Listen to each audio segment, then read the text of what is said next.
NPCs. Welcome to our actual play of Shadowrun 6th World, Emerald Glitch. I'm Bob, your GM, and tonight we begin the charity auction. So let's go, I think, since we have the full table up, let's go around the table, and we'll start with our new player. Introduce yourself, tell us what else you're doing, and I'll have you introduce your character in a moment. Okay. Well, hello, everybody. I'm Noir. I go by he, they. You can find me all over the internet as the Noir Enigma, Twitter, Twitch, YouTube, TikTok, and Instagram. I am in Stream Punks' Beacon, which is a Demiplane sponsored Aliens actual play. I host Morning Ritual, which is a show with me and my partner where we talk to TTRPG folks. This week we have Nala Wu, and I also host Gen Con's Table Takes, which are with a bunch of lovely people, including Peter Atkinson. Damn!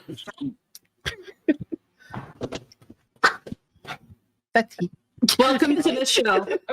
It's good to have you, Noir. Good to be here. Have I mentioned how much I don't like Phisher? I feel like that's going to come into play very soon. Oh, yes. I love him. I love Randy, though. So Rem. Oh, it's my turn. Oh, hi. I'm going to go around the UI in the live stream. Okay, so I'm Rem. I am CEO of Rem Alternus, and holy butts, we are doing a lot of stuff. We have a Kickstarter live right now at mobiusworldspublishing.com/kick. We have joined our Patreon because we're releasing now audiobook samples from the Shadowrun audiobooks. So we just launched one, or released one that is Dark Resonance, but by Phaedra Weldon, narrated by Marcus Freeman. And next month is going to be very special because our own Phisher, Randy Alvarenga, is narrating King of the Streets by O.C. Opti Presley. And that will be our sample that we release on Patreon for next month, which is super exciting. So that's that's patreon.com/Rem Alternus. And please check out our Twitch as well. We're at twitch.tv/Master of Rem, and we stream 5 to 6 days a week. So lots of content for you guys. Thank you. Speaking of streaming multiple times a week on Rem Alternus, I am Amber, and I play KO in Rem Alternus's Tuesday night Shadowrun 5e edition game. You should come check that out. And I have nothing else going on in my life right now, so up to you, Roland. I thought I was next. Well, now you are. Thank you. I get nervous and I skip my cat. What's up, guys? I'm Roland, aka Rook, apparently, according to our Twitch stream. What do I got going on besides this? Not too much right now, but I'm working on it. I think there's another like Clockwork Return on Rem Alternus planned. But I play the wholesome, family-friendly, just lovable Mr. Bell. And if you haven't already watched the stream, you'll see what that's all about. And if you have watched before, you know he is the entire reason for the content warning. Hey, I'm just glad I'm not blamed for that. Jen. Hi, I'm Jen. I play Violet on this stream with my illustrious castmates. I also play on Tuesday nights with Amber over on the Rem Alternus stream for 5th edition Shadowrun, where I play Gertrude the Troll Medic, whose scalpel is a big sword, so that's always fun. I'm also the owner of the Geek Forge with the super cool commercial that you may have seen right before this that Rem actually put together for us. So look at her amazing talents over there. And so that's where at the Geek Forge, we're super excited for Halloween. It's our favorite holiday. And if you need something special, go check it out. But you got to do it quick because our cutoff for Halloween is the 22nd, which is in 2 days. I think for Halloween, I'm going to be security for Billy the Berserker because I have a nice hat that says so. That's really nice. I'm going to be Russell from Up. I love that. That's incredible. Anyone else wearing costumes? Anyone? No. I'm going as a character from one of the Star Wars games I play. Oh, Neato. Wait, What what? about Wait, what? Wait, what? Oh, never What mind. character? Oh, I just play a Jedi, green lightsaber, a Jedi Sentinel. Oh, your character in Yeah. in Star Wars. Oh, cool, Yeah. very cool. The ultimate nerdy Halloween move. I love it. I would do it. No one can copy you when it's an OC. Awesome. Cool. And if you want to help out our players tonight or any other night, there are ways to interact with our cast in the chat. Is that a dot for me to Sure, that is a dot. So, yes, there's multiple ways to interact and get extra entries to win the Shadowrun 6th World Companion giveaway for tonight.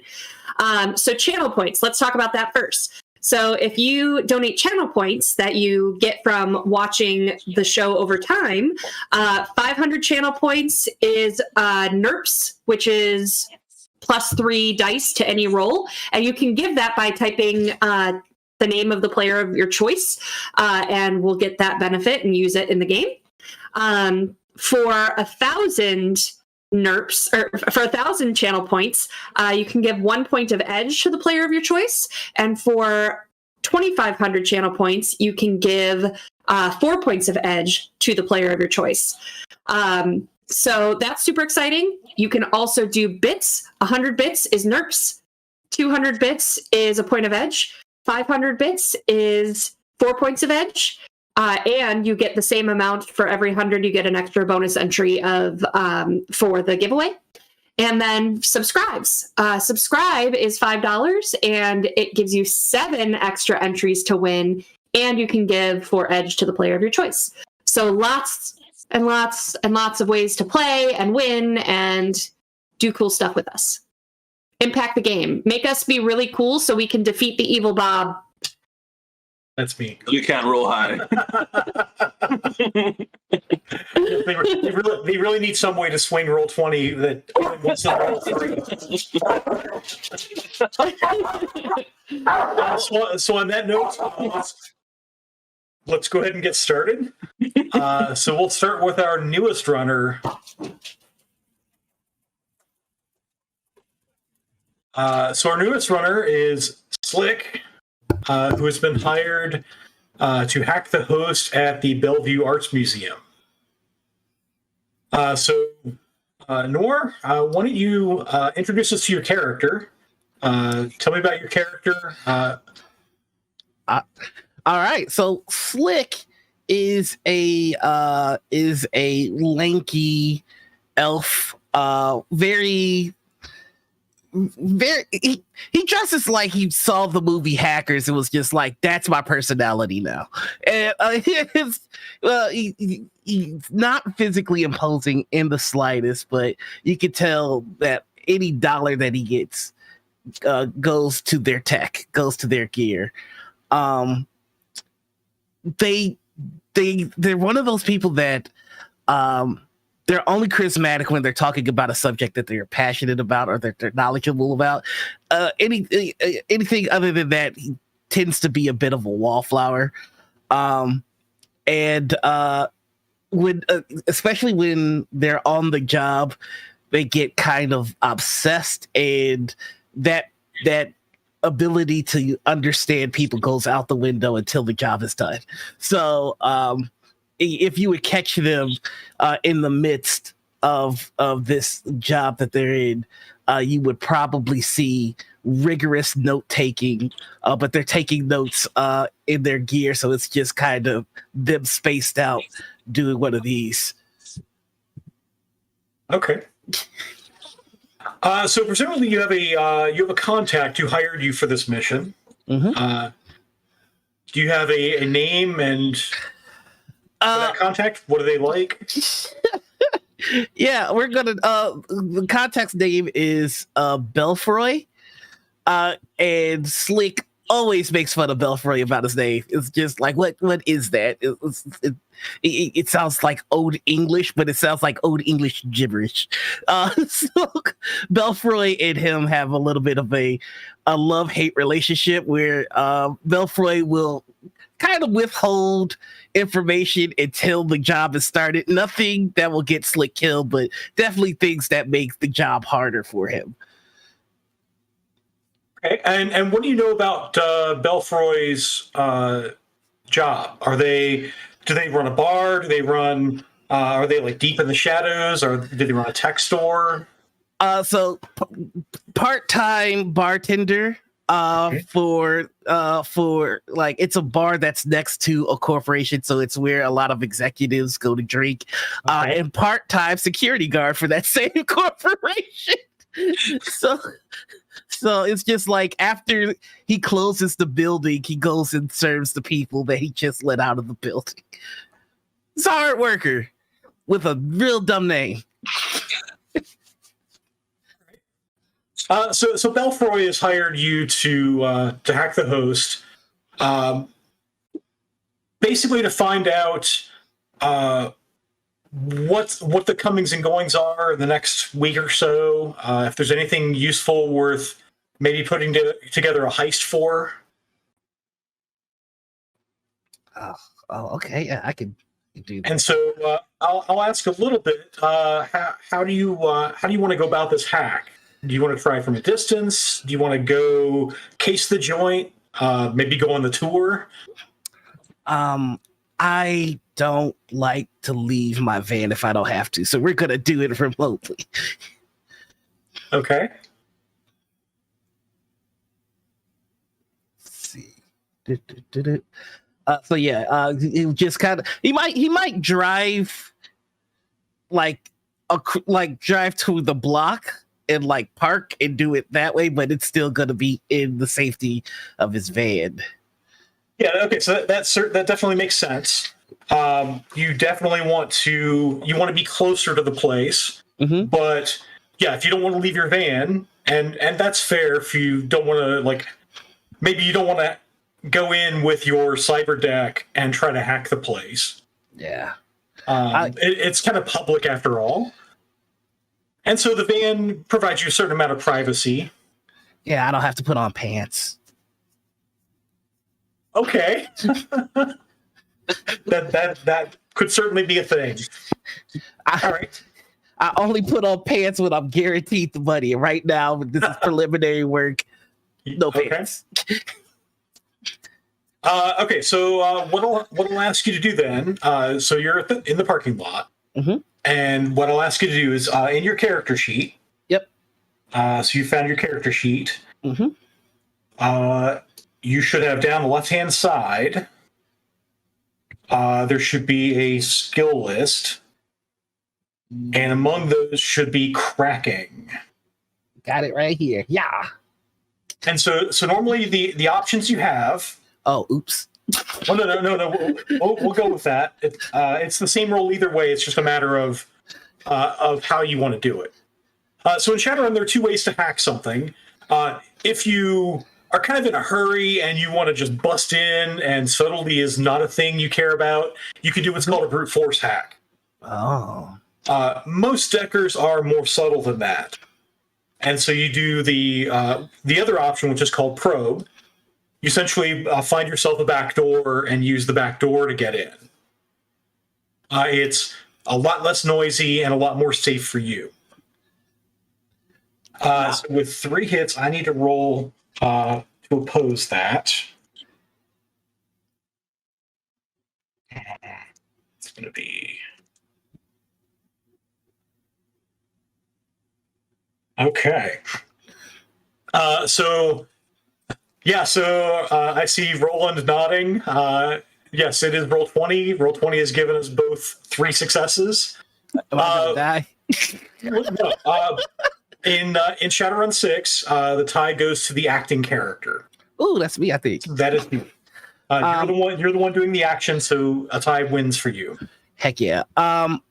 Yeah, I'm going in the brute force way, and I would like to leave a GIF behind. Let them know. Okay, so you're going in the brute force way. Yep. All right. So you can do when you gain access to it, and you just have, you can either do user access or admin access. Mm-hmm. Admin access gives you a wider range of actions you can do within the host, but also generates more of what's called Overwatch score. That's So- bad.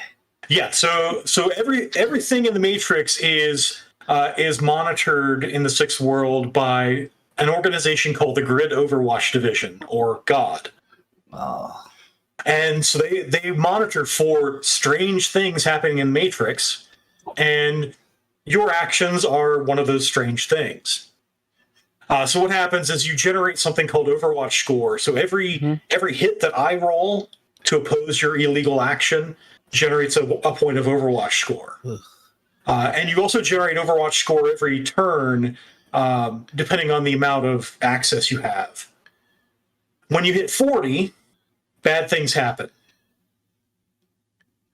This is appealing to the gambler in me. So Yeah, so there's a gambling aspect that can happen. how many Overwatch score will I get if I leave a GIF of Arnold Schwarzenegger from Batman Forever going chill?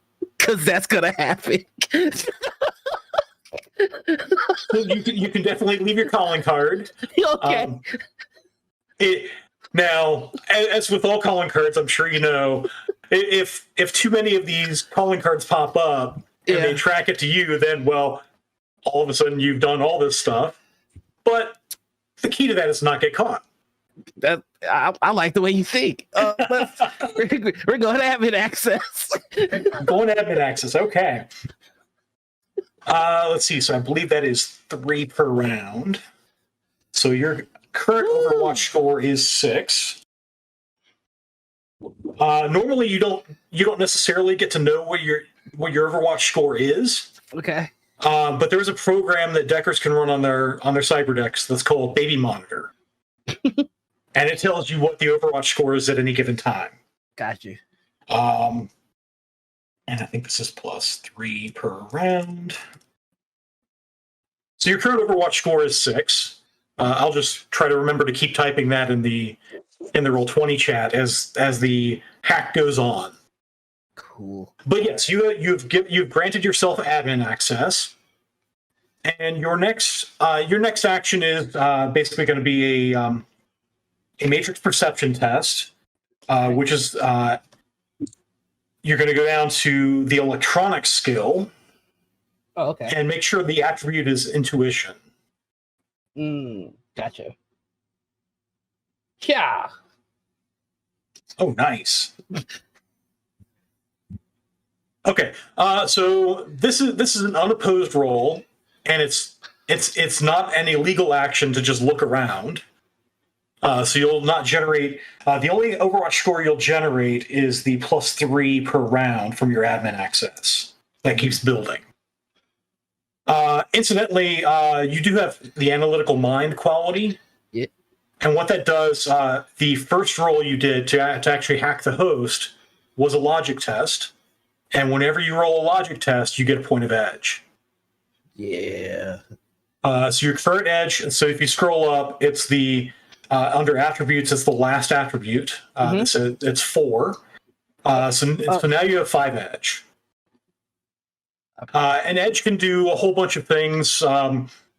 Usually it's people use it for rerolls, or say like that first roll you had a bunch of 4s and you needed some 5s. You can convert 4s to 5s using edge. Oh, okay. All right. So you take a look around the system. You do notice there is some patrol ice running. So I'll tell you some things, and then I'm gonna make a roll for it to see if it sees you. Okay. So what you see is there are a whole host of cameras that you can spend time taking a look at. There is like I said, there's patrol ice running. You don't see a spider currently active. Spider would be a decker like you that basically the spider's job is to reside in that host. Okay, so they snitches. Got you. Yeah, basically your opposite number. Turncoats. Bootlickers. Okay, I got you. Yeah. They sold out to the man. Oh, sorry. All right. You do find that there are so there are cameras that are sort of labeled. It's like each one corresponds to a particular collection that's in the museum. You also see that there are some files that you could access. Okay. And one of those is the itinerary for the next week. But before I do anything else, I'm going to roll a matrix perception test for the host. And I need for you to roll. This will be a willpower plus sleaze. And I don't think I have a deck listed for you. So we'll say you put one on him.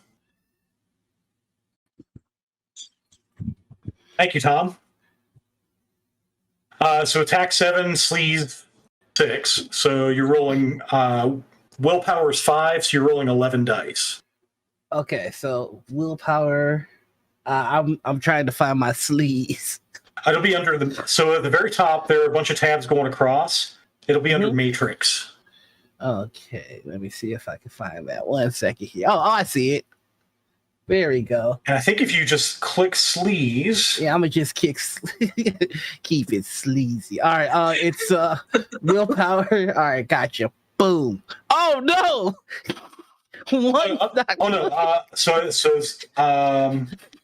That didn't quite get done. Oh, okay, good. There we I made go. a mistake. Go ahead and add. Let's see if it does that.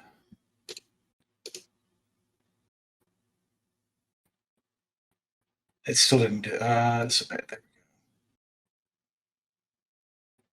It still didn't do it. Okay, so I'm going to ask you to roll manually 6 more dice.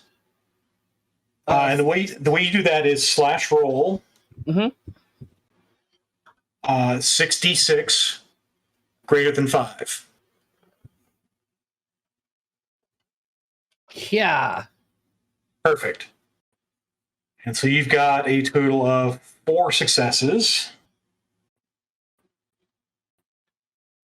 Okay. Okay. You have sensed no reaction from the patrol ice.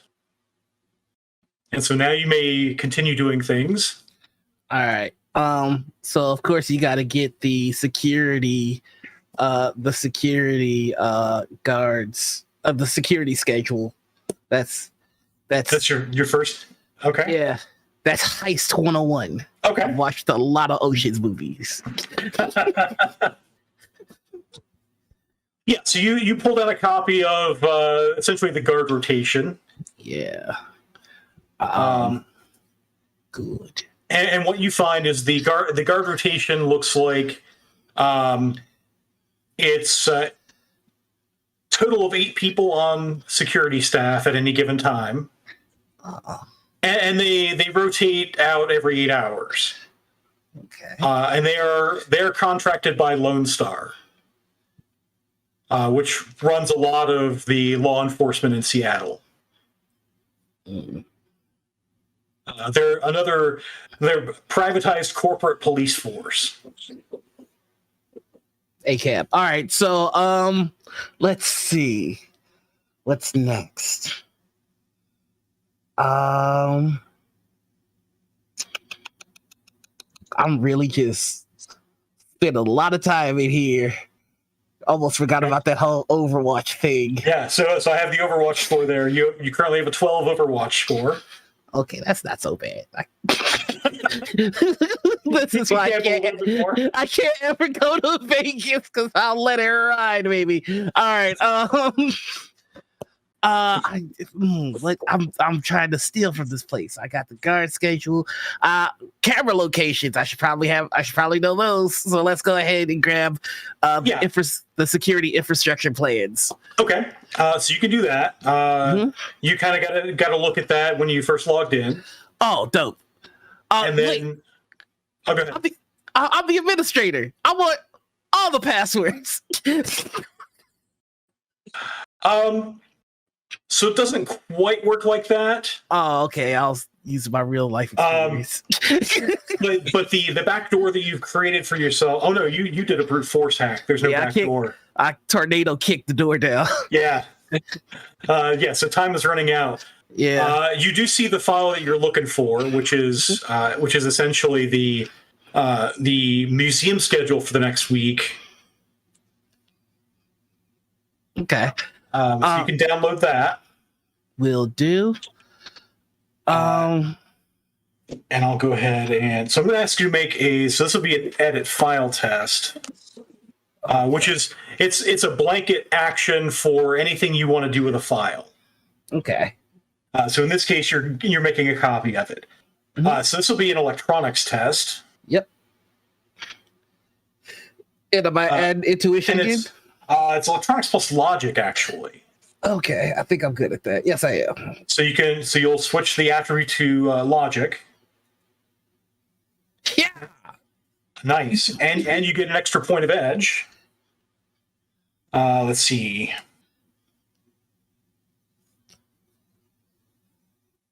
Okay. So your Overwatch score is now 19. And you now have a copy of the file. Oh. And you think this is the file you're looking for.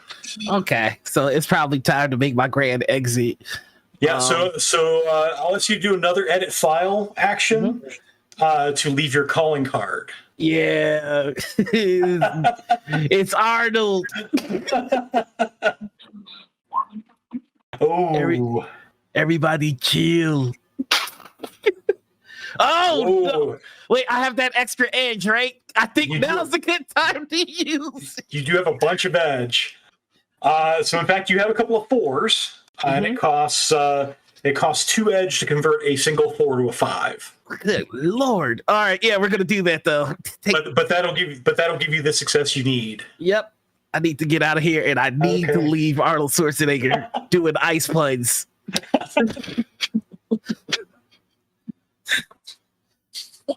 And I'll ask you for another willpower plus sleaze test. Okie dokie. I probably should have copied that command. So it's 11 dice. Okay, just 11d6. Cool. Yeah. Yeah. So that's 11d6. That's 4 successes. I think. I'll see 5. Oh, that's 5. That's 5. Beautiful. All right. And so it only rolled 2. So your Overwatch score is 27, actually. Well, time for me to go. But yeah, you were logging out anyway, and so as long as you didn't hit 40, you were good. Okay. So you log off, and the thing that you do is you reboot your deck. And anytime you reboot your deck, you basically clear all your access.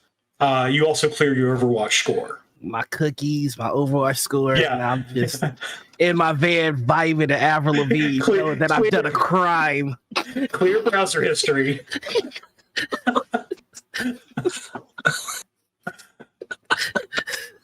Yeah. So you've rebooted your deck, and you now have a copy of this file. If you'd like to look at it. Absolutely. Well, I'm gonna go to the nearest donut joint that has a drive-through, order myself a nice 12 pack of donuts, and then I'm just gonna vibe to Avril while I check these files out. Nice. Okay. Yeah. So. Okay. I'm sorry. Yeah. So what you find is that so it's Sunday night now. And the main event is on Wednesday night. there is a charity auction. And it's an auction of some things being liquidated from an extensive private collection. The collection is from this person, a Marin Quazanique. That is a name. Who, as you do a little research, you find this person recently died under magical circumstances. Rip King. All right. And there are a few items that are up for auction that kind of catch your eye. In addition to the standard, hey, I've got a painting, I've got all these collectibles. The things that catch your eye are the most expensive is this miniature painting. Ooh, it's an eye. There is an alabaster statue. Ooh, that gives me nightmares. There is a device from an old science fiction TV show. Oh, is that Stargate? Voyagers. Oh, I'll still steal it though. It was a very good show. Just dropping out of character for a moment. A very good show that lasted only one season. And a manuscript.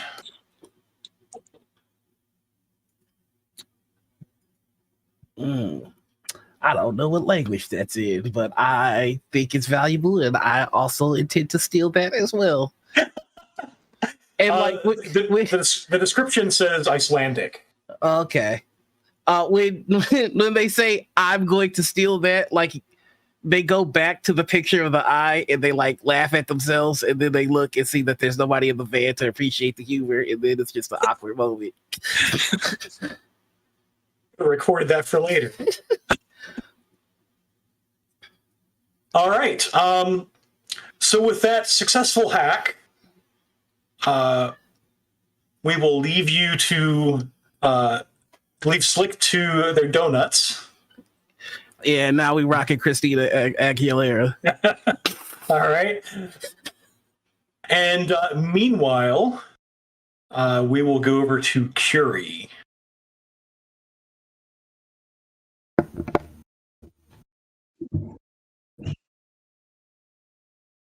Meanwhile, at Curie's apartment,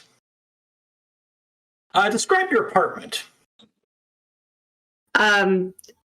It is very small and very bare. I'm like, what is it? One level up from squatter.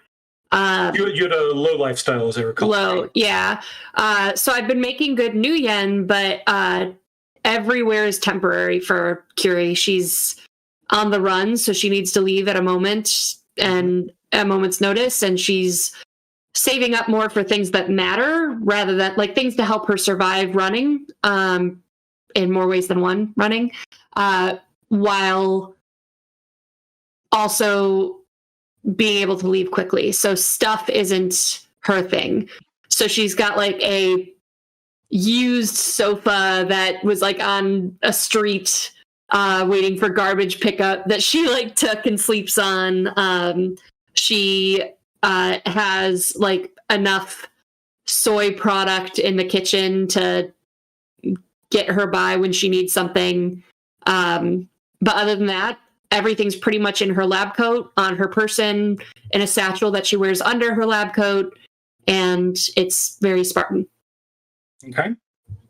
So you're ready to go at a moment's notice? Yep. Okay. So this night in particular, you are reading the Prophecies manuscript that you were lent. So I'll show that. I don't have a nice picture for it, but there's the description of it.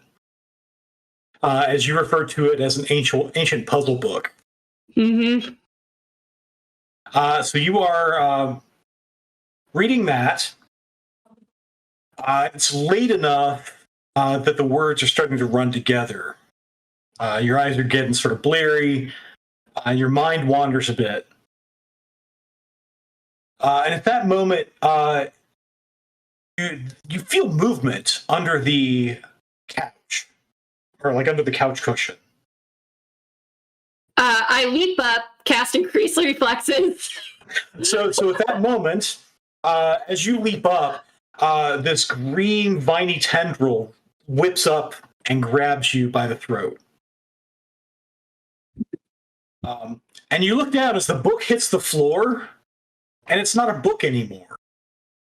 It looks like an old cyber deck with the old tablet display. And you hear a voice in your head. Your name is empty, but I see in you a power that didn't exist in my time. I would learn this power from you, Deca. And you awaken on the sofa, drenched in sweat. And the clock on the table flashes 12 o'clock.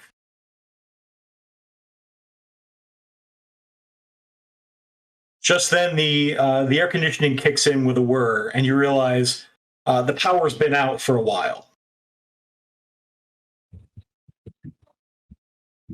Interesting. Good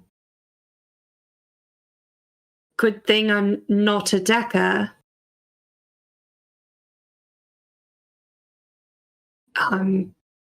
Do I, like, thinking back, do I recognize the cyber deck at all?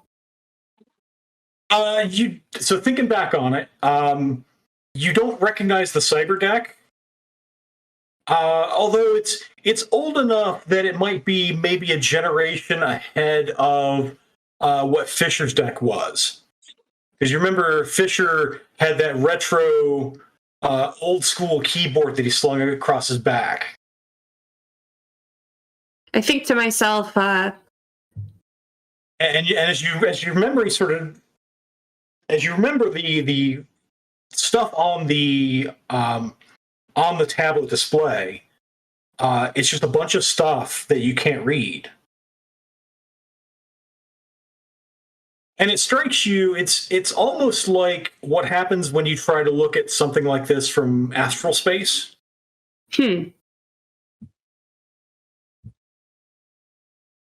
I'd ask Phisher about it, but let's face it, I'm not going to ask Phisher about it. So, bad dream. I try to shake it off best I can, and I don't know. It's midnight, so. So you look at your comm link, and it's actually 3:30 in the morning. What? And sure enough, there's a notification about the recent power outage. Since the power's been out, it's flashing. Yeah. Midnight. Yeah. Okay. And there's also a message, a text message. It's from Dr. Winters. What time did that come in? That came in at 11:30 p.m. It's kind of late for her to be messaging me. So what does it say? It says, I have a matter that could use your attention. Please stop by at your earliest convenience on Monday morning. And what day is it now? It's Sunday. Well, it's now Monday morning. It was Sunday night. My earliest convenience? No, I'm not going to school at 3:30 in the morning. So I don't know. I'm shaken from the dream, so I think I'm going to pick up the book and try to read again, and get as far as I can before going to see her, because I don't really want to. How long have I had the book at this point? Only a few days. Oh, okay. Then I don't feel bad about not having read it in time before I see her again. Okay. All right. Then I'm not going to rush. I'm just going to maybe. And from the message, it seemed like she had something else she wanted to talk with you about. Right. So yeah, I'll take a shower in the dirty shower stall in my my place. The AC that's on, I'm lucky to have AC, but it smells like mildew, and just try to mellow out from the dream, Okay. and then go to Dr. Winters when it's like not 3:30 in the morning. Yeah. So when you think the university might actually be open. Yeah. Okay. So you show up. We'll say about 9 o'clock. Okay. And the receptionist is not there. Hmm. And as you walk into the room, you notice the air conditioning is turned way lower in temperature. I really Like it gives want to you the make. chill that you sort of draw your coat around you some more. I really want to make the Frozen joke about the cold never bothered me anyway, but it's a little dated for my 2080 situation here. So, I'll just pull the coat around me a little tighter and head in. Okay. And Dr. Winters is there. I'll show that character.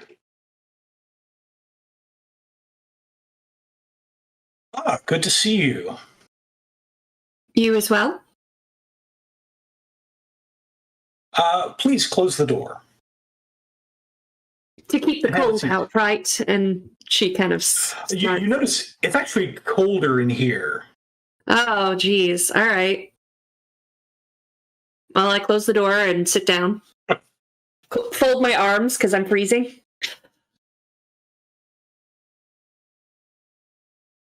Go ahead. I have a matter that perhaps you could help me with, given the work that you do. I'm interested in a manuscript that should be going up for auction on Wednesday evening. It's a late 12th century Icelandic manuscript called Landnámabók.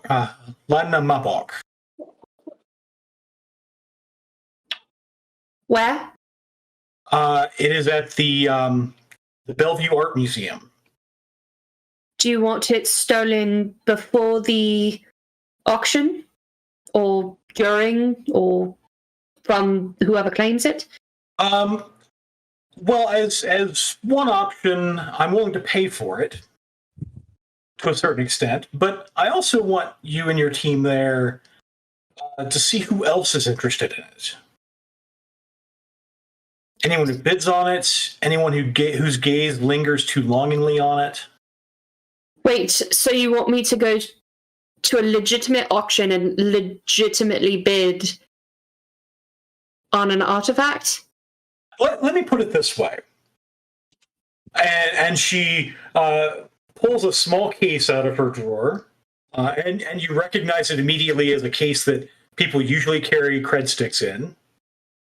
And she opens it, and inside there are, and she points out, the 5 silver cred sticks, which you see each is labeled 10,000 new yen. Mm-hmm. Those are for you, the upfront pay for you and your team. The gold cred stick, which you see has 100,000 on it, is for bid.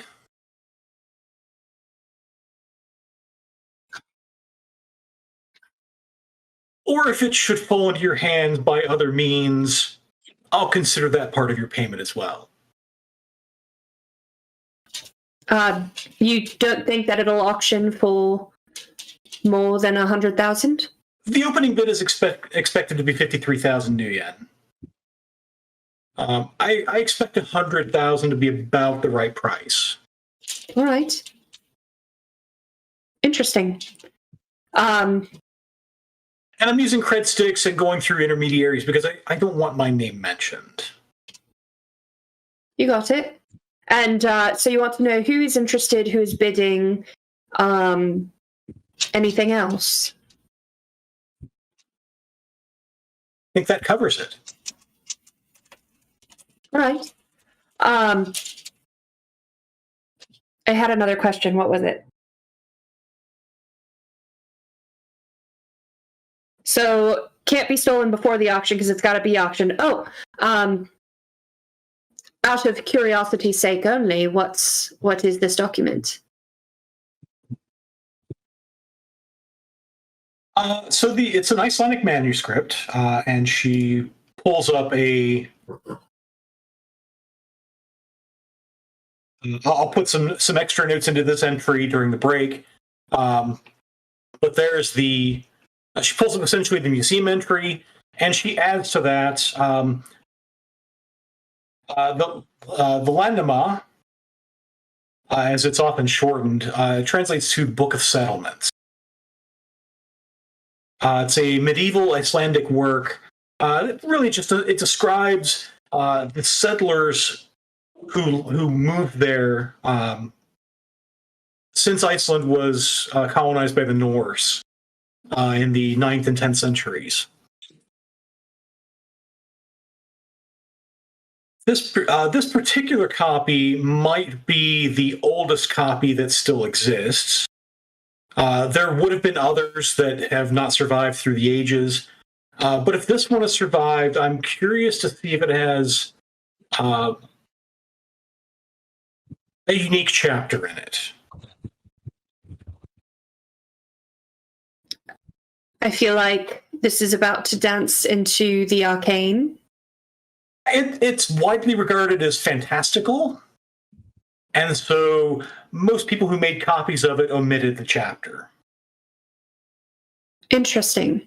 All right. Well,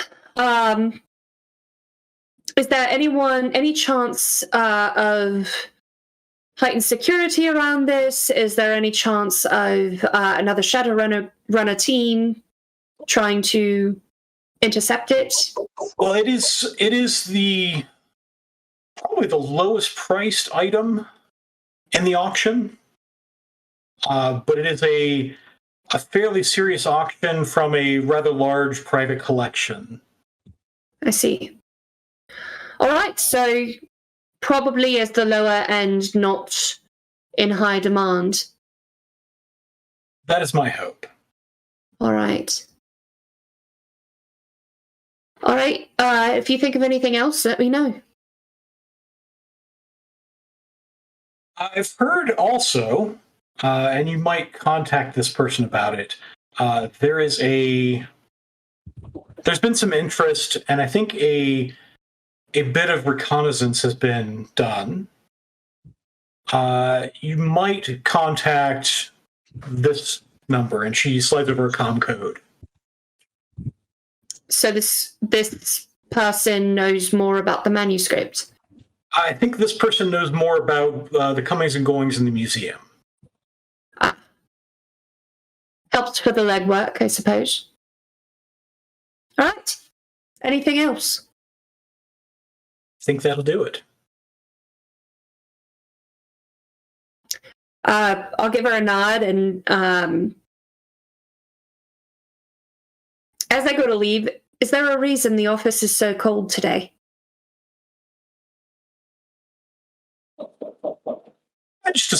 The receptionist is off this morning. I thought I'd make it comfortable for myself. Interesting. That's weird. I'll nod and I'll leave, and I'll say, without looking behind me, I'll go, see you Thursday.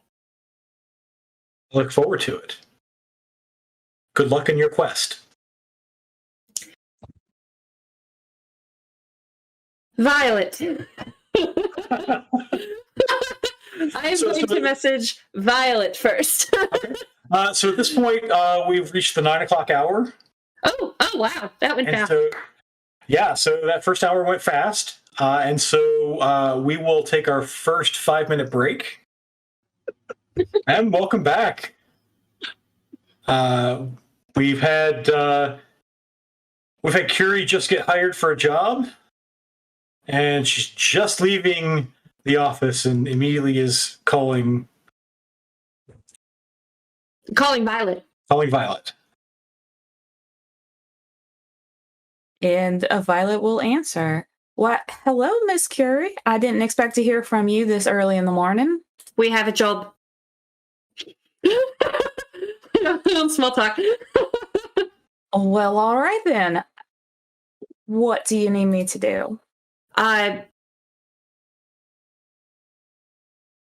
Assemble what forces you think we need. We will be going to an auction and actually legitimately bidding on said auction. I can give you the details, but let's find a place to talk. Okay. Yeah, I'll reach out to Mr. Bell and Miss Nova, and we'll get something sorted. I hang up. And then I'm going to look at this new Comcode link and say, Winters told me to contact you, that you know about the auction house. So you call the Comcode. Oh, I text it. Oh, you texted. Okay. I don't talk to strangers unless I... So Slick, this is the text you get. New phone, who this? That's immediately what he says. I think about messaging Winters and saying this contact isn't going to work.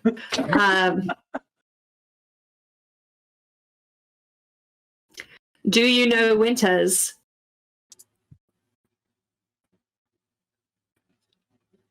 Who this? I hate this.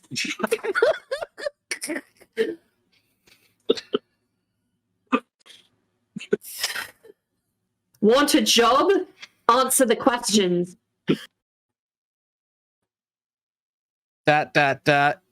Thinking face emoji.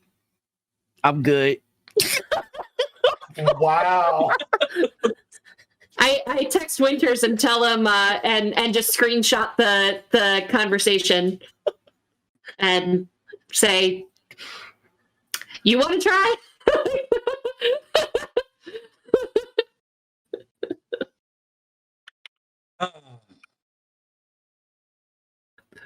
All right. Just give me a call. Like, I know witches, I'm assuming, so does witches give me a call? Wait, what was that? I was like, I'm assuming I know witches, so does witches give me a call after that exchange? Yeah. So you actually get a phone call, a call, and I don't know. For most stackers, it's pretty early in the morning. It's like by now it's just before 10 a.m. Yeah. I haven't even had my early morning email, so I'm very cranky right now. So yes. Winter? Yes. Did you give my phone to some rando? I mean, you give my code to some rando? I rarely do that. In this case, this morning I gave your comm code to my apprentice. Your apprentice is I don't like how they text. That's fair. To be fair, she is not one emoji was used. Not one. Not who doesn't do that. She is much more to the point than most people. But I assure you, she is competent, and she has Nuyen for you if you'd like it. I'm catching dark vibes. Are we sure? Are we sure they're on the level? Yeah. This is definitely straight A student texting that I'm seeing happening on my phone right now. Also, yes. Perhaps not straight A's, but close. I'm insulted. All right, I'll hit him back up. Okay, if there's a heel turn that happens with this person, I will find you. So to be careful, the line of work you're in does have heel turns. That is an occupational hazard. I understand that. Yeah, I always hate if it does come to blows, let me know. I'm not so worried about it coming to blows, but this is definitely somebody that would give me a monologue. I'm worried about it coming to blows. All right, rest assured, the monologue won't be long. Oh, okay. All right. I'm gonna give them a call. I'm gonna call them. Can you let them know I'm gonna call? Because I don't know. I don't think we got. Okay, you know what you're doing. All right, bye. Love that guy. So she calls you back, Curie. Maybe 5 minutes later. You should expect a call. This will be a call, not a text. Click. Oh, she gets me. I feel like my loyalty just went one up with her. Yeah, because you definitely get the sense from that interaction she's already had enough of it. That's fair too. All right, I call. Hello. Hello. So, Yeah. Winters gave me your number, and we're doing business that I'm sure you are familiar with. Cool. And I'm sorry. Go ahead. we want to discuss the terms of what we are looking for. Would you care to join us to meet and discuss? In person? That's a Johnson meet, I guess. Yes. You meet with Fixers and Johnsons, don't you? I mean, sometimes I've just we will meet. It's happening a little fast for me right now. It's just what's the club called? Bob, the club that we started at? Oh, that you started at? Areola 51. Yeah, I won't say that, but I'll say there's a public club that does business of our type, so it's a safe space to conduct business and have a conversation. I'll send you the name and the address. What if I give you a place instead? There's a donut shop that I like to go to. I send him Areola 51. All right. With the address. He's gonna call me. I'm so sorry. Oh my gosh, is this gonna be worse than Phisher?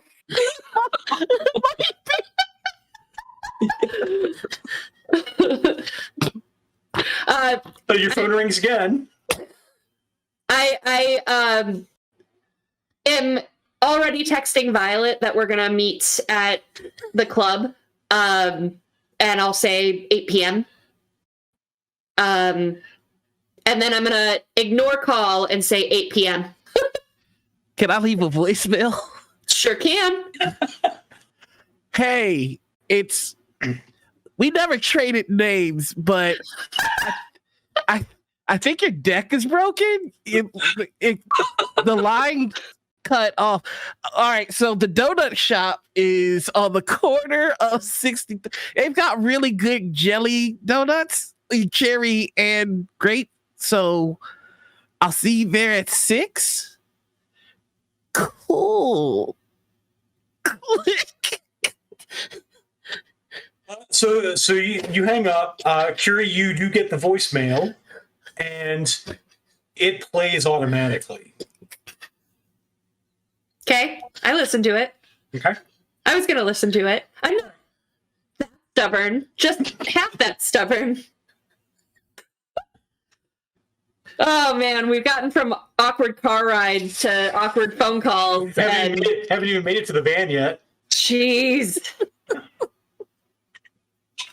The van was already parked at the donut shop. That's where she parks overnight.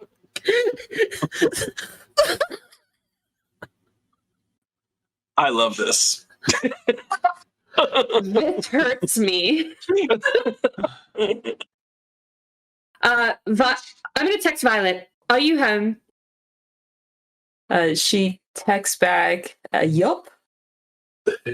I don't text back, and then I knock on her door a while later. All right. Well, come on in, Miss Curie. I didn't know that you'd be stopping over. If you'd let me know, I would have made some tea or something. Neither did I. So we have a contact that apparently has information on the auction house that we're going to be going to on Wednesday. He's a pain in the ass to work with. So here, and I show the text exchange. That includes the address to him, and then let her listen to the voicemail. And I'm like, can you people this? Well, of course, Miss Curie. I was going to say that's not a nice way to talk about Mr. Phisher, but this seems to be a new friend of yours, so we'll smooth He's it. not my friend. Every person we meet is an opportunity for a new friend, Miss Curie. Gross. I hope not. There's a reason I used to call you Ann Nova, and now I just call you. So, if you don't mind meeting this person at 6, and then we can do our meeting at 8. But let me fill you in on the details now, so that you can translate. So I talk about the auction, I talk about the manuscript, I talk about seeing who else is bidding, and then the idea that we can keep the 100K if maybe we get through the auction, let someone outbid us, and then go steal it from them. Just a thought. So your plan has a backup plan. All right. Yes, I'd like to be prepared for any scenario.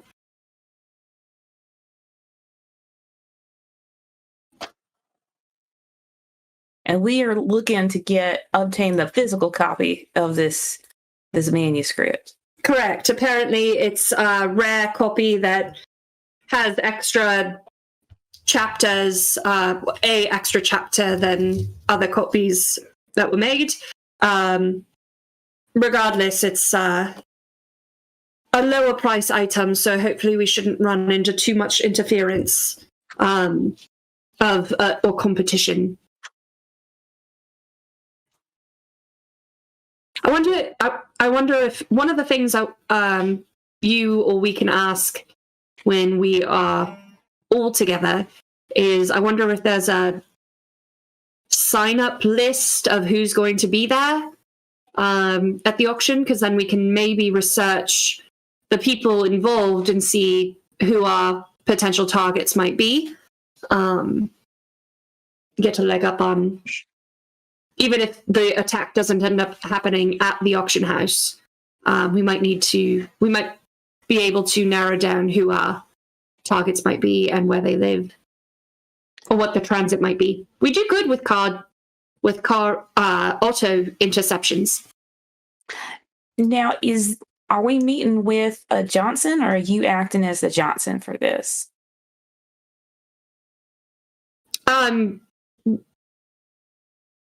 Not really. I mean, I guess for this person, yes, I'm the one paying because I've got the cred sticks now. Okay. So, but for us, of course, like, I guess I should have phrased better. If we needed any additional information, I can contact my contact. Okay. So are you going to come with me to meet our new friend at 6 o'clock? No. Okay. I'll meet you at the club. All right. I'll make sure I get our new friend over there with us then. Don't work too hard at it. It might not be worth it. It's not really work for me, though. I don't understand that statement. I'll see what I can do. I leave.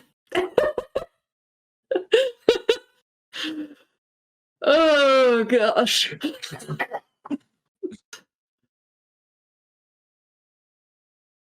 All right. And then Violet, I've kind of left it up to you to assemble the team. Like, you're the only person I care that's there. So You're lucky this stream is supposed to be family friendly. Got a gesture for you. I'm gonna go back to my hovel and take a nap on my musty couch since I did not sleep well last night. Violet will text Mr. Bell and Nova to tell them that the meet is going to be at 8 p.m. at Aerial 51. Okay. Go ahead and make a memory test for me. I'm sorry, Noir. You're really quite lovely. Oh, I love this. This is my favorite thing. And I'm sorry, he is going to try and look you up before this meeting I actually would expect a decker to. Any decker worth his salt would.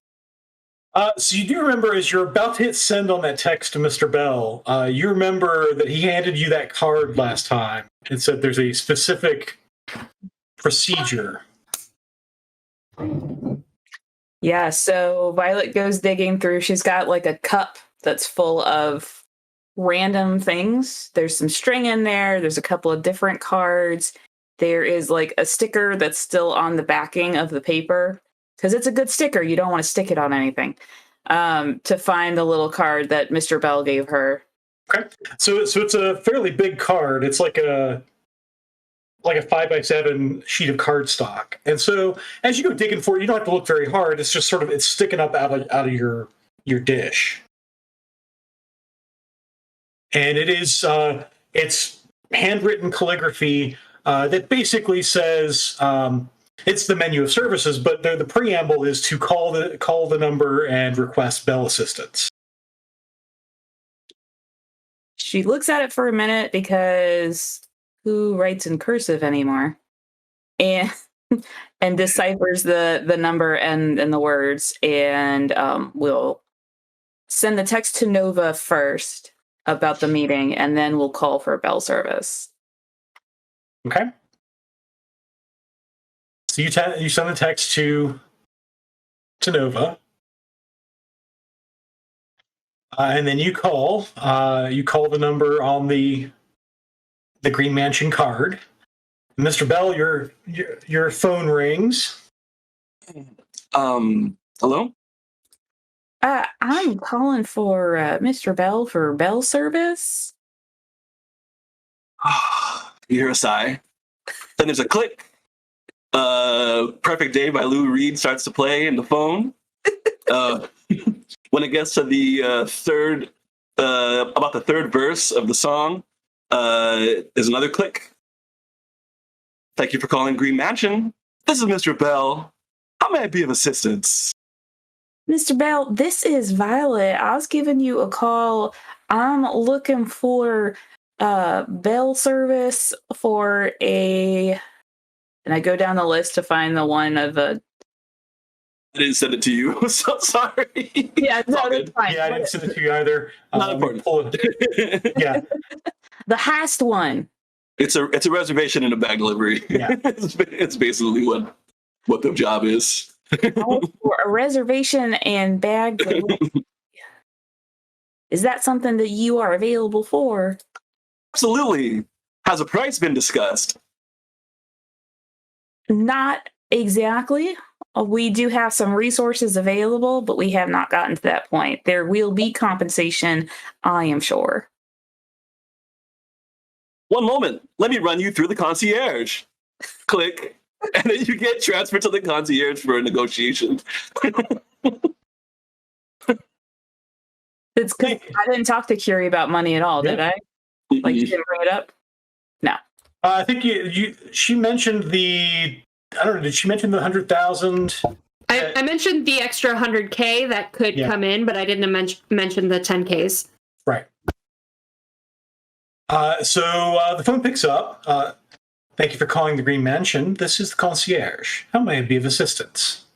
Hi, I'm Violet. I was on the phone with Mr. Bell, and he said I had to speak with you for a reservation and a bag service. Yes. And did you discuss payment for him? I do not have the authority for payment at this time. It has not been discussed with my partners. So I know there will be some sort of compensation involved, but I do not as of yet know what that compensation might be. So I can authorize Mr. Bell to attend the negotiation. And then I will leave it to his discretion to see that he is adequately compensated for his services. Well, I do appreciate it. That does seem fair. Thank you for calling the Green Mansion. I will transfer you back to Mr. Bell now. And so, Mr. Bell, you get the concierge special. She bounces the call back to you and says, you are cleared to attend the negotiation. And I'll leave it to your discretion from there. Switches back over. Hi, Violet. Sounds like everything's taken care of. Where's the meeting place? Well, hey, Mr. Bell. Yeah, it's going to be at Areola 51 at 8 p.m. tonight. Areola 51 at 8 p.m. I'll see you there. Have a good evening. You Click. too, darling. Everybody's supposed to hang up on me.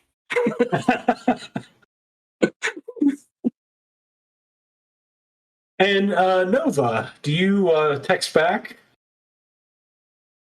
Nova is having one of her rare days off, and she is grabbing coffee and donuts from a particular donut shop on a particular corner. And she texts back, okay, see you then, and then cowboy hat emoji. And then she walks out with some grape-filled donuts and walks past a particular van that always seems to be parked there. Always seems to be parked there. And waits at the bus stop for her bus. While you're having your donuts, let's see. We'll go back to Slick. And I think Slick wanted to do some things. Oh yeah, I'm gonna look up the comm code that I got so I can get a little intel on this person who they need to get a new comm or they're very rude.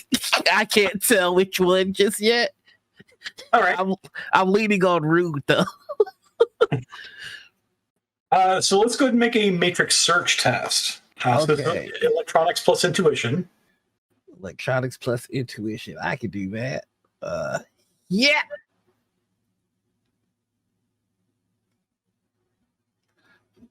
Yeesh. Ew.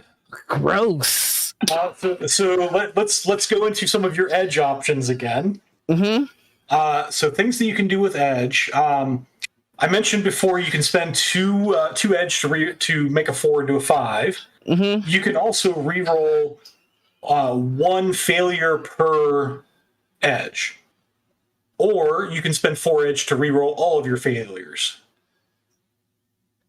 Yeah, let's spend 4. Okay. I had an extra one, so why not? Let's get. All right. So if you just want to hit, there are 2 ways you can do that. You can do next to where your result was. There's the plus sign that says it should say reroll misses. Okie dokie. Or you could just re-roll the thing again, and I'll take the last die off of it. Okay. Yeah, we'll just do it again. So some of our members don't trust the re-roll misses button. Yeah, that's a little better. That's a 3. Yeah, it is. So taking off the last die because you had 1 hit before. Crap. Okay, yeah. But that's the last die. Not that last die was a miss anyway. So you're okay, cool. So you have the 3 rolled on the failures, and then the 1 you started with. So that's 4 successes. Who is this person? Why are they so mean to me? So yeah, you find some information on a runner who goes by the name Curie, who has taken up working for because you. So we'll say you have Dr. Winters as a contact as well. Mm-hmm. We'll define at some point how you know Dr. Winters, but you know, based on your research, that you've seen Curie go in and out of her office a few times. Oh, that's who that was. They never not once said hi. I waved a couple times. I didn't have the nerve to say hi. Yeah, They so didn't acknowledge my wave at all. So that is fully in character with what you just experienced on your phone call. Oh. So this isn't even the first time she's hurt my feelings. A pattern of behavior.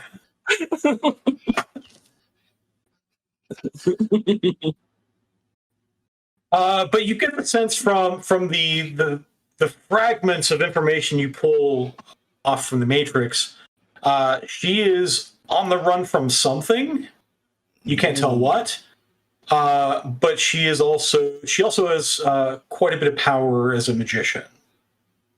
Oh, magic. God. I hate when they do magic. It doesn't make any goddamn sense. All right, fine. Winston owes me, but finding out what you're running from is my new obsession. He just puts a note on the board. Oh, I'm gonna kill you.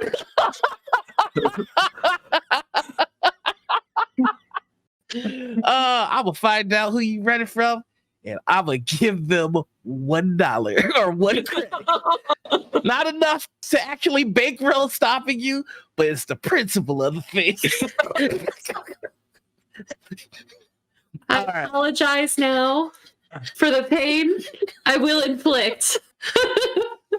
Hey, did that person just get grape donuts? Nobody else gets grape donuts but me. No, I'm just gonna have some great practice rolling up new characters. It's gonna be a pro.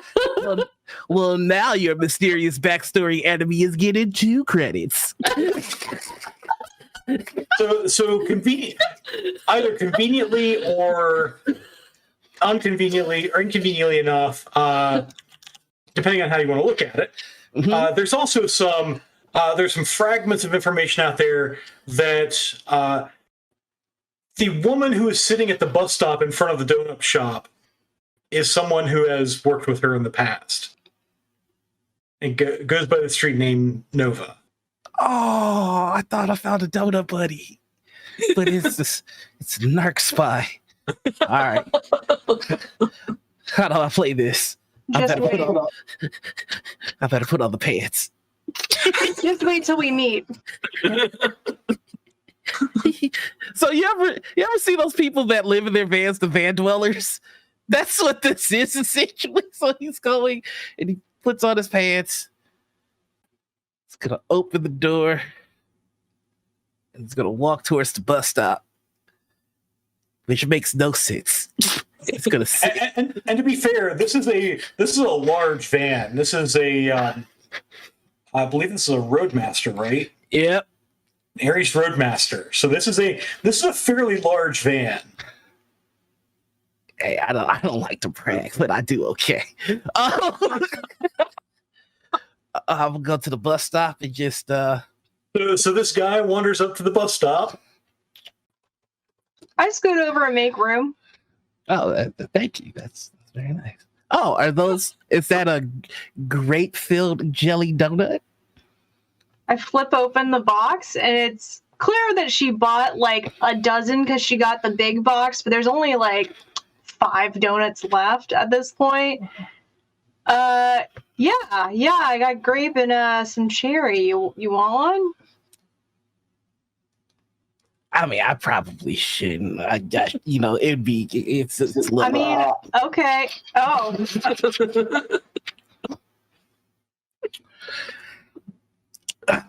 All right. Let's cut to the chase. I know who you work for. Yeah. Stuffer Shack? Huh? Stuffer Shack? No. well, I know who you work with. It didn't sound as ominous as I know who you work for, but that I know your coworker. Francis? What? No, the other one, the mean one. My manager? What? Who? I hope that's not your manager, because boy. Who? Like- What are you talking about? What? I'm talking about Curie. Ah, nah, dude, she sucks. Wait, what? Dude, she sucks. What? Yeah, she does. I mean, is this a trap? Are you trapping me right now? Are you trying to say what you think I want to hear? Or, I feel like you're trapping me right now. What's up, bud? You walked up on my bus stop. like, because you're spying on me for the narc. I'm not spying on you. I come here every like Thursday to come get donuts. I'm here oh wait, you do come here. Not that I've memorized, because that would be creepy, but okay. Can we try this again? I messed up. I mean, yeah, Hey. go for it, Ome. What's up? Hey. I think we're gonna do a crime together at some point. You and me. Like, do you want to crime with me? I mean, I guess it depends what the crime is. Like, You don't want to like kill Curie, right? Because like I know that she sucks. I mean, like I still work. No, for her. I mean, no, I don't like. She's the pretty whole- good at magic, so I overlook. Wait, she's good at it. I knew she did it. I didn't know she was good at it. I mean, how good. Right, define good, right? But like I've seen her do some cool things. Like what? What has she done? I mean, she saved me a couple times. Like, but I bet you got lectured afterwards. I mean, but it's real short. They're not long. Like, who doesn't say goodbye on a phone call? Is what I want to know. It's like it's That person for sure. No goodbyes. And you know what? Just move on. It's best to like keep it short. I just didn't want to do this in person because I'm not good at this in person. But you seem chill. Is she the only mean one? Like, I don't. And she wants to go to a club and the music's real loud. And I'm sorry, I'm talking a whole lot. No, it's good. It's good. Here, have another donut. Oh, thank you. The bus drives up Yeah. and then drives away. Oh no, man, that bus driver sucks too. And he always does that. I like to sit in my bed and laugh at people chasing him. I'll wait for the lady to come on the second bus, and I get on her bus. Oh, she's real nice. She's real nice. Sometimes I buy her a donut, and sometimes she buys me a donut. I usually wake up at like 2 p.m. and like there'll be a donut box on my van. And I know it's from her. She's real nice. Wait, so like, what crime do you want to do? All right, like I there's some stuff I want to steal. Like, I mean, because I'm real good at that kind of stuff. Well, I don't go to steal. Like, I'm real good at officiating, like, people that are good at doing that. Oh, Or that's so cool. Yeah. Or sometimes I just change delivery routes. It's fun. I mean, tight. So like, I guess. I mean, I could do that. I guess. All right, dope. We can do a. I'm I'll be real with you though. She's probably not gonna listen to you.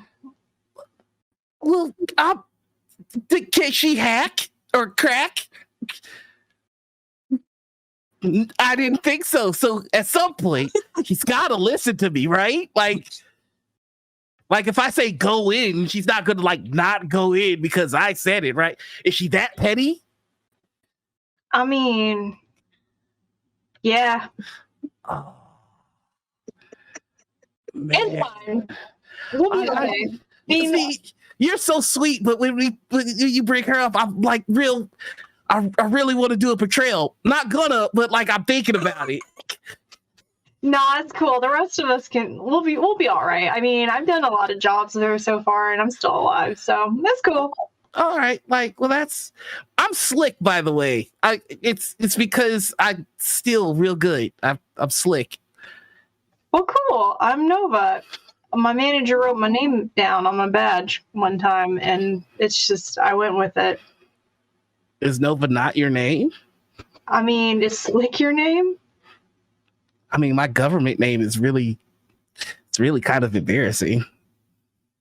Yeah, I got one of those too, but I'm not sharing it. You don't share yours either. I wasn't gonna.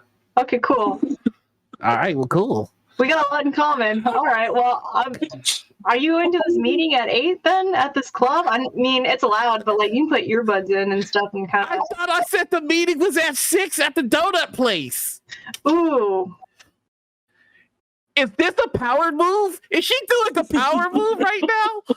I mean, I'll hang out until 6, and then yeah, okay.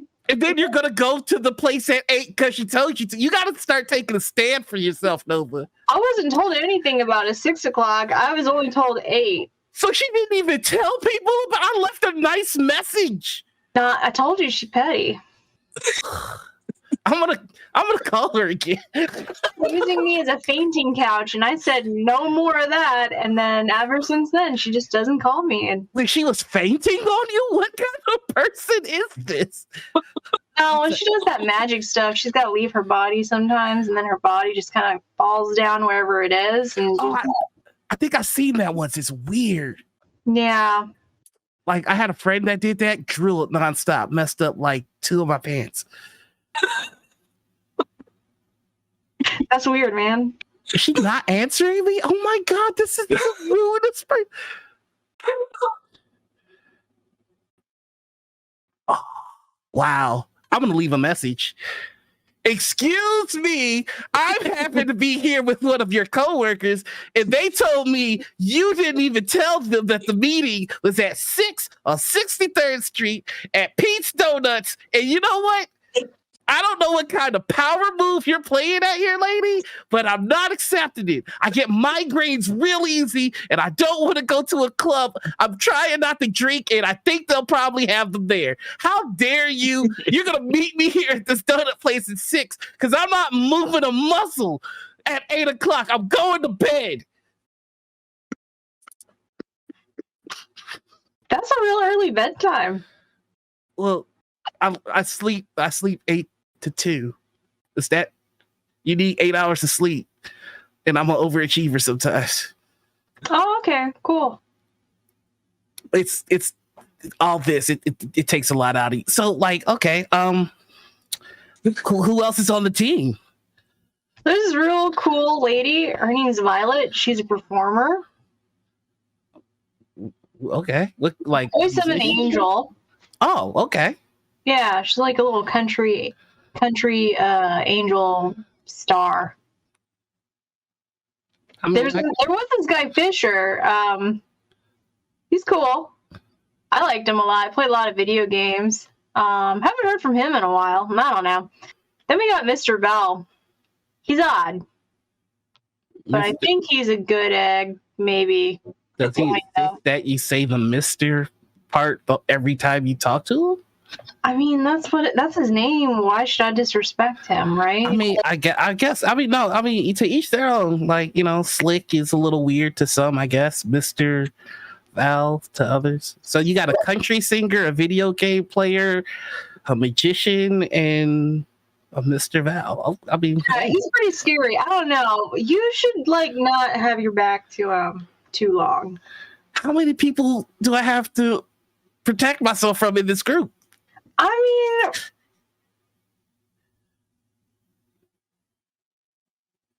mean, Okay. No, I feel confident nothing bad will happen to me in this. it's cool. I'm still alive, and I've been running with them for a while. So That's fine. It's fine. Hey, when the magician falls asleep, you ever like Sharpie mustache? We did that to my magician friend. It was hilarious. no, we did move her body on her one time though. Then they made me put it back. So I don't know. Was it really anything if it didn't affect anything? And I hope Violet holds up at this point. So you spend the better part of the afternoon sitting on the bus stop bench as buses drive by, and we'll fast forward to Violet eventually shows up.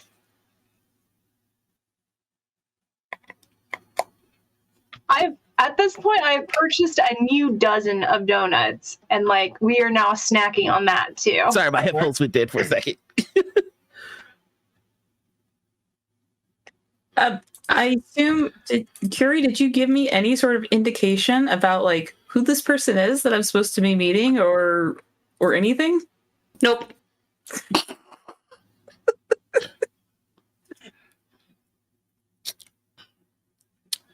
You do see Nova sitting on the bus stop bench, talking to somebody. Well, I mean, I'll definitely go over and say hi to Nova. Oh my God! Country Angel Star! Hey Violet, come meet our new friend. Well, howdy, Miss Nova. Who's your new friend? This is Slick. Oh my gosh, she's so nice. Yeah, I told you she's really cool. I think he's going to be working with us soon. Hi. Are you the one who's been talking with Miss Curie on the phone and the comms? I would say yes, but talking requires feedback from both parties involved. And I feel like I was not listened to.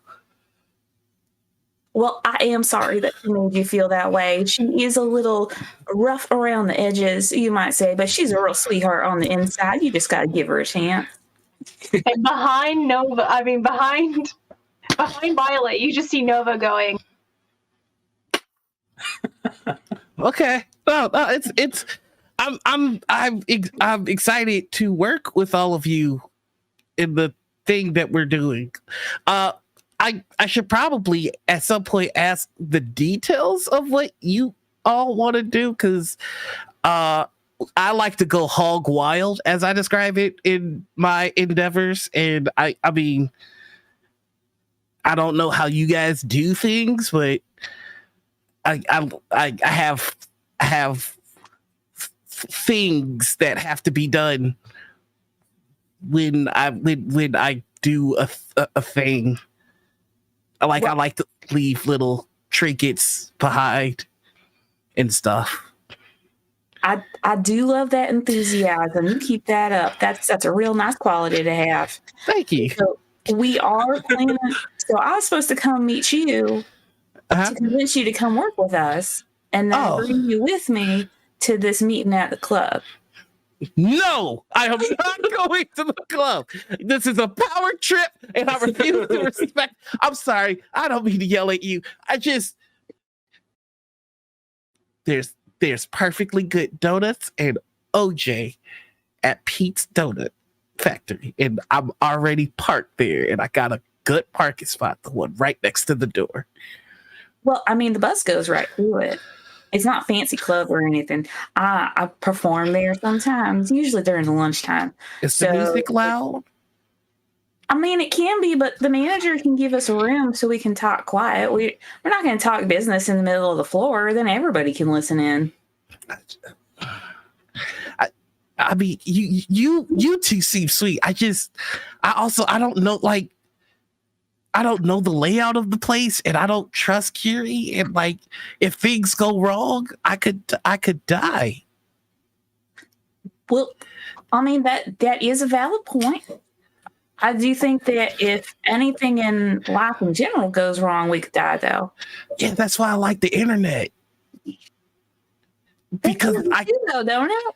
Well, yeah, but like, but I mean, you could definitely die in there, but like like in here, there's nothing. But in there, yeah. I would like to, while they're talking, draw a really ugly, like crayon-esque, almost kindergarten drawing of the layout of Area 51 on the inside of this donut box. Okay. You can certainly do that. To the best of my knowledge, and then I flip it around and show it to you, Slick. I mean that's helping me. That is comforting. But also, like, I know that your friend does magic and has no regard for etiquette. So, like, I don't know what to expect. Well, I'll be there. That's what I'm there for. I have regard for etiquette. Yeah, but like, what if Curie decides, like, oh no, Slick, he's too cool, he's too cool in the net. We have to wipe him off the board. Like, in meat space, I can't do anything. But in the net, like, if anybody tries it, you know what happens. You know, I just wow. Well, I don't. So Miss Curie had a bit of a disagreement with our friend Mr. Phisher, and she did not eliminate him in the Matrix or otherwise. I think you might be okay. I don't know. I haven't heard from Phisher in a while, Violet. Well, I mean, I wasn't gonna say that, but What? You're compromised. You're compromised. I mean, we just gotta be forthright with you, buddy. Okay. Honesty Fine. is the best policy for trust.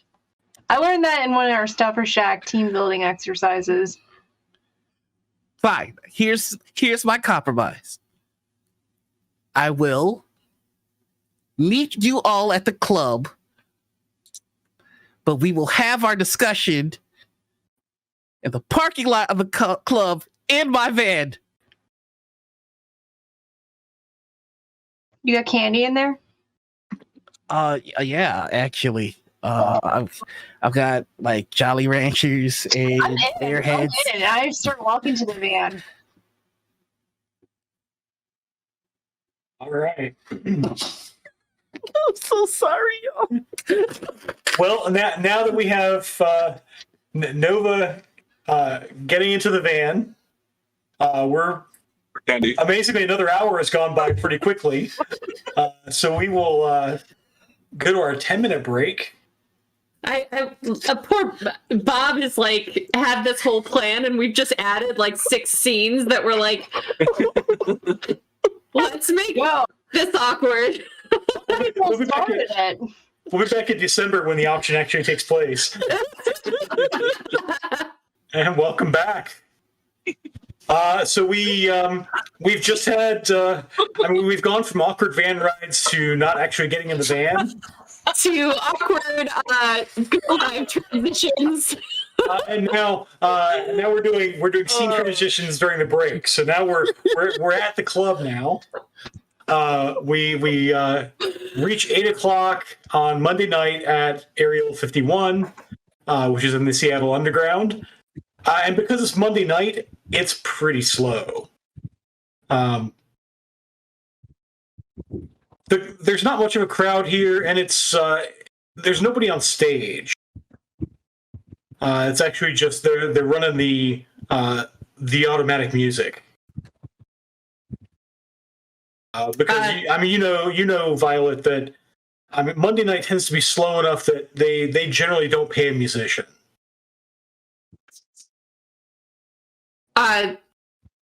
When I get there, is our Toil or Trouble around? Yeah, Toil and Trouble are there. They're behind the bar. I kind of nod at them and kind of gesture to, like, nod my head toward the room where business happens, and go, There's Toil.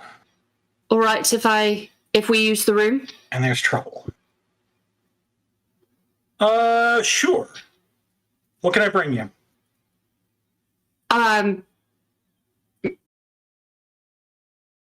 Nothing for me, thanks. Oh, come on. Are you seriously playing the Johnson for this and not buying your runner's food? I'm not a Johnson. Just meeting the team. I'll be back in a few minutes. All right. So you go into the room. So it's the same room. No, it's not the same room. It's a private room. I'm thinking of the room that you guys interrogated Dr. Redstone in, but that was the back office. There's actually a back room here that is set up as a. It's got a couple of tables there, so it's set up like a makeshift conference room. And we'll say you are the first there. I'll sit down and just flip to Astrovision to make sure there's no watchers or anything. Sure, go ahead and make a sensing test for me. Okay. Trouble. Toil. All right. Curie, there she is. Astral or astral signatures? Just astral. You got it? All right.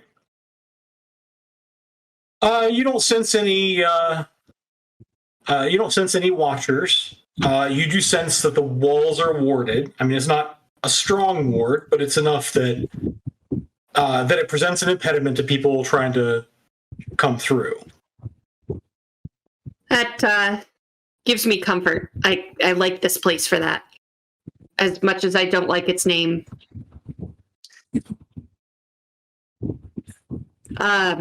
Yeah, I'll sit there and open my book on prophecies and read until everyone gets there. So we'll say Mr. Bell arrives next. Okay. I'm gonna not go in. I'm gonna stand outside. Not even invisible. Just stand with my arms folded behind my back until I see somebody else that I know. Okay. Yeah, not trying to obscure myself or anything. Just like kind of off to the side of the front door where the bouncers and whatever are. All right. So you do see a road. So the parking lot is emptier than you're used to seeing it, but it kind of makes sense to you. Being customer service, you do realize that restaurants and bars tend to get less business on Monday nights. Mm-hmm. Do I get edge for knowing that with my customer service knowledge skill? Sure. Really? Yeah. Sure. Since you have the customer service knowledge skill, I'll grant you the edge for it. I was kidding, but awesome. Yeah. By all means, tap those knowledge skills as you have them. You do see a roadmaster pull into the parking lot. And out come Violet and Nova with someone you don't recognize. And they're headed for the door. So you guys see Mr. Bell there sort of posted up by the door with the suit you always see him in, that green tie, arms folded behind him. Like he could either open the door or open somebody's throat. So, Slick, you see about 6'1", part Asian gentleman with long, slick-backed hair, wearing a black-on-black suit with a green paisley tie with a green paisley pocket square poking out of the pocket. You can see a silver pocket watch disappear under his vest. Shoes are shined. Suit looks nice and pressed. I have my arms folded behind my back like Morpheus in the Matrix. And I'm smiling this big toothy grin. And it just seems to like not move. It's just this plastic smile. It looks like I'm looking at you, but if you kind of pay attention, I'm more like looking through you. Are you looking back at me? Yeah, and there's a concerned expression. So as you're looking at me, a fly lands on my face, and it kind of crawls uncomfortably close to my eye, and then flies away, and I just keep smiling at you. Good evening, Violet. Nova, is that a new friend? Hey, Mr. Bell. Yeah, new buddy. Be cool. Hello, I'm Mr. Bell. I'm an associate from the Green Mansion. If you need any help, let me know, okay? Oh, okay. I hate outside. Well, Fran Slick, let's get you inside. It's very quiet, and basically nobody's here because it's a Monday night on a club, and we'll get you right into the room. Is that okay? Sure. Yeah. You got like a safety blanket or anything you want to bring with you? No. Do you need a blanket? No, sir. I'm fine. I'm fine. Yeah, let's do this. Let's have our meeting. She did this on purpose. Let's have our meeting. And like the faster we do this, the faster I can go home. I would like to walk near Slick so that he is between Violet and I at all times in some sort of way. Okay. Like a social safety blanket. Aww. I'll walk behind Slick because I know Mr. Bell's going to want to be in the back. And I walk 3 steps behind Violet. All right. How quiet are your steps? Mine? Yes. Right now you can hear them. It's a click-clack of dress shoes. Okay, that For makes now. it worse. Okay. All right. Cool. This is cool. Just have our meeting. So you guys go inside and you see Toil and Trouble behind the bar.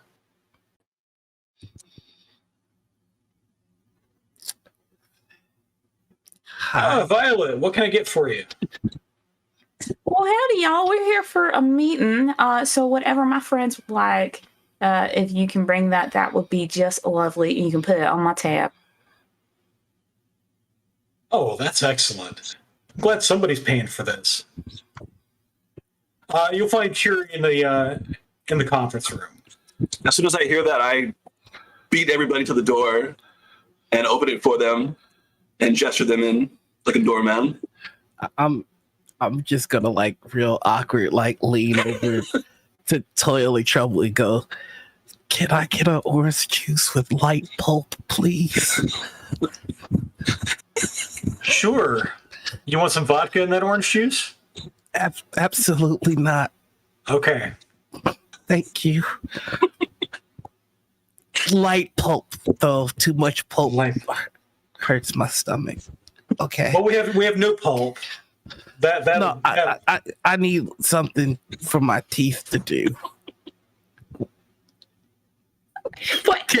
So what you see is they pull up the bottle of no pulp. They pull up the bottle of regular pulp, and they pour like a splash of the regular pulp, and then fill a glass with the no pulp. Can I get a little bit more pulp in there?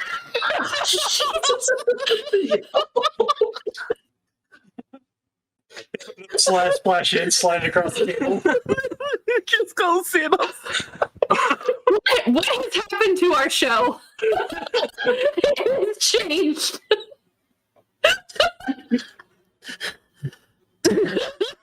Welcome to Shadowrun 6E. Emerald Glitch, the extended version. I can see the regret in your eyes. All right. I walk in. So everybody walks into the conference room. Curie, you see everybody arrive along with this new person. I look up and see everyone close the book and immediately sense him. Okay.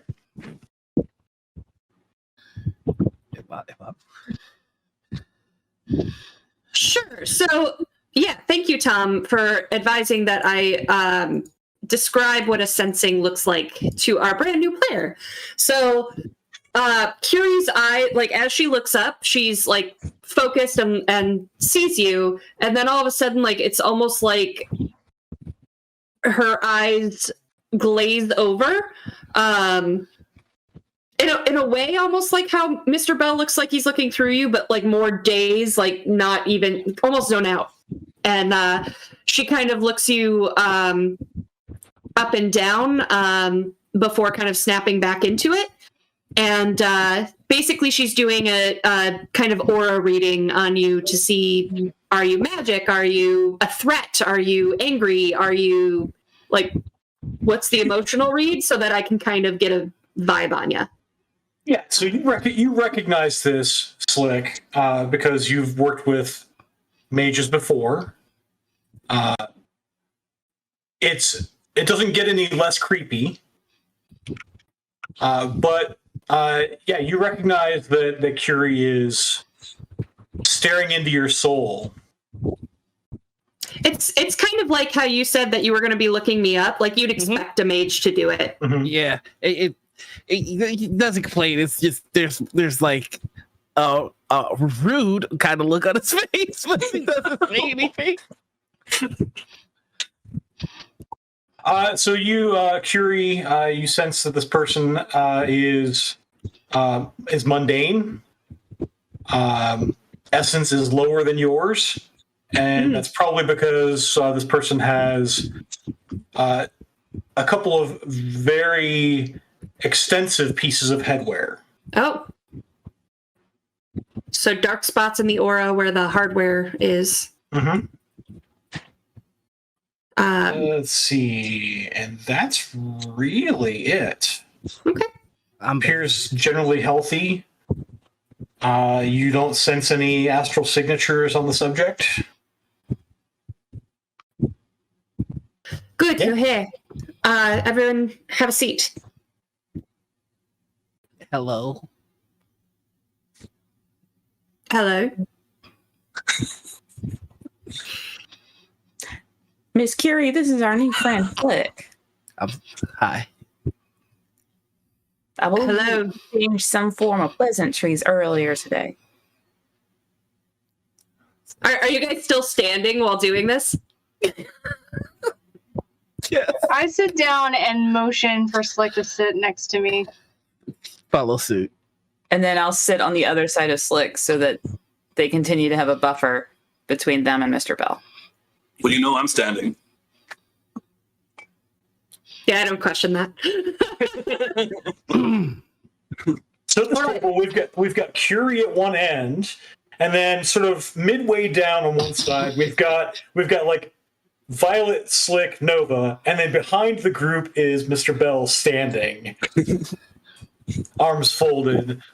Is Mr. Bell standing across from me by the door or behind me? I'm behind Violet. Okay, behind Violet. Okay. So, you all remember Professor Winters, I assume. She was with Redstone when we delivered the sins. I don't go into much detail about the sins because there's a stranger here. She contacted me about an auction for some historical documents, one in particular, and has provided us a nice cred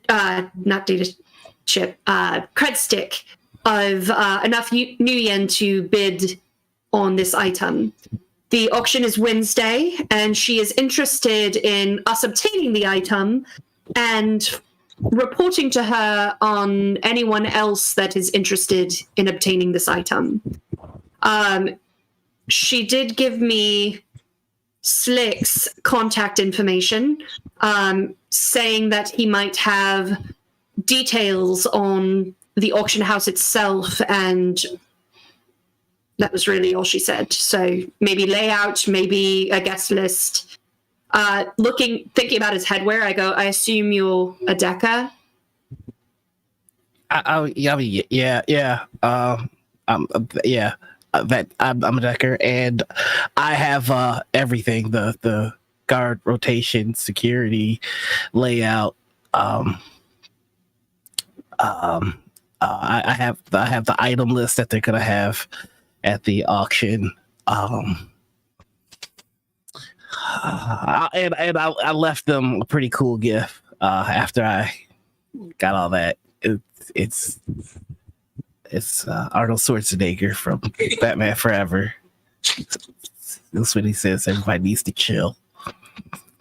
So is this auction private or open to public?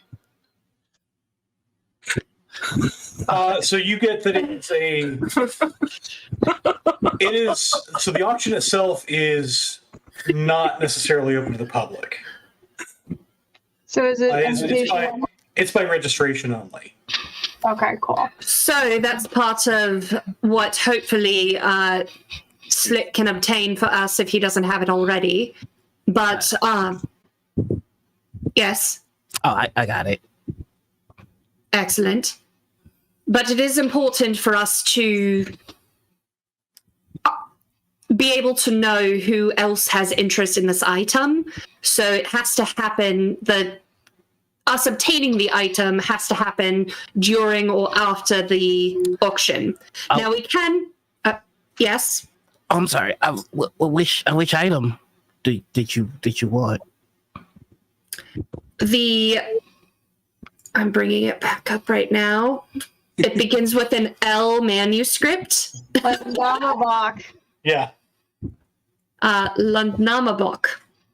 Oh, yeah, because there's they have a pretty cool mini painting of an eye that I have my eye on. Okay, That's clever. There it is. There's a statue as well. And I thought we could clean them out, take it all. So the difficult part is at the end of the auction, the people that have bid to win will be collecting these items. So since we can't act before the auction, that means that these items may be separated. However, if we have the guest list, that may provide targets, which of course are objective per Winters as the manuscript, but if we care to take on more, we can. However, I will also point out that, and I look at Violet for this and I say, we have a cred stick that she has given us to bid fairly on the item. But she said if we obtain it through other means, the cred stick is ours to keep. Oh yeah, we'll all split that?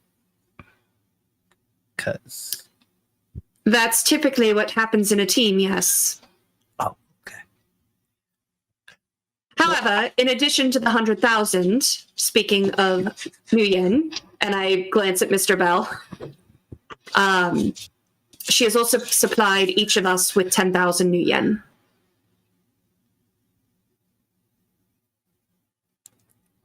I thought you'd be happy with that. I'm happy. So,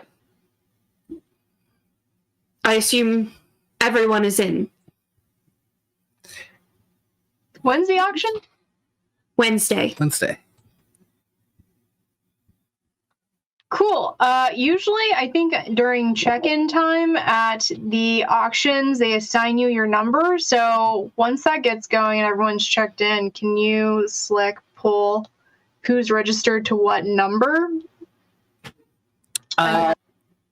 Yeah, that shouldn't be too hard. I had an idea something that I pulled at a different job that if you want to hear it. Sure, what's up? The security that's running the place is your basic run-of-the-mill corporate, and their job is most likely going to be to protect the goods before the auction. So that'll be the one time that they're all in the same place, and they have to transport it to the auction. The delivery might be a point of vulnerability that we can look into. I could look into it if you want me to. I mean, I'm pretty good at it. That, however, negates the ability to tell who else is interested and bids on the item if we've stolen it before the auction. Yeah. Could we pull a switcheroo?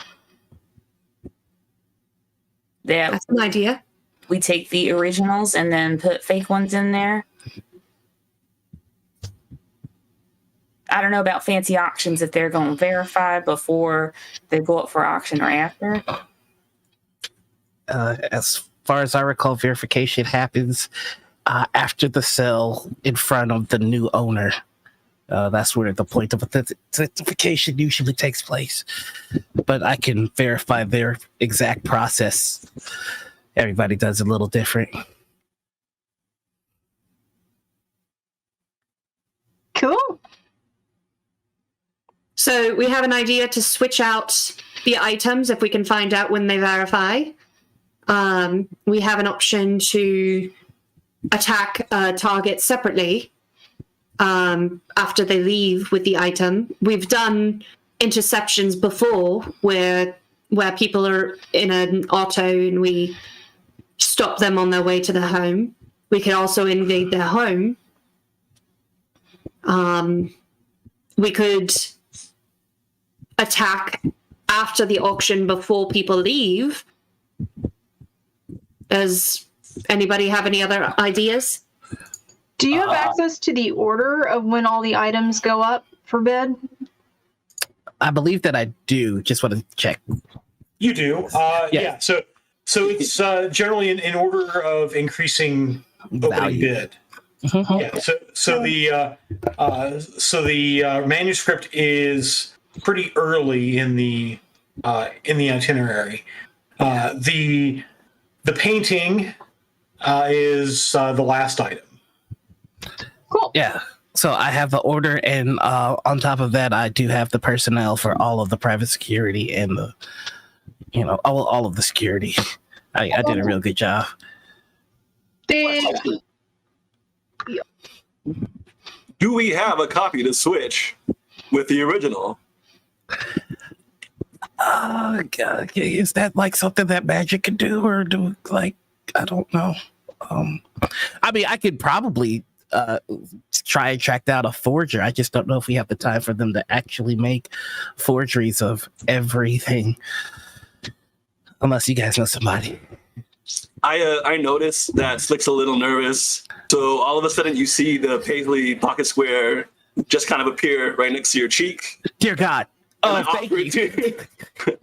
And I look down at you with my smile frozen and I say, "You're safe here." And then I fade back against the wall. I feel it. So do you guys know any forgers? It's possible think- Oh. it's our contacts might, but there's also perhaps another document to scroll from a talismonger, something that looks close enough that we could swap it. A forgery would be better, but I agree that time is not on our side for a forgery. We've been given everything that we need to do this simply and straight ahead. I think that we should go with a simpler plan of going to the auction and waiting to see who else is interested, and then possibly getting it after. So I agree. I think it might be a good idea to bid on the item, let us get outbid so we can keep the new yen. And then in the meantime, Slick, if you could research those on the guest list, find out perhaps if there's some are historians or someone that might be interested in a historical document, then we can kind of get a lay on them early and figure out what their weaknesses are, where it would be best to hit them, and take the item. Can you do that? Oh, is that something that I could do like right here as like a? How dare you ask me that? It takes a little longer to dig up that sort of detail on a person. Can I send them the guest list as a show? Like, yes, I have it, and I could probably do that. Yeah. So you can send. So the guest list hasn't been completed yet. Okay. But you do have a partial guest list of people who have already registered.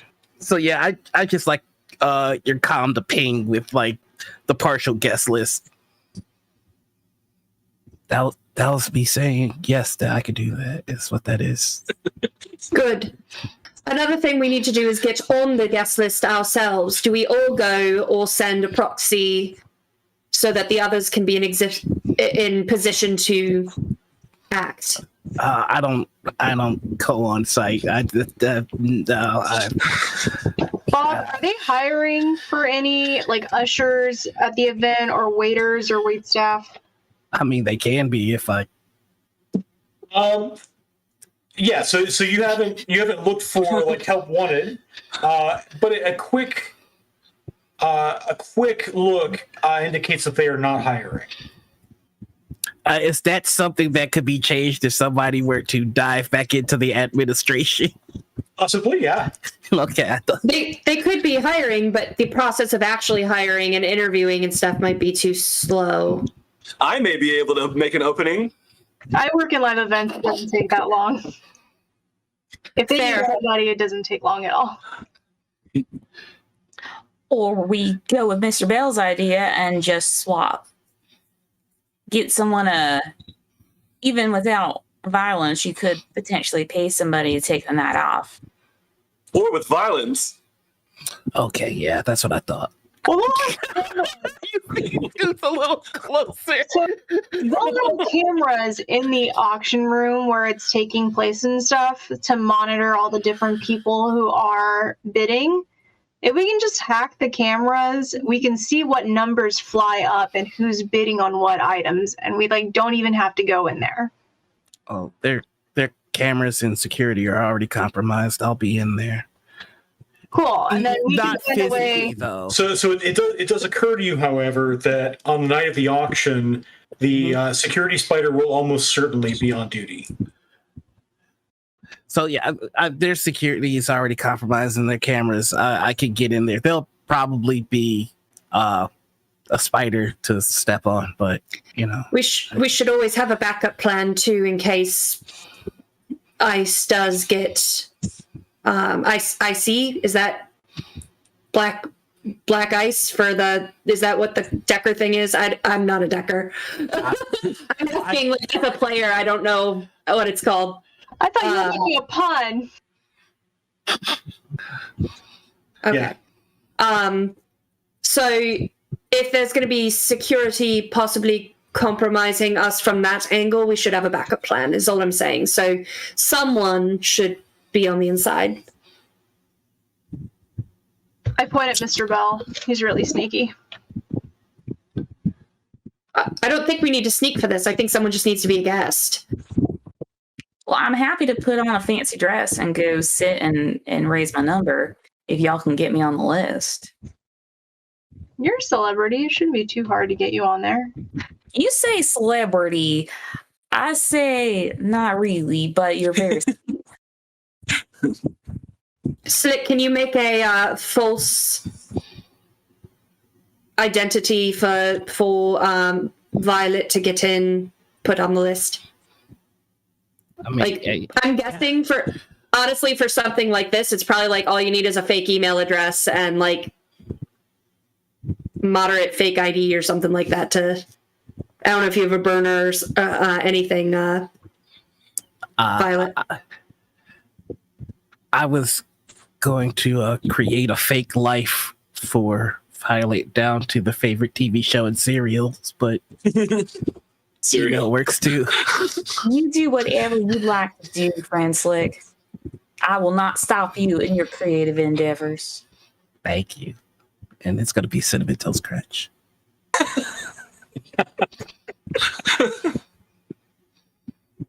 I look at Mr. Bell. So, what do you recommend in terms of the auction ends, the buyer has the item, then what? If you like, you can send me the information of who the individual is, and I'll follow them. Don't like that. We could make an attack that night. Should we do it on the road, or should we do it in our home? What would you like? All right, let's pause that thought. Slick, can you please do some reconnaissance on who's on our guest list and who might have a vested interest in this type of document. Yes, and the only issue is the guest list is it's only partial, so it's being filled out all the time. As more names come in, I can run programs to start collecting that information. No problem. Real good at this. And also with the security personnel information that I have, I could potentially even find out who's scheduled to be the spider that night, and then Mr. Bell might be able to exchange words with them. That's my code for violence upon their person. We got it. Yes. Thank you. So I think I smile at that.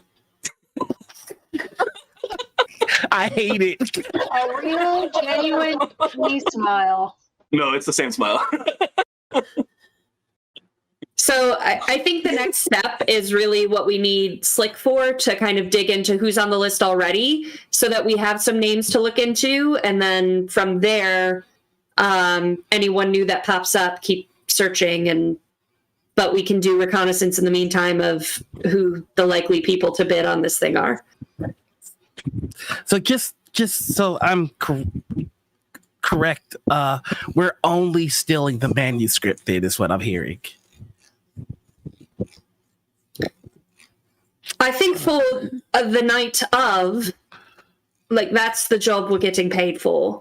If anyone is interested in taking on additional work to liberate items, that's up to you, but not part of this job. But if you need some help, just ask, all right? Okay. Actually, you have to call a phone number. It's a whole process, and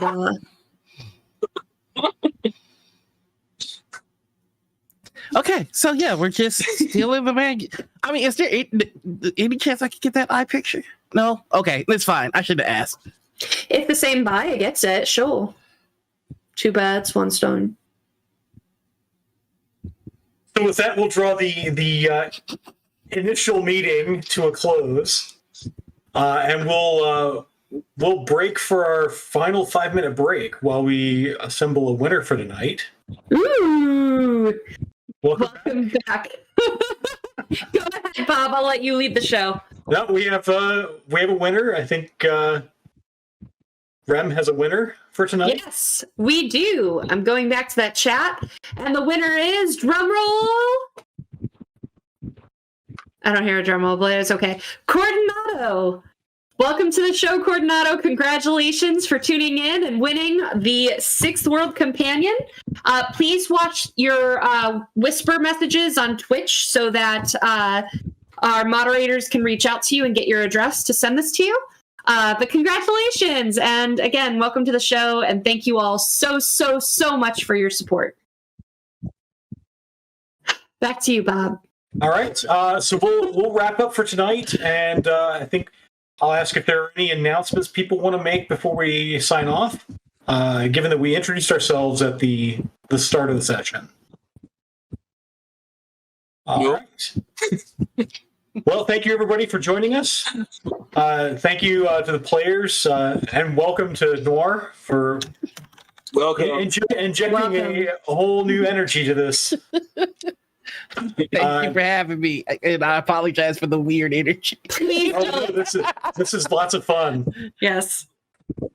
And thank you to Tom for at least keeping the train on the rails. This is like the definition of chaotic good energy.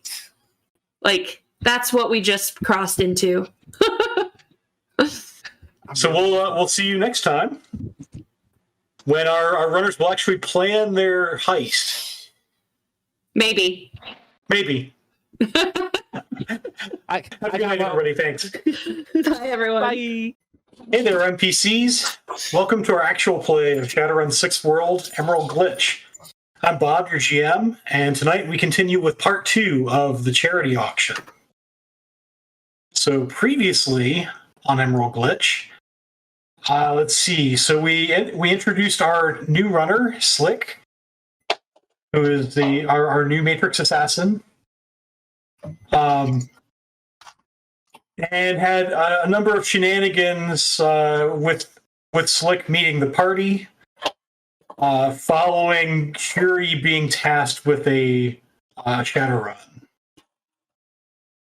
So the task is to acquire an Icelandic manuscript called Lanamabok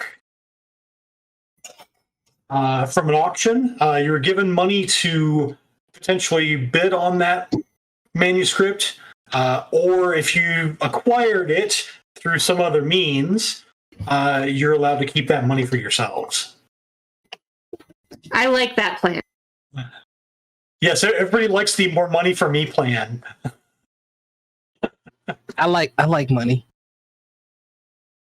So there was a pre-meeting meeting at Pete's Donut Factory, and then a meeting at Areola 51 in the underground. And you have either just finished up that meeting or you're still sitting at the table. And right now it's we'll say it's 2100 on Monday. The auction is on Wednesday evening. I think when we talked at the end of last episode too, we were pretty much at a place where it was like we had a bunch of questions for Slick to go digging for in the Matrix. So I'd probably be sitting there waiting for some of those answers. Yeah. So in fact, that's a nice cue for us to test out the new feature that Chuz has put into the Shadowrun 6 sheet in roll 20, and that is the capability for rolling extended tasks. So if you go to your character sheet, Slick, I'm going to pull up a different character sheet so I'm not interfering. I need you to add, this will be an electronics plus intuition test. I just need you to keep in mind the number of dice. So what's your electronics skill? My electronic skill is 5. Okay. And your intuition? My intuition is 6. Okay, 11. so 11. All right, so all the way up on the upper left, next to the D6 icon, there is a cycle icon. That's what you click for extended test. Wait, hold on. Let me see. Where is this at now? At the very top left, right under your character name. Oh, okay. I see it. There we go. Yeah, so there's a little cycle icon in purple. Yep. Extended test reason. And that you can type something in. You might type matrix search or finding out about this person, finding out stuff about Curie. Can I put flexing in the Matrix? You can absolutely put flexing in the Matrix. All right. That is your text box to type. All right. Dice pool is 11. Yep. And it should roll the first roll for you when you click submit. Boom. So you can see there flexing in the Matrix. You have 5 hits. All right. So I'm guessing I'm going to do the next roll. So first I'll ask you what you're looking for first. Okay. I know there was something I was asked if I could find. I think the thing that I'm trying to find is the guest list.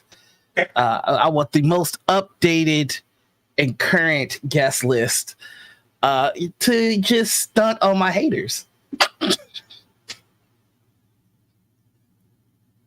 So that's the first thing that I went to look for. Okay. So this will take you a little more searching. So this is why we have an extended test. Yep.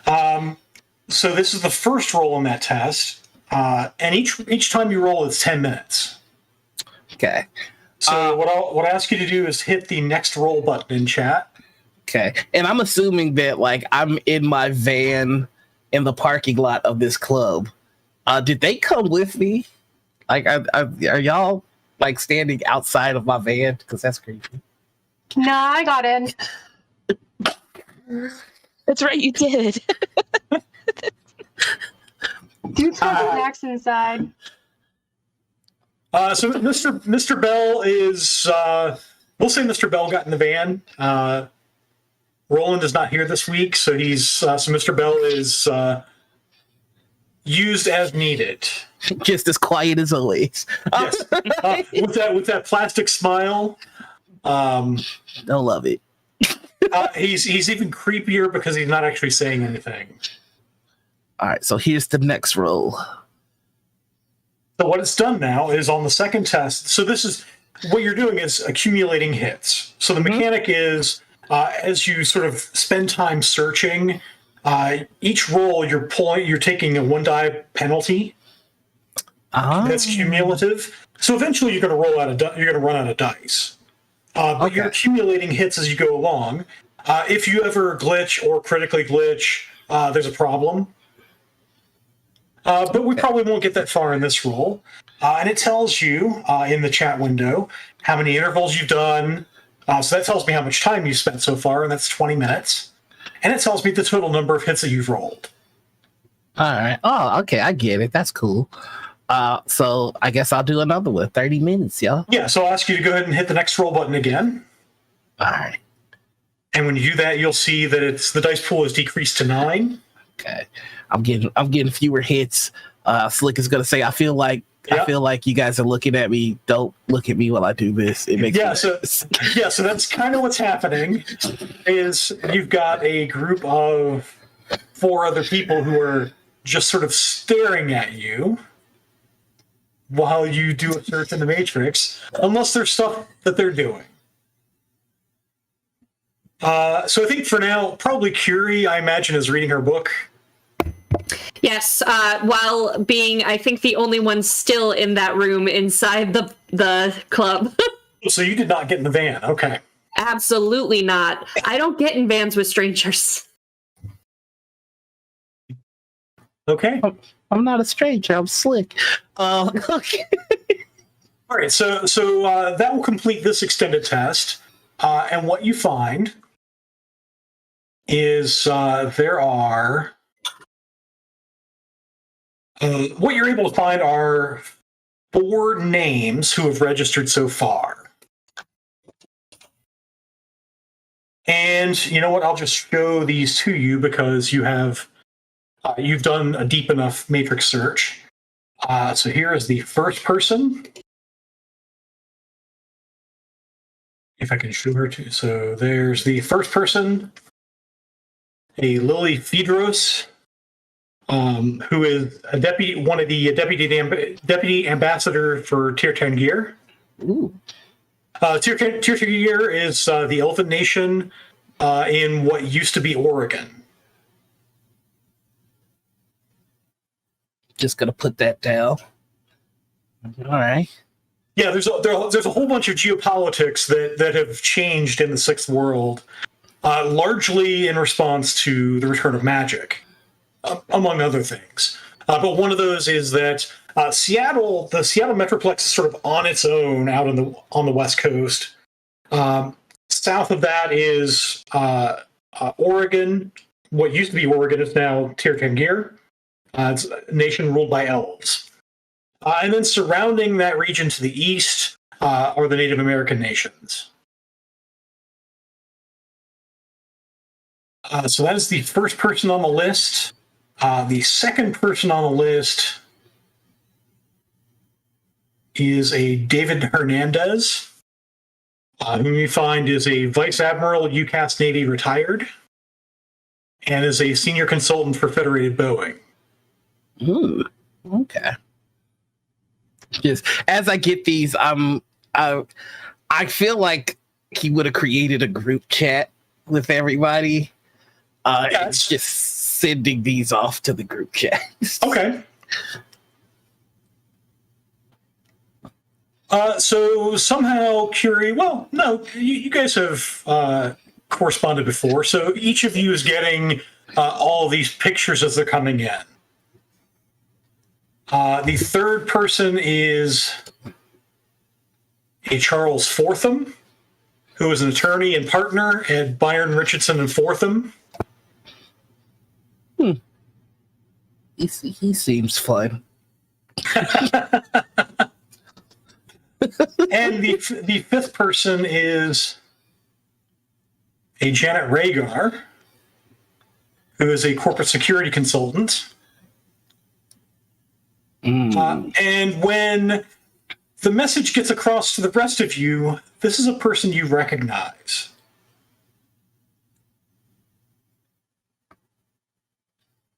This person is... I'll show you this one.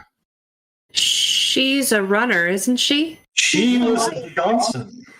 Ah, the ex-wife. Yeah. She's the ex-wife of Professor Redstone, who you think might have gotten fired by MCT.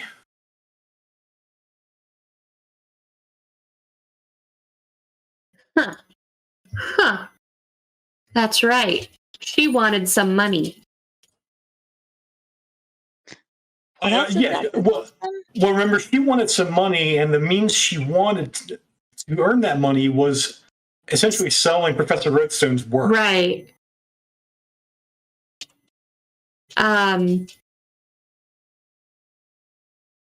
He was the one who hired that group of Shadowrunners to try to extract him.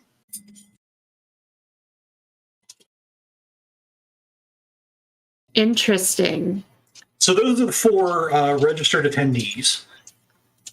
All right, I know what else I would like to try if I could. Okay. I know that another part of the mission was to see if there's anyone that had any particular interest in the what was it? If they had any particular interest, not in my eye picture that I really want, but it was the other thing. The book. So there's the book, the Lanema book. Which is, that's why you were hired, not only to bid on the item, but to find out who else is interested in the item. So is there any way I can pull up their search history to see if they're doing any sort of research on this book? That you'd have to track down their icons and hack their systems. It's a little more in depth. Gotcha. Okay. Well, I will shoot everybody a message. First off, the message is going to say, not bad for 30 minutes. I was just messing around. Lol. That was nothing. Second off, if we want more information on them, I got to get more up close and personal, which would be NBD. I could do it real easy. Lol. That sounds really good if you could do it easy. Then face. Do it. Then ... do it? Question mark. Might need help. Shrug emoji. I don't like getting up close and personal with people. Thumbs up. I just Violet. Period.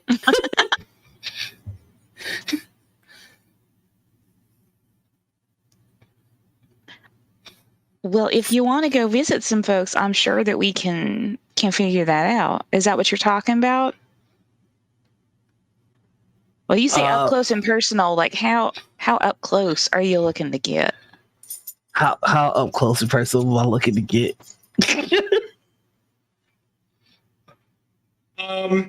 How much in their business do I gotta get in?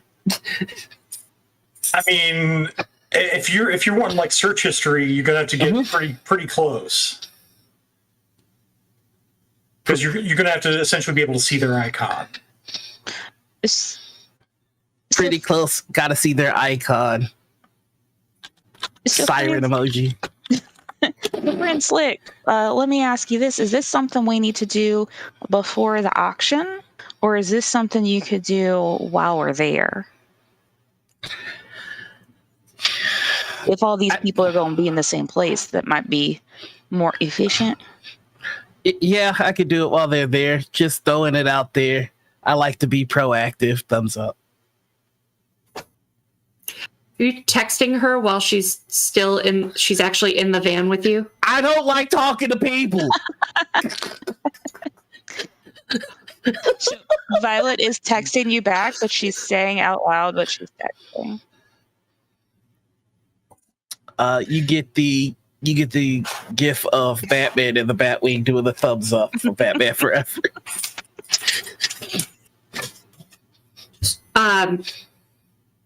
So we have this list of people. In order to dig deeper into them, Slick has to get closer. I'm concerned about the Redstone X. Redstone. So I'm curious, if not the manuscript, what else is there that she might be after, because she could be problematic.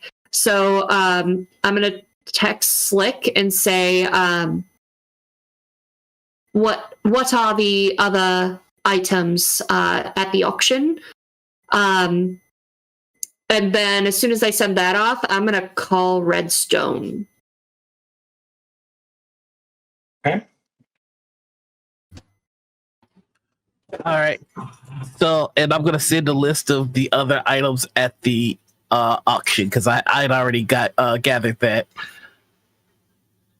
There's the alabaster statue. Mm-hmm. Oh, that's right. The Vito, which is the picture of the eye, which I quite fancy.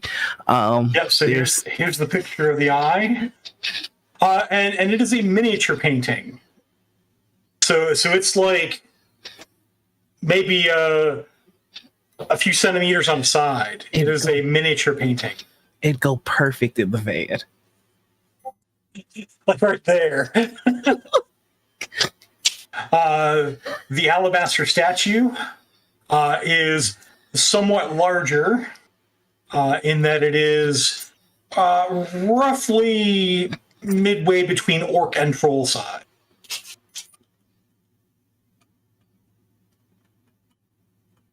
It's about well, maybe closer to orc. It's like 7 feet-ish tall. Unknown origin and provenance. That's right. And it's the most expensive item of the three. Aside from the Vito. The Vito starts at 200,000, right? Oh, that's 1.2 million. $1.2 million. Oh, never mind. And Now I that's your statue really want it. The alabaster statue is the next most expensive at $275. Then there's the Omni prop that is $67,000. And then there's the Nama book, $53,000. Yeah. I'm kind of thinking to myself, we could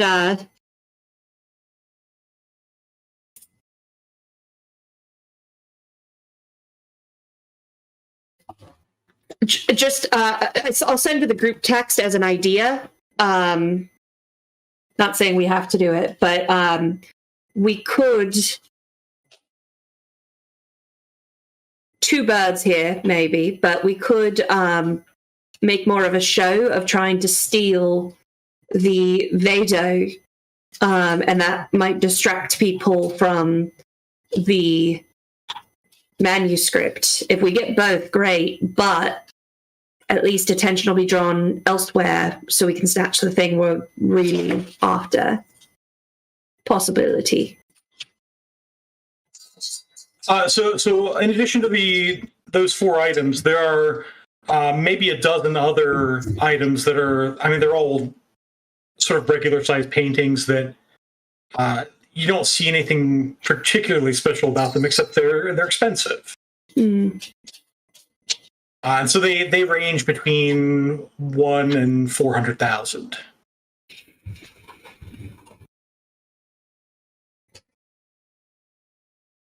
So do we want to actually go to this auction, or do we want to just steal it?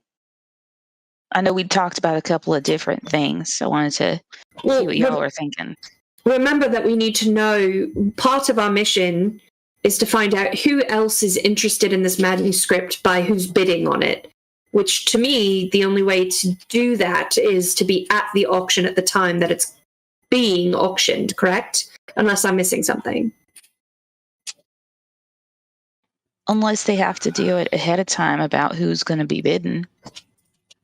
I don't know how these fancy auctions work. So from the registration list you have, it is basically just name, contact information, and they were assigned virtual AR panels, essentially. They didn't have to say what they wanted to bid on or how much money they were bringing. Is there any way for me to see if there has been a spike in activity with keywords revolving around some of these items? Like if around here there's been a spike in search engines for veto. And then try to localize that? There certainly is.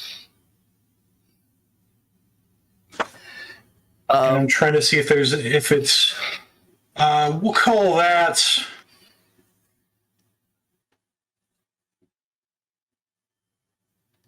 a matrix perception test. Ooh, okay.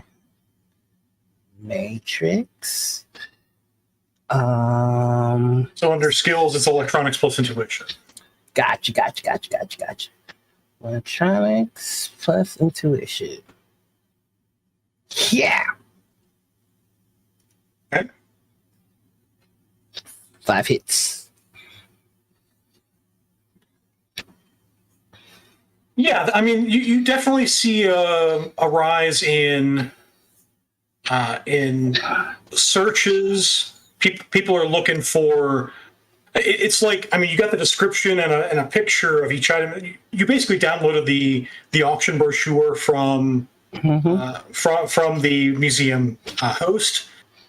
So you have a picture and the description that I gave you, but people are wanting to know more about these items, and so there's definitely some search history based on them. Analyzing some of the matrix traffic, you do think you see a lot more targeted matrix traffic looking into Veto. Okay. So that's helpful. I mean, not for me, because personally I want that picture for my van, but that's helpful because that means less people are looking for the book page. So I'm just gonna I'd like to zone in on the traffic for I am not gonna attempt to pronounce that, but it's the magical book page. You know what? Actually, with 5 hits, and only because you rolled 5 hits, you do sense that there's a lot of that traffic looking for Veto has been spoofed. Oh, like somebody dropped a bot in to do a whole bunch of searches for it. That's what I would do. So that's interesting because that might tell you something about what's going on too. I mean, that's also, that's helpful because now we just need to backtrack where these bots are coming from, and then we've got a suspect. So I'm gonna put in the group chat, good news, everybody. And then there's gonna be a Futurama gif.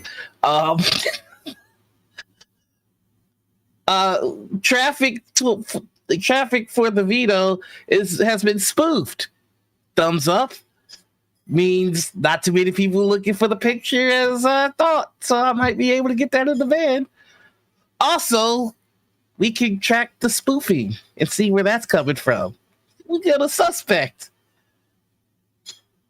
Well, if the spoofing is on an artifact we, quote unquote, aren't interested in, does that help us? Yeah. It means that somebody already thought of the plan that you thought of focusing on our attention on an artifact that we don't really want. I mean, well, you guys don't really want. I cannot stress enough. I want that picture for my van. I see. If you can track them, let us know. Sure, no problem. You're welcome. I mean, I think I did a good job, but don't have to mention that I did a good job, whatever. And he's typing all that, but no spaces, so it's just a string of letters that goes to the I'm gonna try. I'm not yelling at you. It means you're doing a good job.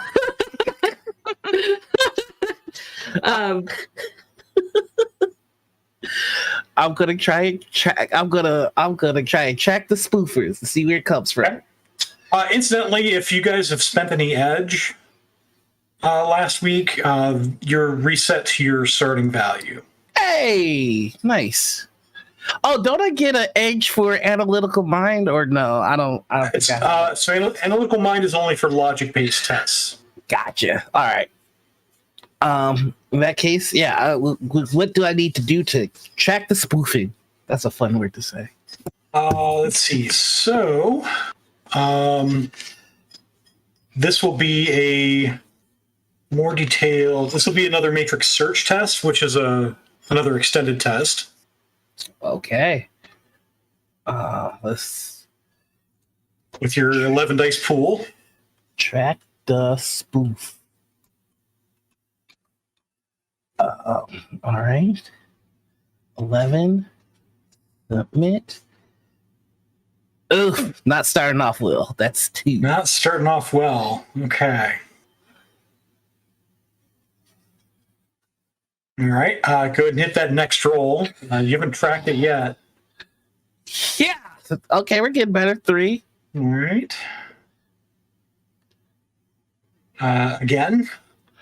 All right. Anybody in his van just hears him like mumbling take 5 as he's doing this. Yeah, 4. Hey, we're getting better all the way. Also, you can spend edge in order to turn a 4 into a 5.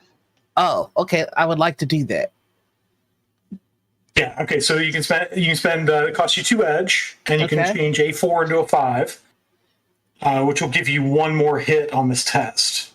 Cool. So that will bring it to 5 then. Yep. And total hits of 10.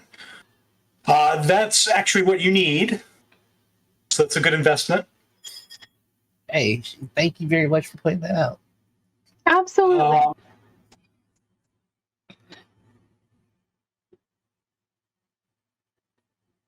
So what you find is that there's been a whole lot of spoof commands. You're seeing the residues of the code. Mm-hmm. Spoof command, incidentally, is an illegal action. And what you find is that it happened basically right here in this parking lot. What? Sorry, you're still sitting in Area 51. Sorry. Yeah. It actually occurred in the parking lot of the museum. Oh. We almost had it's in the van situation. The spoof is right behind you. Okay. Just gonna share that information with everybody. Whoever's doing this is at the museum proper, so that's information. Or was when they did the spoof commands. Yeah, they might have done a drive-by like I tend to do. And then what one generally does after that much illegal activity is they're going to reboot their deck. Mm-hmm. Because they don't want the Grid Overwatch division converging on them. Yeah, that could be a problem. That's a bad day. A whole lot of running. So that's some information for y'all. Did they happen to leave a calling card like you do, friend Slick? Well, that's a good question. Let me just dip right on back in. He rolls his eyes, roll back. He goes back into it. So no, they didn't leave any gifts like you do. Losers. This was more to the point. It does strike you as a more old school form of decking. Wow, this is a prim proper decker. Disgusting. No soul, no art to it. They're not having fun. They're just doing a job, and you can tell. I'm a chef. I like to put my foot. You think you have enough like snippets of code that if you saw this decker again, you might be able to match their deck to snippets of code. Okay, so yeah, I'm if I can, I'll take like the most signature piece of code that I have and send it to the group chat. Like, I don't know how knowledgeable you fine folks are, but I'd be able to recognize a decker by this. So maybe this is somebody you've come across. No clue. Ooh, okay, I see what I'm working with. Slick, I would like you to investigate this Janet Rhaegar, which is not her real name. So if we need to get closer, I'll come out and go with you to get an astral reconnaissance. But last time she was involved, there was a runner team trying to go after the same target we had. So if we have another conflict, we're going to have a problem. What is an astral recon? You know what? Not going to ask. You'll do your thing. I'll just leave you. I'll leave it at that. Yeah, sure. I'll look them up. Yeah, you're welcome. I come out and knock on the van window. Ah, God damn it. You see, he like gets out of his seat. Hello? Are we going?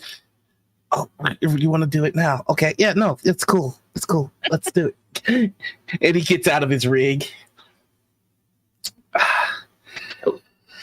Well, do you know where she lives, or where have you tracked her? No. You knocked on the door and I panicked. Excellent. That's comforting. I'll look her up real quick. Just don't stand by my driver's side door. It's like it looks weird. Just get in. There's tons of room. It's real cozy. I've got a mattress in the back. Not saying that, not for any reason. So describe the inside of your van, by the way. It's one of those like van dwellers type vans. So like the front side looks like a van. There's the driver seat and the passenger seat, and the back half is like an apartment in a van. Like there is a bed on the side. There's like a sink, a microwave, a coffee pot, a little TV, and like little like posters and pictures of art all on the sides of the wall. And you see that there has been a recently emptied out section in the art. And he just drew like a crude eye for where he wants to put the painting. And there's like shag carpet on the floor and like the teeniest, tiniest like dollhouse chandelier on top, just to be fancy. So you also see Mr. Bell at this point has a little dustbuster out and is vacuuming shag carpeting. Oh yeah, there's probably Fritos all in that carpet. Just chili cheese Fritos though, because those are the best ones. Come on in. After Mr. Bell has made up the bed and like cleaned that area up, Nova's definitely laying across it and like going through all of Flick's stuff, just like a young person would do. What's this? There's tons of like old school books on like coding, and there is like a collection of old movies. And you can tell that Batman Forever in particular has been well watched. And the box set of Futurama as well. Yeah.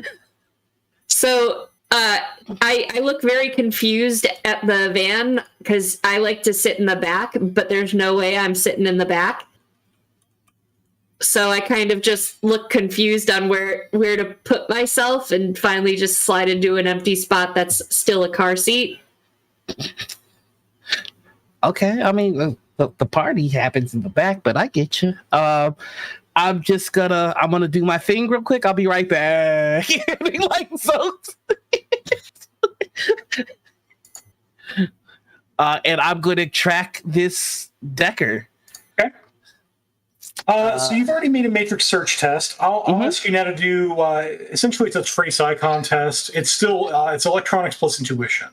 Gotcha. Electronics plus intuition. I'm not bad at that. So yeah. Oh, only 2. Okay. I didn't put my heart in it. I need to see what is that and where's.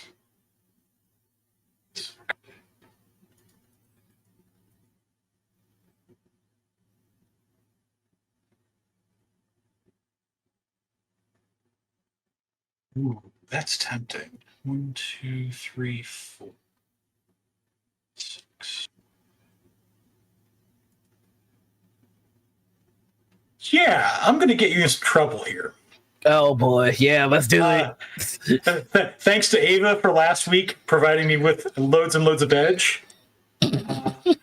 I'm going to make you use your 2s to count toward glitches.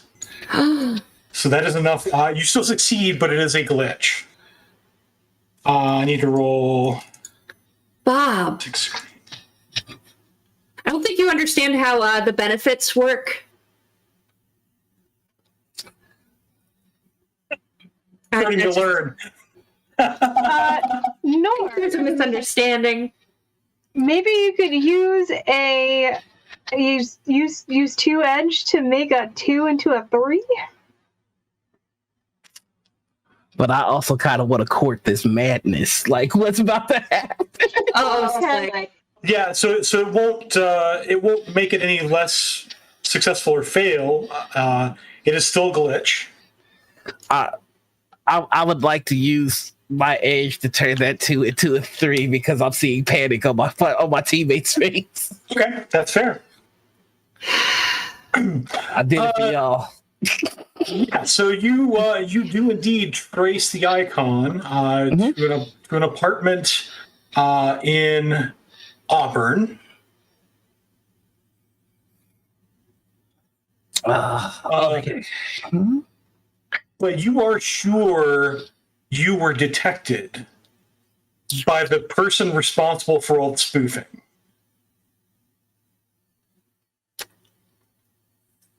Frick. You have somehow with your GIF and your using your Futurama GIF, you have disrupted the prim and proper old school decking that is going on, and you are certain you're detected. Well, since I've already been detected, I'm just gonna leave a bender bite my shiny metal butt GIF and get on out of here. And I think there's gonna be a look of like, oops, that's very visible on Slick's face. I got the address. Why do I feel like there's a but? Ooh. You know, in every line of work, there is danger. What we do inherently is a really particular art, and sometimes, despite one's best intentions, there are mistakes that happen to be made. And let's pull direct more answers. I might have been I'm resetting the deck, by the way. I might have been a touch noticed. You can see him resetting everything by the spoofer, who's like, it's not gonna bug you as much as it bugs me, but this is a real old school guy, whoever this is. And they do everything by the book, and it's really disgusting, but they caught me. I got a little too... I embellished a bit. Okay, there, that should do it. I embellished a bit. Well, we should also go. It starts to drive. Yes, just in time, Mr. Slick. I have rearranged your library. Wait, what? You look in the rearview mirror, and there's Mr. Bell with that customer service fake smile. Oh, and God. you notice off to the side, all of your books are in completely different order than what you had them in. I arranged them by interest in star ratings. I give each one of them stars. Did you do it alphabetically? You did it alphabetically. Okay, it's fine. Today's been a great day. I think there's a leftover jelly donut back there. Did anybody find it? Can I get that? Right away, Mr. Slick. And he hands it up. He hands the box up to you. Just crunch it. I was just about to throw that out. Because it's stale and way old. But yeah, Slick is starting to drive towards the address that he just got. What does it mean that you were spotted? Oh, okay. Anybody ever tell you not to take cookies from a cookie jar and you were like, you don't tell me what to do, and then you open the lid of the cookie jar and you put your hand in and that person walks in and they're like, I thought I told you not to take the cookie from the cookie jar. That's what just happened. Friend Slick, that sounds mighty stressful. I'm so sorry that happened to you. You know what? Thank you for being considerate and empathetic to my situation. It's fine. I mean, I don't know if they caught me enough to know where I am. I know they caught me enough to know where I was. And usually one of two things happens. Either nothing happens or a death squad gets in after me. So, you know. Well, did they know what you were searching for? Do they know what I was searching for? You know what? You do have a suspicion that this location is compromised. I mean, well, first off, The location you looked at, or the location we were? You know, the parking lot of Areola 51. Gotcha. yeah, where we were, where we are going might be compromised, but that's what I got you guys for. It's gonna be fine. I look pointedly at Violet.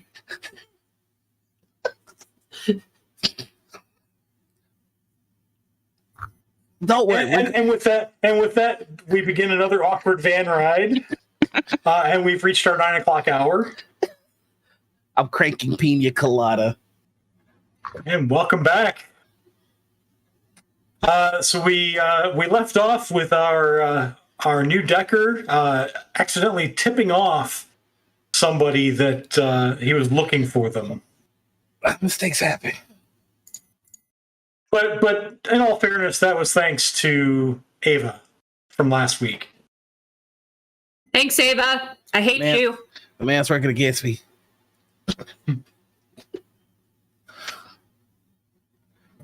All right, so I guess we're on our way to check out this person that probably knows we're coming.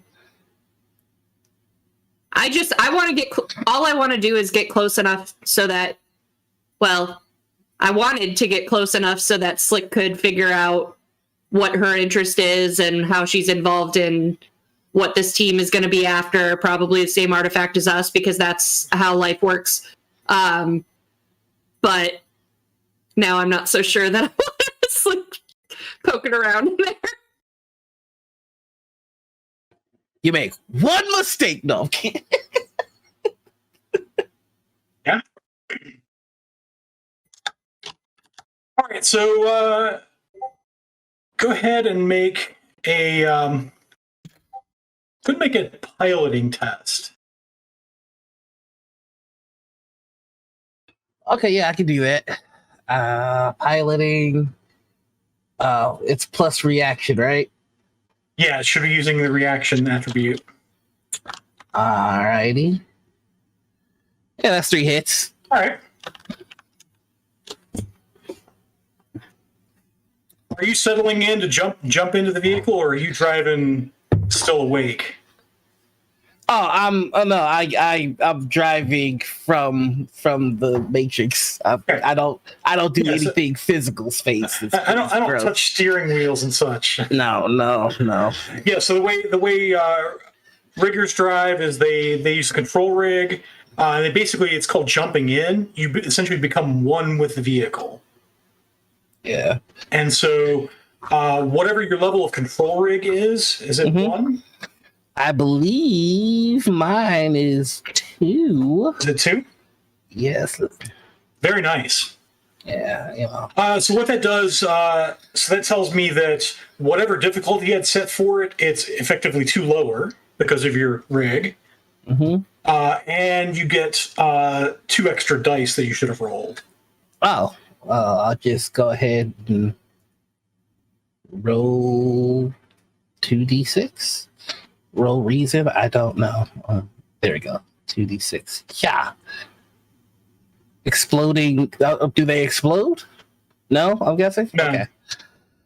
One more hit. So 4. Okay. And now we've gone from blasting the Pina Colada song to let's do Billie Jean. Yeah, we're riding to Billie Jean. Nice.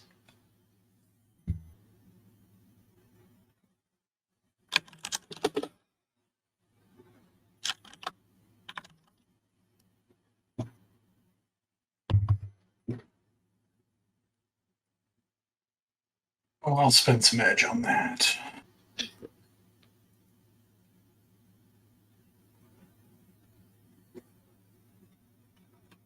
That's better. So, you get to the address, an apartment building in Auburn, so it's a 7-story apartment building, and this apartment is on the top floor. All right, everybody, we're here. So, As soon as he says that, I pass out. what the? So in the bed, or on the floor, or in like the bench? I'm in the chair. The chair, okay. That's her Yes. her astral reconnaissance. Oh, Okay, so you go to the apartment, Curie? Yep, I'm scoping it all out.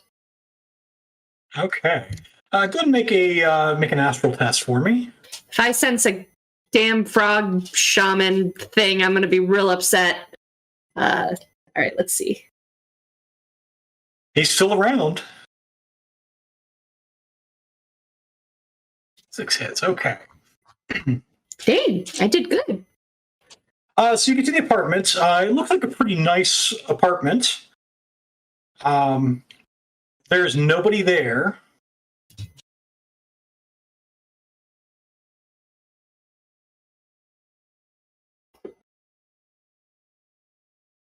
And you think that there are residual astral signatures that have just gone, like in the last, since your Decker said they were detected. So I'm gonna. Oh, go ahead. And there's some stuff that's sort of haphazardly scattered about the room, like, hey, pack quick, we got to get out of here. So knowing that, I'm going to take advantage of. I'm going to hope, because if it was me in that situation, I want to know who was snooping. So I'm going to see if they have not maybe left the neighborhood, and I'm going to start doing my grid thing, where I move at the speed of thought. So just kind of take a grid of the neighborhood and the few blocks around to see if like there's a car with people in it that are kind of keeping a lookout and stuff like that. Okay, so this is going to be a more lengthy test, extended test, if you will. Hey, I get to practice an extended test. Not astral signatures. Okay. This will be just astral, so 9 dice. And where do I do the? So in the far upper left, you'll see a D6 icon. Yeah, and then to the left of that. To the left of that is the little cycle icon.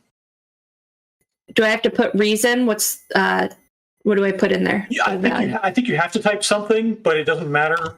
I mean, whatever you type is going to show up in the chat. Okay, and then my dice pool. So flexing in the astral, if you want to do that. I just used the number 2 because I'm lazy. So astral is 5 dice, and what do I roll it with? I don't remember. Oh, astral and intuition. Mm-hmm.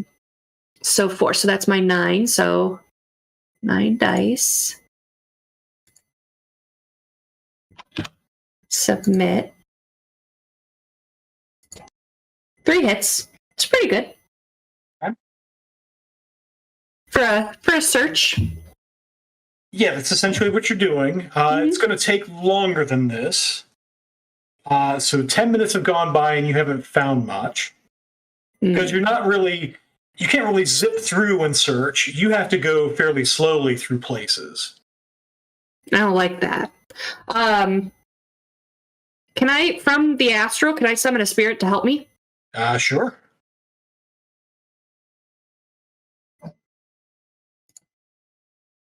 Let's do...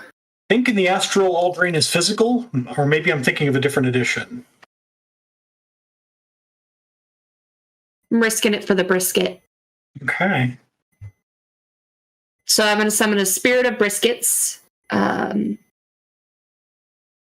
Let's do a force 4 spirit of air.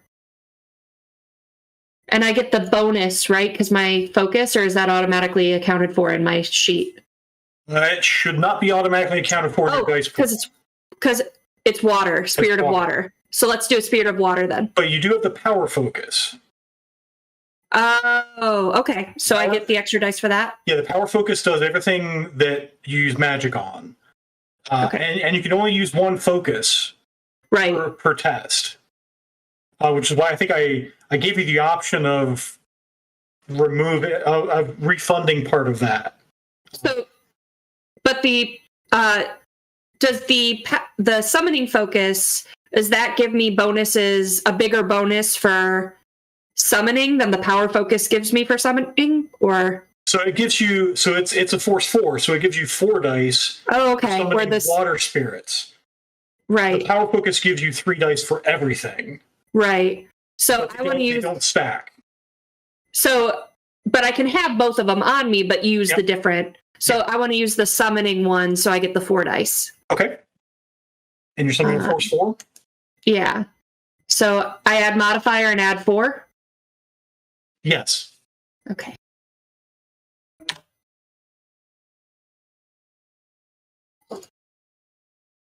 Eight hits.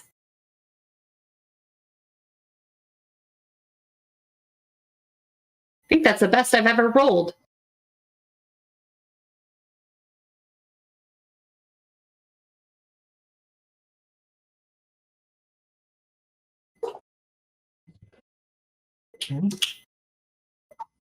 Oh.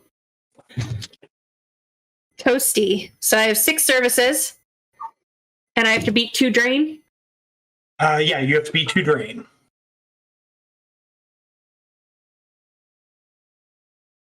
Yay! Man, that was easier than it used to be. Well, it helps that I rolled fairly poorly, and you did rolled too. Pretty well. Yeah. 17 dice, I got a little more than half. Yep. So, all right. So I now have 6 services from a Force 4 water spirit. And I'm going to say, hello again. We are searching for, did I ever sense her? I don't remember anymore. Yeah, you sense her. So I give the image of the aura I'm looking for, so that I will actually ask for a memory test at this point, because it's been a while. Okay. That's fair. Memory. Another 4 hits. Yeah, you're able to recall enough information about the aura to give your spirit a something to search for. Okay, and I'll also give it those runner, like the froggy spirit and that summoner, like that flavor that I was tracking down for so long. Just to be like, you might find this too. So if it's using the search power, it searches for one aura. Oh, okay. Then we'll stick to her for right now. Okay. And I'll tell you now, it's going to be a remote service, which will use all of your services. Fine. It costs me nothing to call it anyway.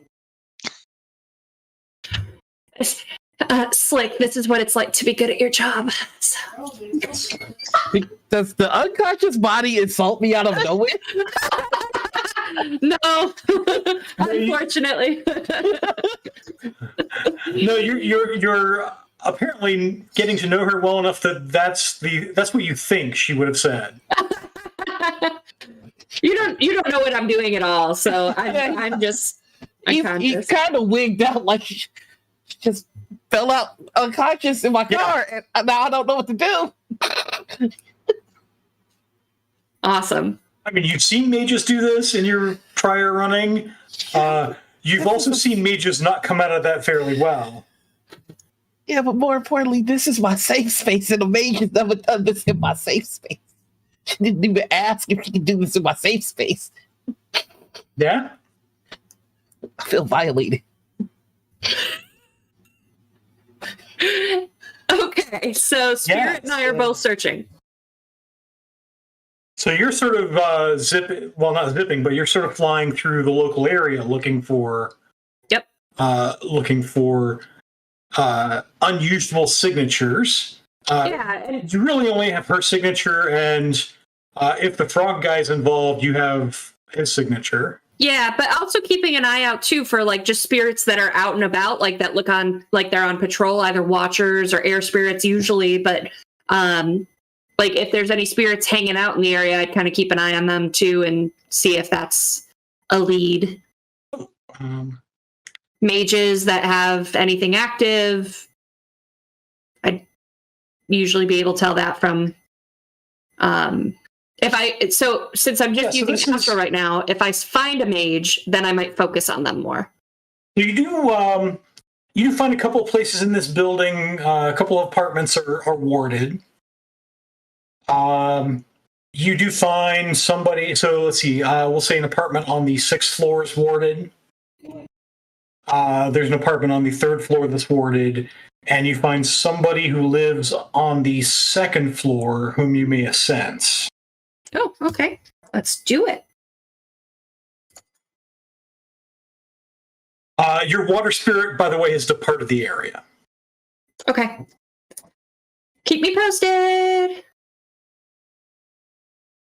And you're kind of getting that sort of splitting your attention between looking at stuff and the sort of rush, because the spirit does get to travel with its search power. Yeah. Because it's different than just a sensing. Come on. Oh, there it is. Roll 20. All right, so I got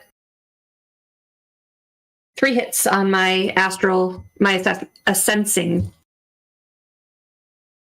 Okay. So yeah, 3 hits gets you.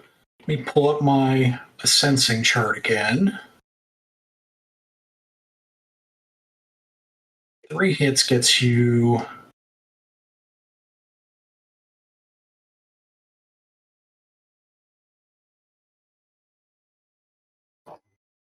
You do find there's an aura in here that is this aura looks like he's sort of looking out the window at kind of where your van is. Okay. This aura is still healing from some wounds. A wound on one of his arms, which you see has been replaced with an obvious cyber arm. Mm-hmm. The general emotional state of the subject is angry. This is a person whose essence is much, much lower than yours. Mm-hmm. Let's see, and you do get presence and location of cyber implants. There is cyber throughout this person's body. Okay. fair amount of it is alpha grade. Ooh. Except for the obvious cyber arm, which is used. Hmm. So that was probably a rush job recently. Mm-hmm.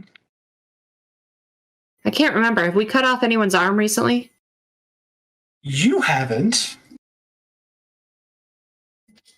I'll leave it at that, and you can discuss it with the rest of your team. Uh-oh. What happened during inventory at the Stuffer Shack? But that's what you find. All right. And no mages that I've seen, and no Nope. flavor, similar flavor. Nope. Okay. I'm gonna go fill them in since we're being watched. So I'm gonna. I'm all passed out, and I sit up and go. Second floor. There is a man with a lot of cyber, good cyber, except for his arm. Looks like it's a new ad, still healing, and it's used cyberware. And he looks really mad, but he's watching the van. I think he's watching the van. Oh, God. Okay. Second floor? Yeah. I kind of look at the building and go, like, third window from the left or whatever. Am I able to try and crack at his stuff? You could do a matrix perception test. All right. No, I'll be right back. Just Chelsea. I'd like to do a memory test to see if I mentally Sure. recognize this. I won't even charge you a memory test. Because if the description is correct, you are the one who cut his arm. It sounds a lot like the dwarf. Oh my god, that guy. I knew we should have killed him. And you remember he was but one of many dwarves. You guys, he's got like a little dwarf army. We gotta get rid of him. Wait, what? I'm sorry, what? Yeah. He's like in the dwarf mafia or something. What? What did you do? Violet was there. I don't recall the dwarf mafia though. Were you not there? Curie, you were there, right? What are we talking about? Well, we went and like harassed a bunch of dwarfs because Mr. Finley said so. For Stuffer Shack. Yes. What? Were you guys not there? Who is Mr. Finley? Oh, you weren't there then. Yeah, this was. If you watched the episode, you remember it was Nova, Violet, and Mr. Bell. Oh, okay. Violet, you were there. Mr. Bell, you were there. Perhaps I should take care of him. Well, Yeah. should I You see the door slide open, and you see as he steps out of the van, he just sort of pixelates, and so that as he's stepping out of the van, he's becoming invisible. What the? Should I still do the thing, or is he? Yeah, just gonna... If you're in full VR, like you are out, you're not aware of what's going on around you. Oh, but your vehicle does have sensors, and they tell you what's going on around. Oh, good. Okay. Yeah. Okay. I got this place kitted out. He goes. There are very few vehicles that don't come with sensors of some kind. All right. Well, I'll just see if I can help him. You guys are gonna get the dwarf army mafia after me, are you? Nah, you wouldn't do that. You seem cool. So it's this electronics intuition test? Yeah, so it's an electronics intuition test. And I need to make some dice rolls here. Helps if I have his character sheet open. I'll look at Nova and Violet and say, are we going in after him?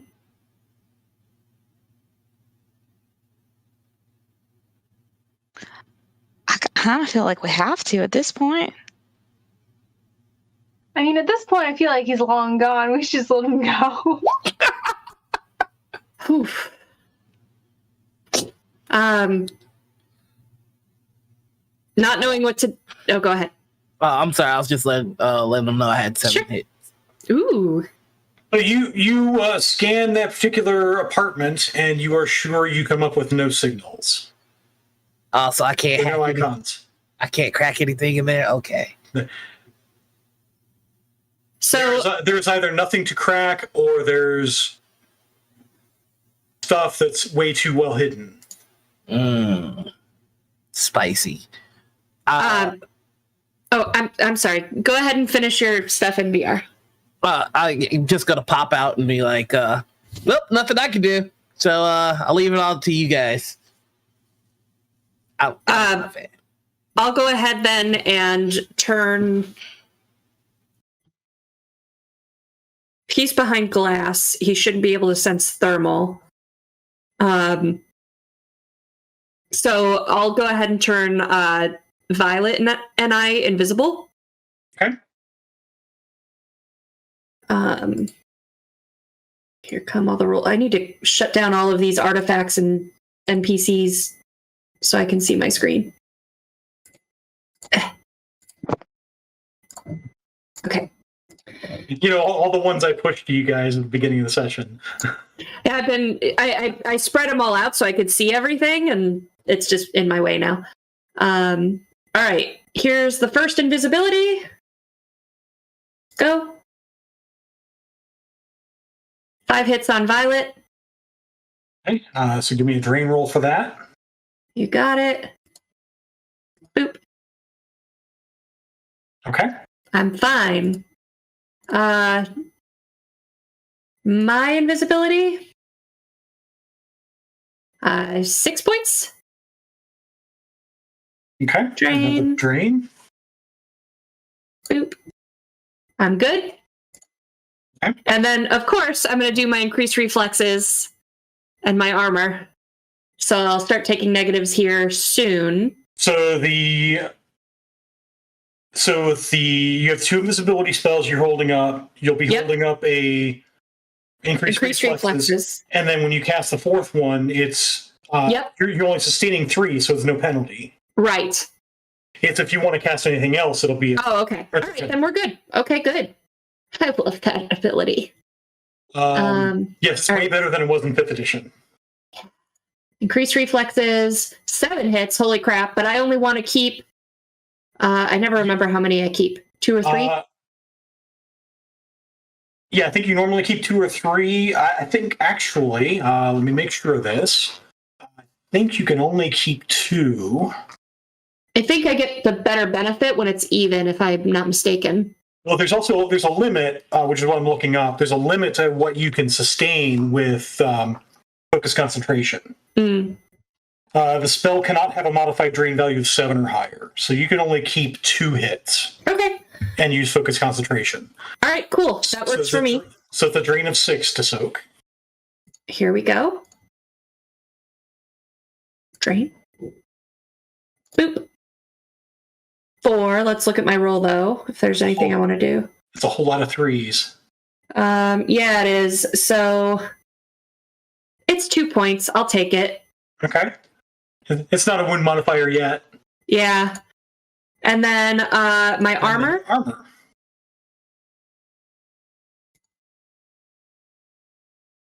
So many spells. Sorry, guys. Only 2 hits of armor. I'm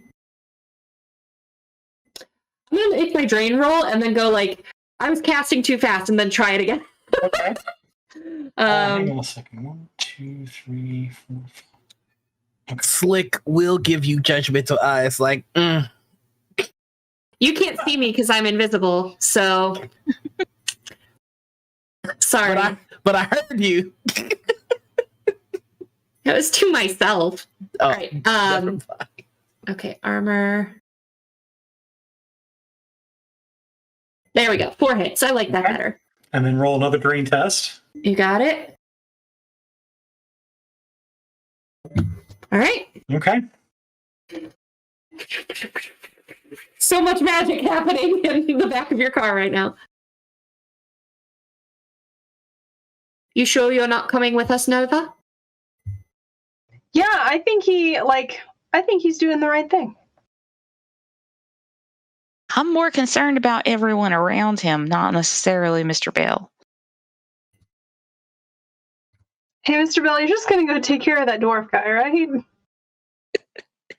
Well, I'm already in the apartment and he's not here. Shall I get us access to the top floor? I guess so. Does he have any stuff in the apartment? Like, check his fridge? Never mind. It can wait. I guess. Yeah, we can check out the warded apartment up top, but Violet and I will need to wait outside.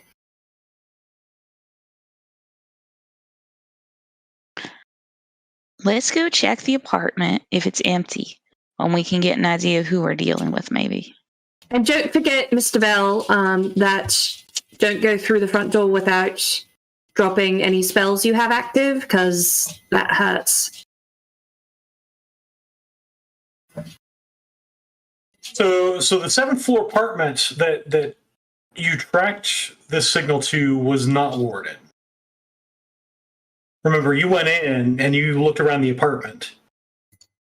Or are you referring to there were a couple of other apartments that were warded, one on the 6th floor, and I think I said one on the 3rd floor. I think we were talking about it wasn't warded, the one that I checked out and they were No, because you left just in a hurry. You waltzed right in. Oh, that's right. Okay. Scratch that. Different apartment.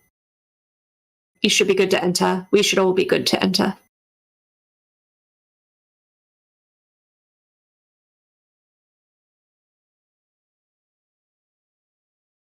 So the two of you, is it just the two of you going upstairs plus Mr. Bell? Yep. All right. So you get up there, and Mr. Bell is standing there next to the open apartment door, arms folded behind his back with that plastic smile on his face. Can we see him? Did he come uninvisible? No. I can feel the weight of the creepy smile. Yes, Got he it. did. Yes, he did. Oh, okay. All right. Shall we search? See if there's anything to find. All right. So I'm going to leave that to the two of you who are up here, as Mr. Bell sort of fades back into invisibility. I'll help search for Violet since it's just the two of us, but then I'll do another look closer astrally to see if there's any like that Watcher Spirit residue or again anything else I can pick up by a better search. So the two of you can go ahead and make perception tests. And I think Violet, because of your adept power, you get an edge for that. I do, for observing in detail or perception. Mm-hmm.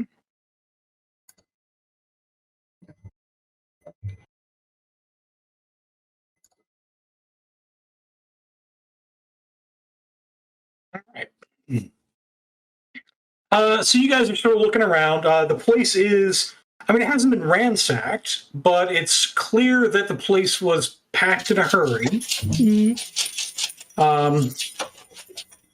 You find a couple of suspicious places in the closets where go bags would be. It does look like so this is a two-bedroom place.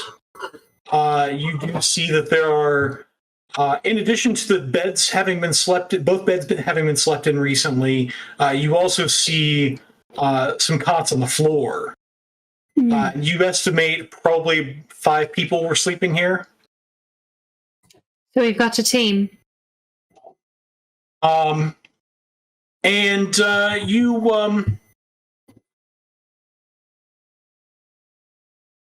With 4 hits, you find in what must be the master bedroom. You find a sort of it's knocked over, but it's a picture, an actual flat-vid picture of. Let's see. It is.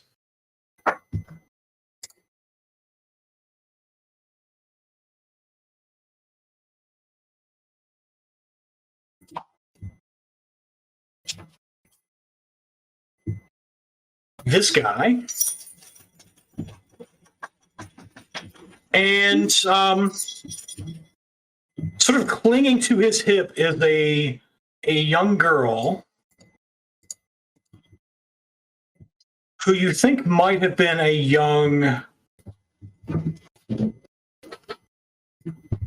much younger version, childlike version of this person. Is she a dwarf? Everything that you've heard described has been human, but she is short for a human. Okay. All right.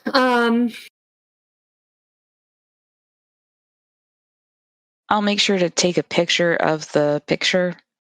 Okay.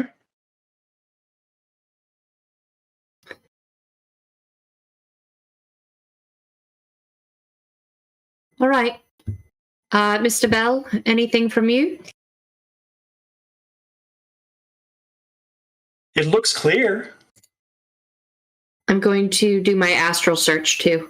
Whoever was here is now gone. Thanks. I'll be outside when you're ready to depart. Do my astral look. 3 hits. Okay.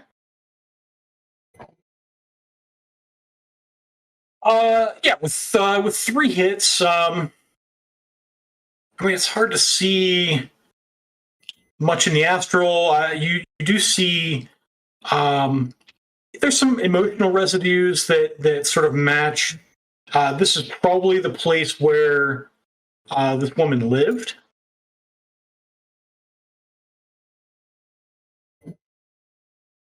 Okay.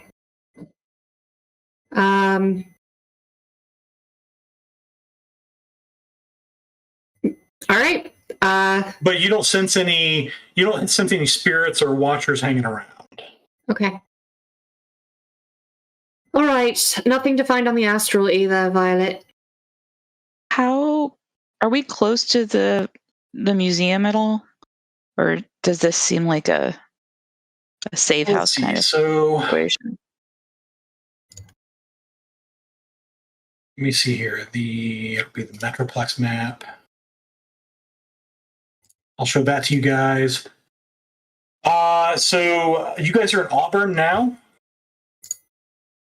which is sort of. Oh, there it is. Okay.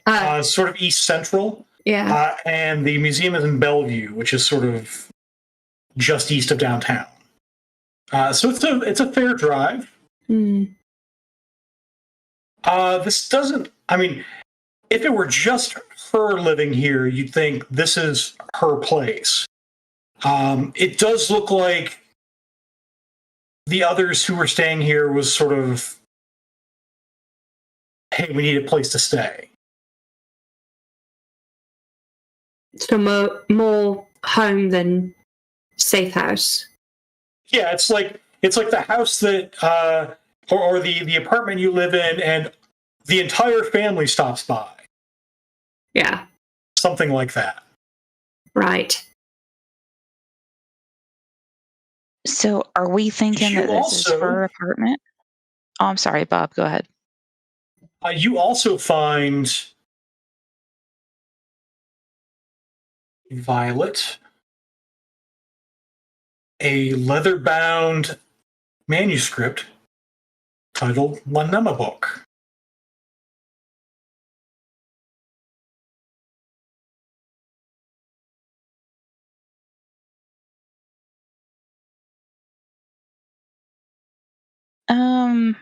Miss Curie, would you come take a look at this?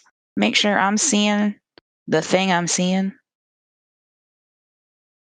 I take a look at it. So it looks like it's a leather-bound vellum manuscript, Lanama book. You sort of go ahead and make a... Oh, what's appropriate? We'll just call it a perception test. But we'll call it perception plus logic. Ooh, it's a logic test. Do I get my analytical mind? Sure. All right, so perception, and then plus logic, so that is another 5.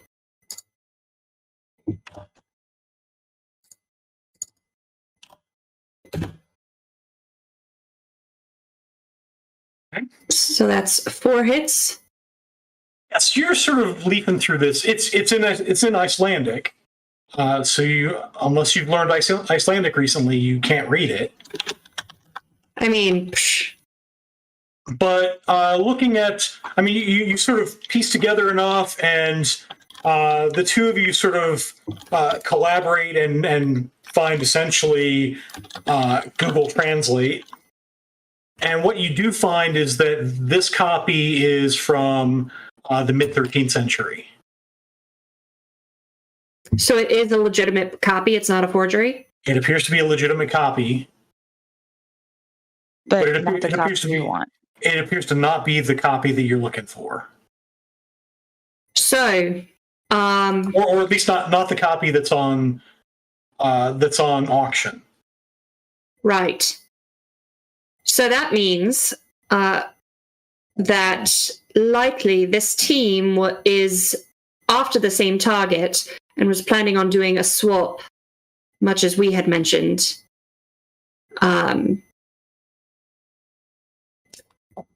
Interesting that they wouldn't take this with them, though. This is a pretty big clue to leave behind, right? It was hidden relatively well. But yeah, they left it behind. Possibly because of the rush they were in to leave.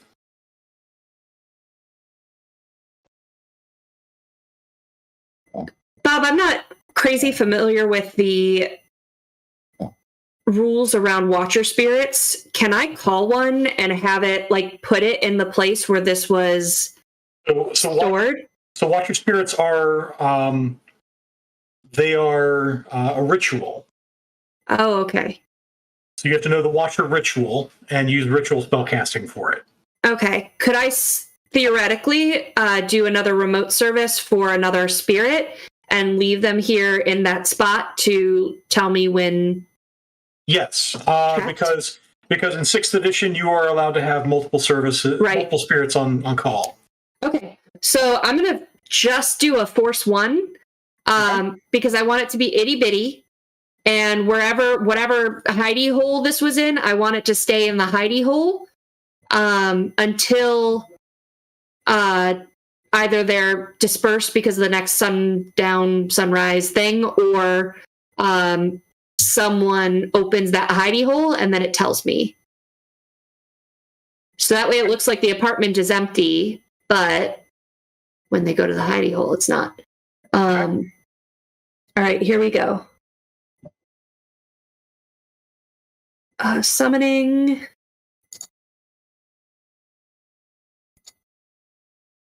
Three hits.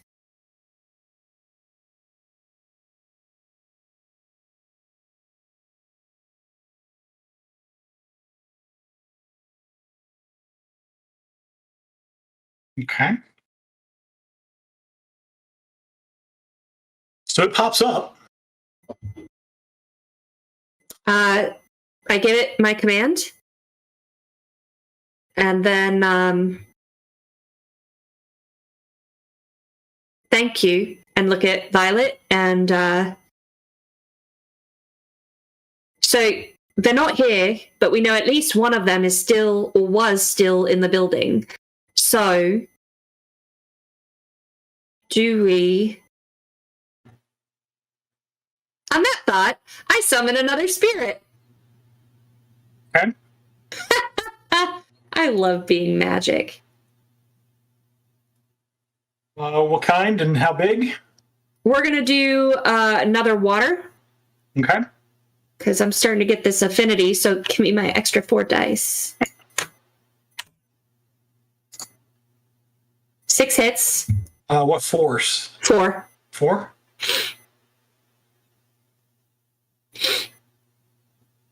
Okay. Roll my drain real quick.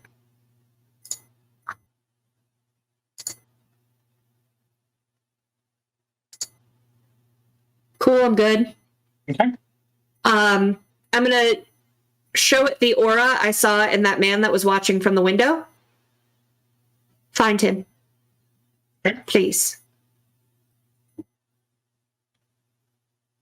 And then ask Mr. Bell and Violet to be patient a moment, because if the guy's still in the building, the spirit will find him.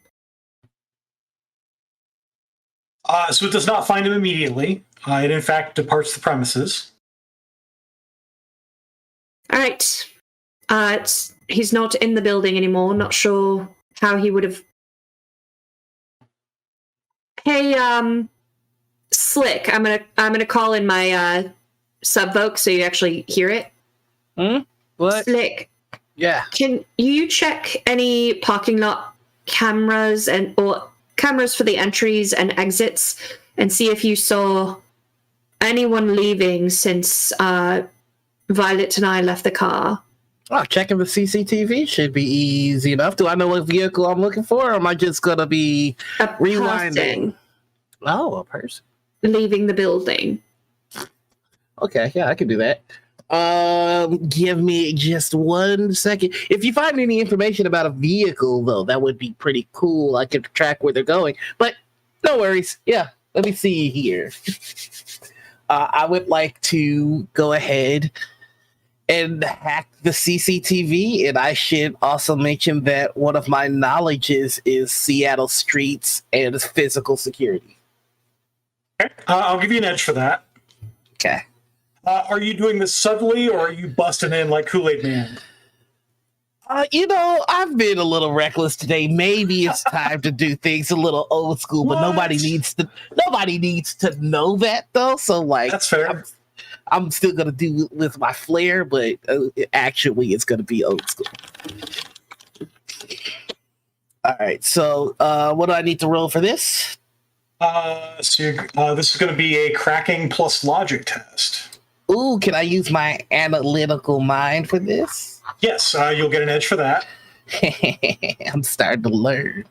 And technically, this is the hacking specialty if you happen to have that. I believe I do have a knowledge hacking. Well, no, it'll be a specialization next to.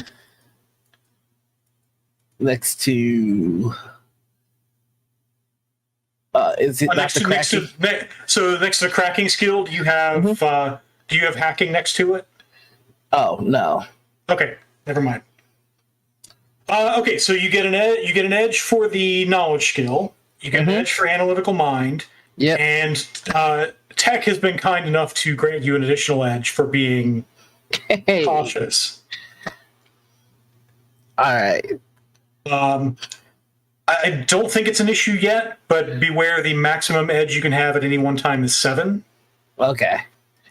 Well, I'm back up to 4 now, so. Okay.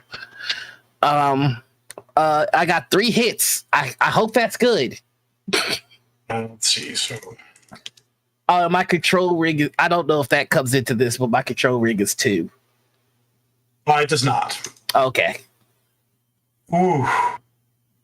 And my Cyberjack rating is 5. I don't know if that matters. So, because ties go to the acting character, hey, that's you have succeeded.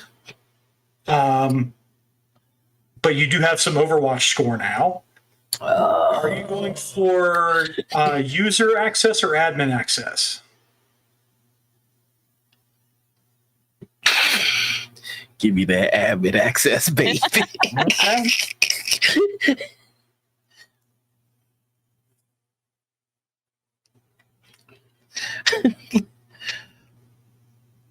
So you've gained access to essentially it's the apartment building's security host.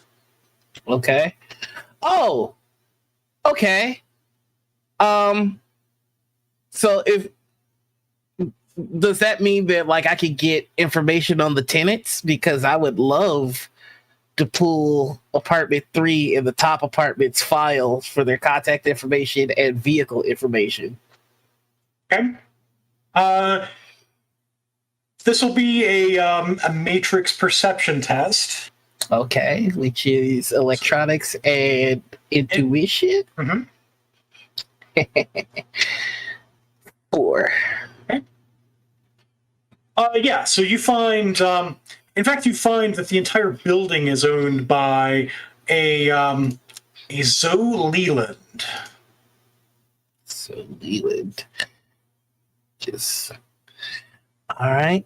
And now that I've got that basic information, let's go ahead and get into the security footage. And I should know what vehicle I'm looking for because I pulled it from their records. Yeah, so she owns a Land Rover. Oh, nice. Not as nice as mine. She is the only listed tenant as well. There's no one else who lives here. Oh, that is a lie. I'm gonna tell her landlord. But you do also see, you don't see when the van arrived, but you do see when the GMC Bulldog step van departed. Sometime between your little glitch earlier and you guys arriving. So that's. Do I see them in the vehicle? And it was close. And it was closer to when you arrived.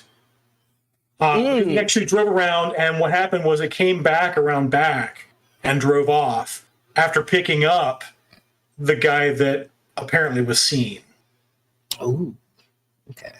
So I've confirmed from the footage that this is the vehicle that they're in. So I'm going to go ahead and send that footage to the group chat. Okay. And Is there a plate? Can you track it?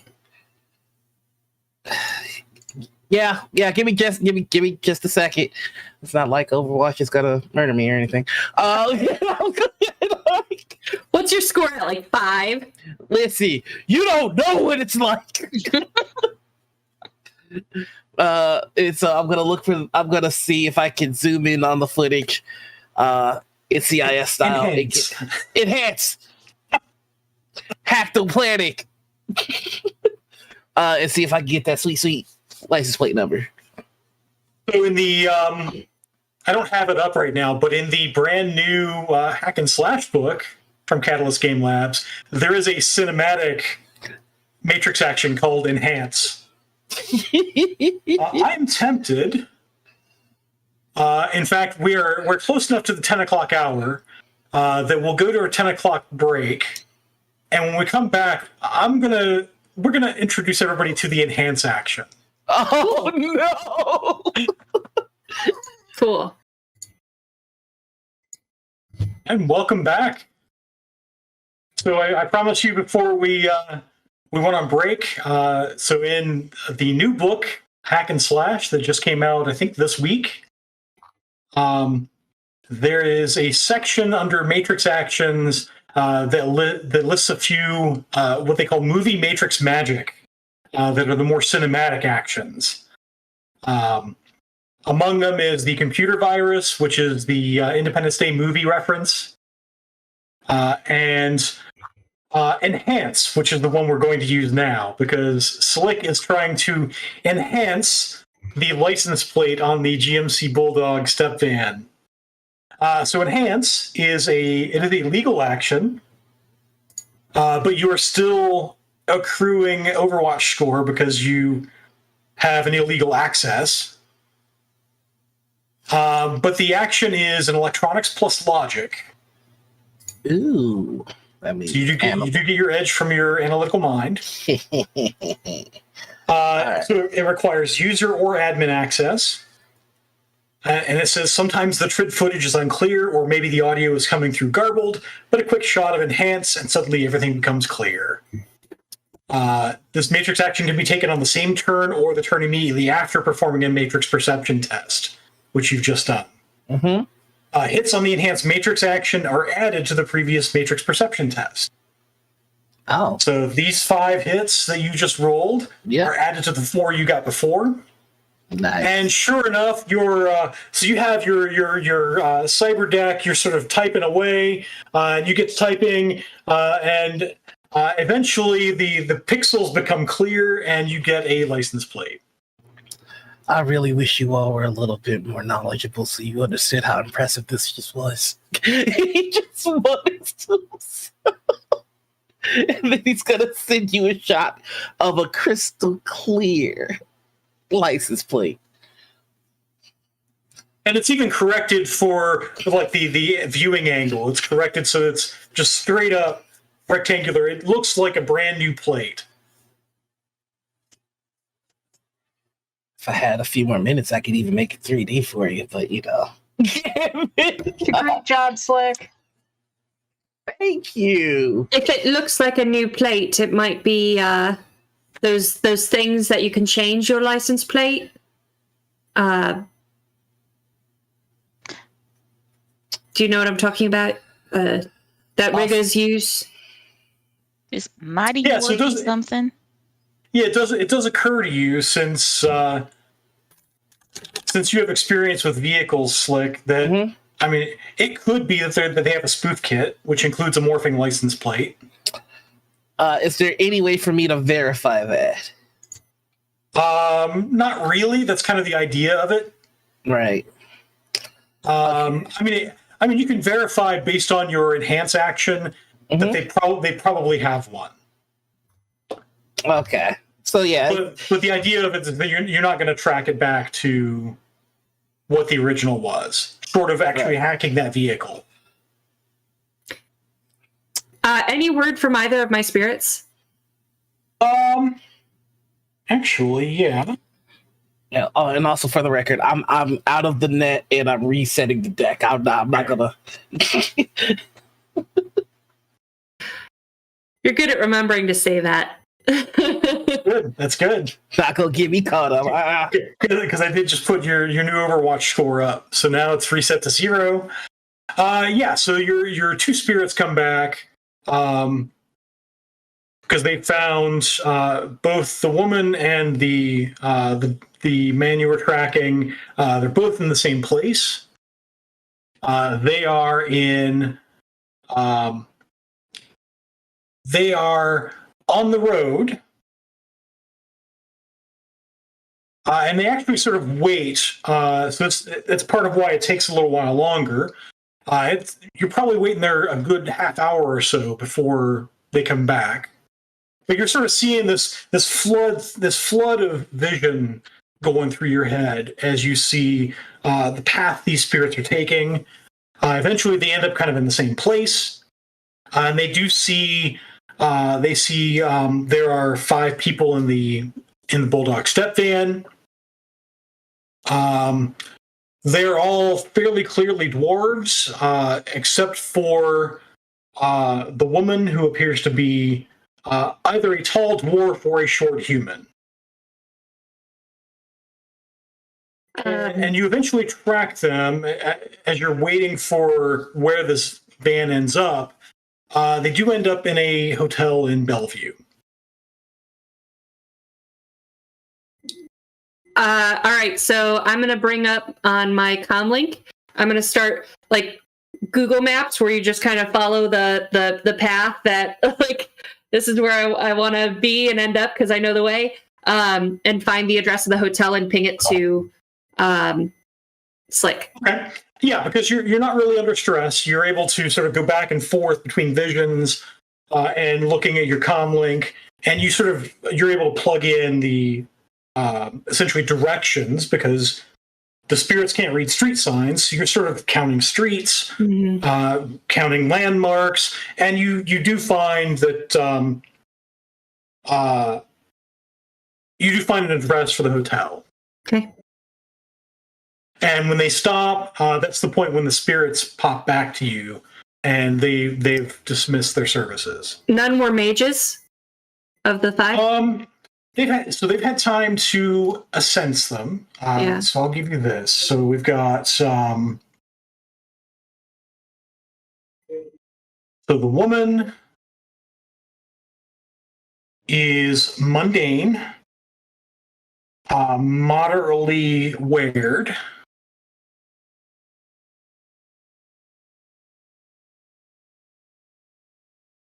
In fact, let's go ahead and roll. So you had a force 4 and a force. They're both force 4. Okay. So I'll go ahead and roll this. This will be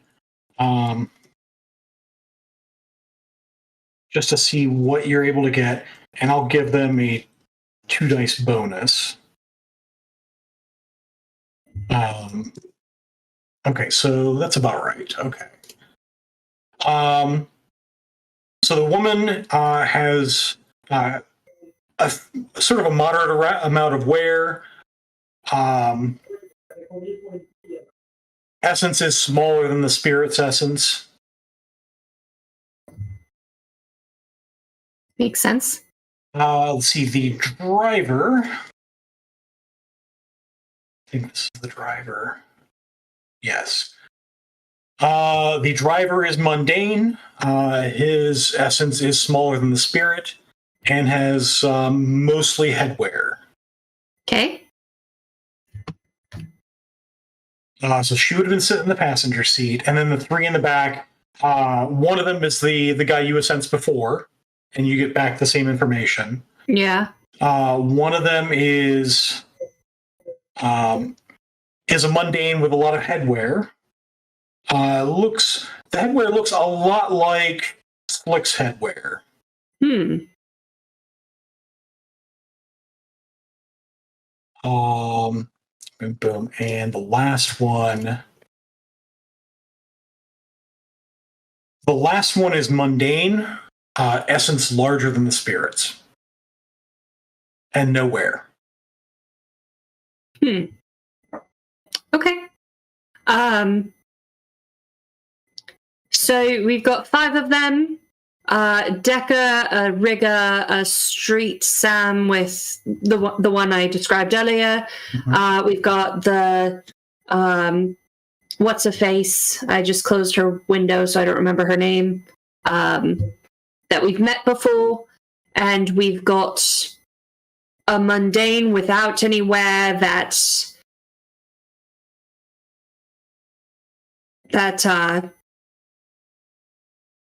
yeah, I don't know what they do, but so those are our 5, and they're at this hotel.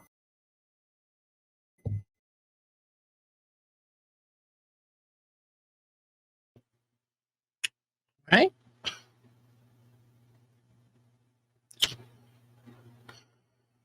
So here's some thoughts.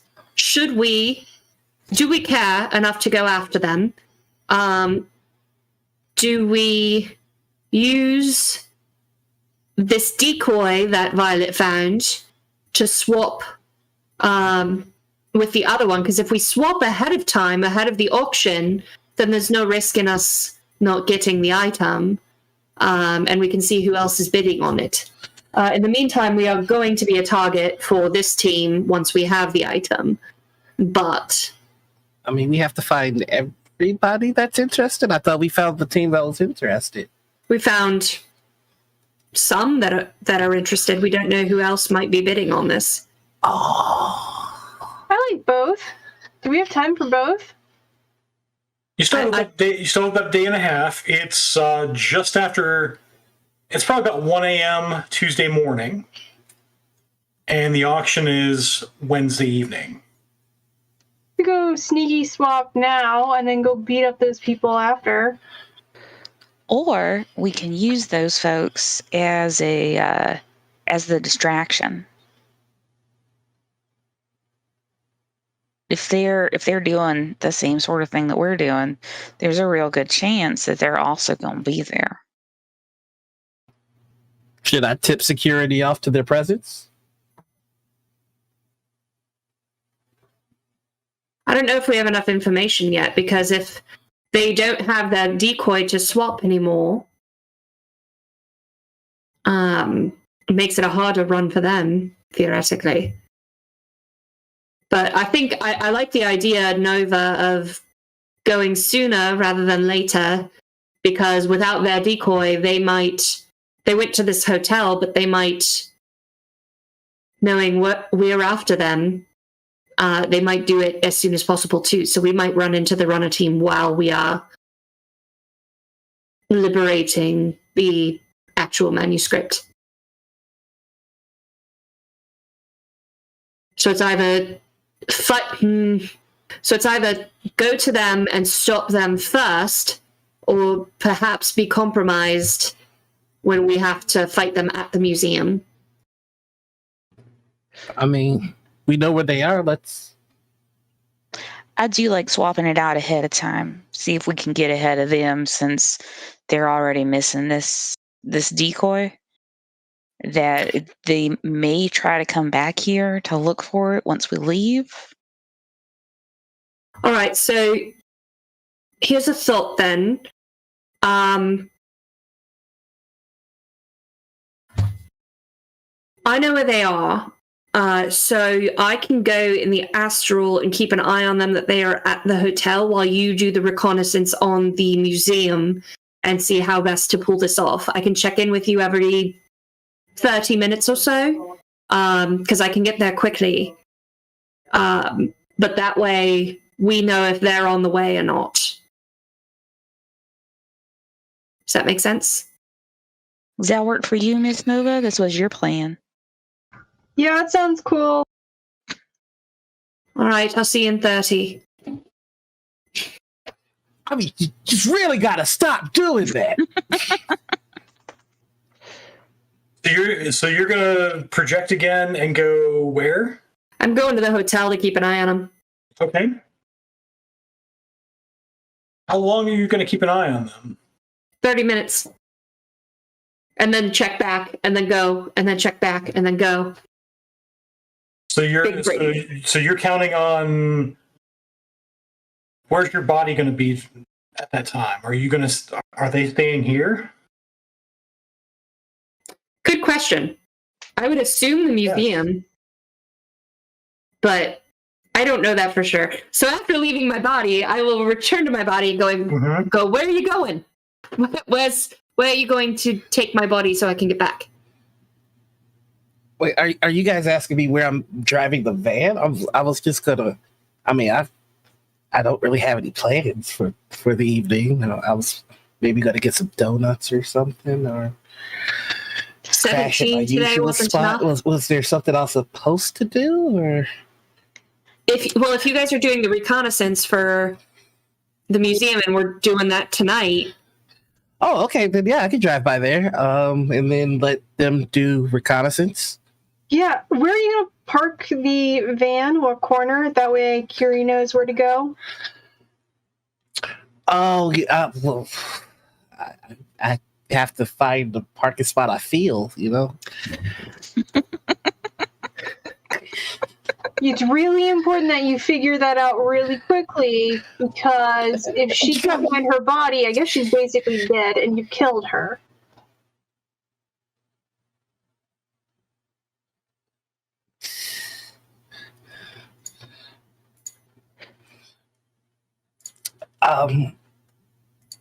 Okay, I'll find a parking spot, because it's just dropping this kind of stuff on me. Can I go to the Matrix to do a Google map to find a good parking spot by the museum? Yeah. So you can definitely pull up the Google Maps and find the museum parking lot. Mm-hmm. That is not a problem. Is there anywhere that's close to a place that serves food late at night?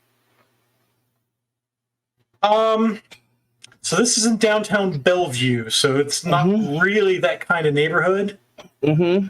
There are some restaurants, but they are more upscale than your normal overnight meals. Oh, you guys got me going to a hoity-toity place. I hate this. Jesus. Swearing, I'm gonna summon another spirit and leave it with my body so I can find it. We don't see that, do we? Like, I can't see that there's a spirit in the van. Okay. Nope. Not unless it materializes. I guess. I look very pointedly at Violet again.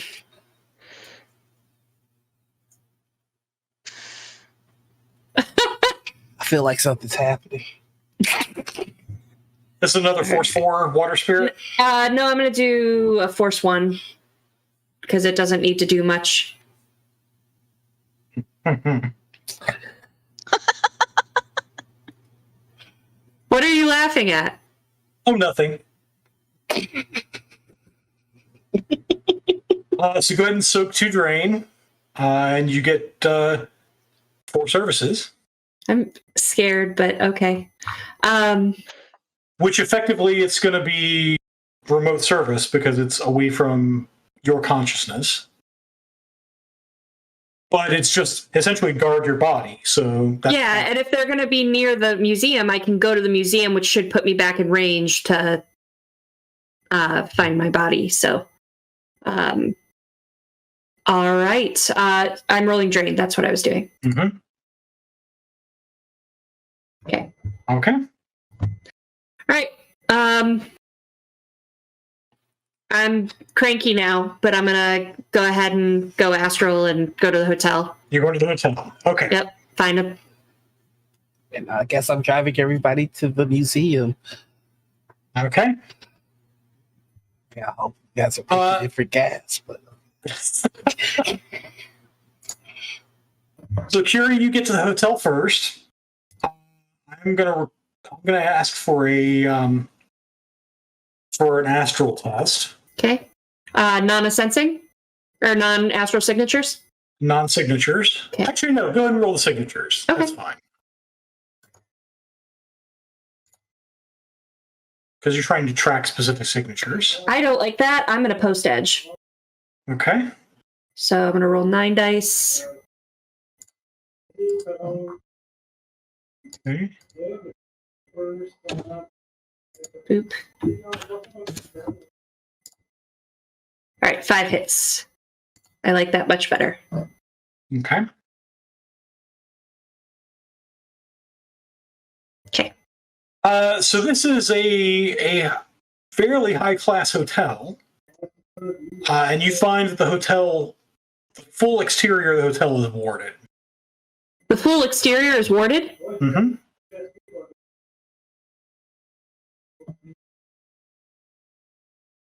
What hotel is this? From the Google search.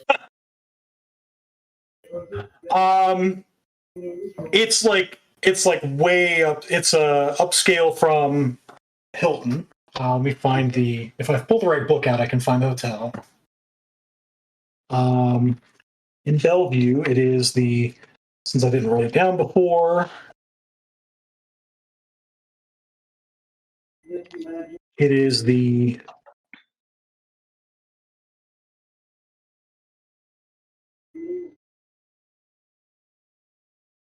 no, it is the Bellevue Hilton.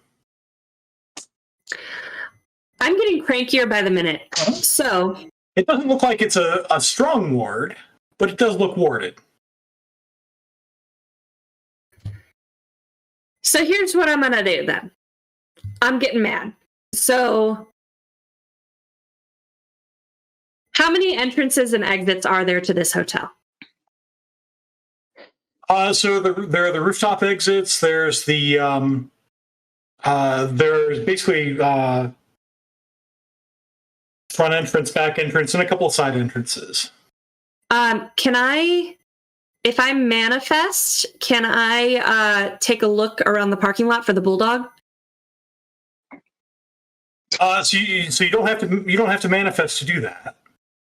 Okay, I thought it would just look gray and blocky, and I wouldn't know. Well, that doesn't change with you manifesting. Oh shit! I keep forgetting that. Okay. All right then. But you do definitely see.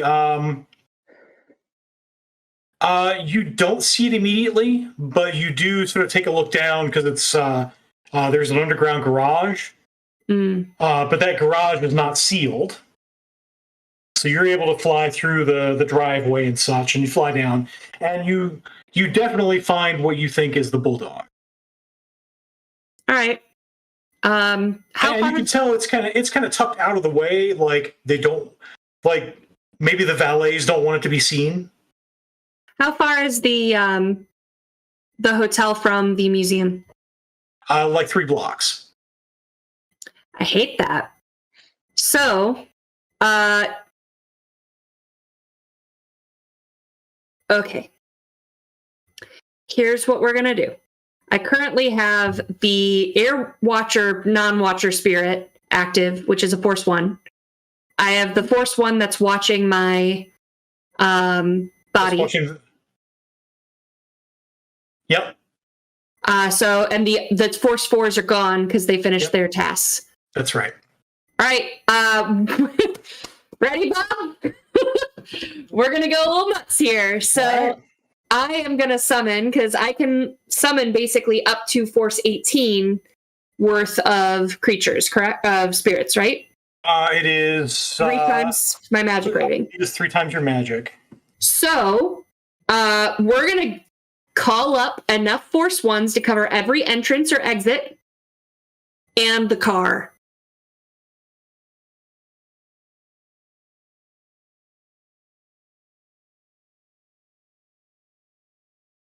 Okay. How many is that? So that'll be 7 total. Here we go, folks. This is going to be all the dice. This is what I miss about sitting at a table. I want to roll a crap ton of dice for the next 5 minutes.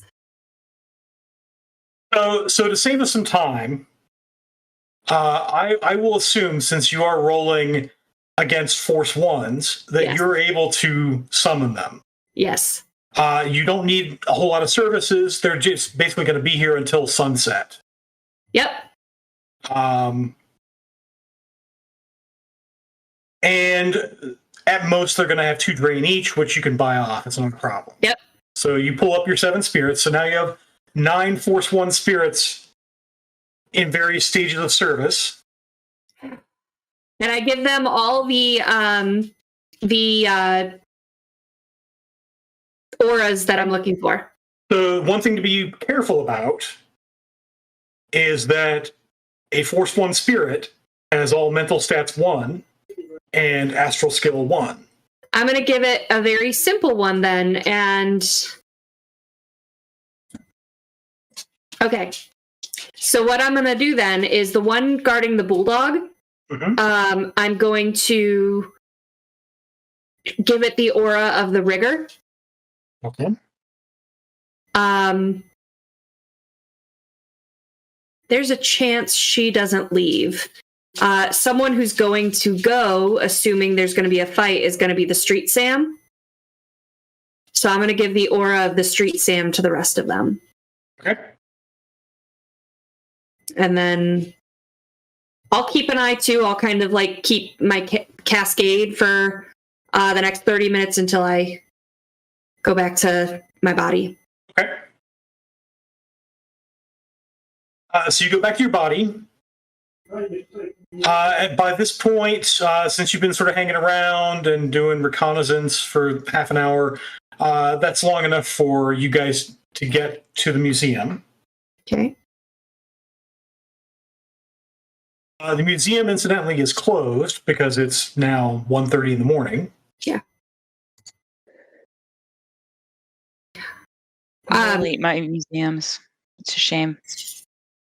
I'll let you guys kind of catch up with that 30 minutes if there's any research or anything you guys are doing on your way before I wake up.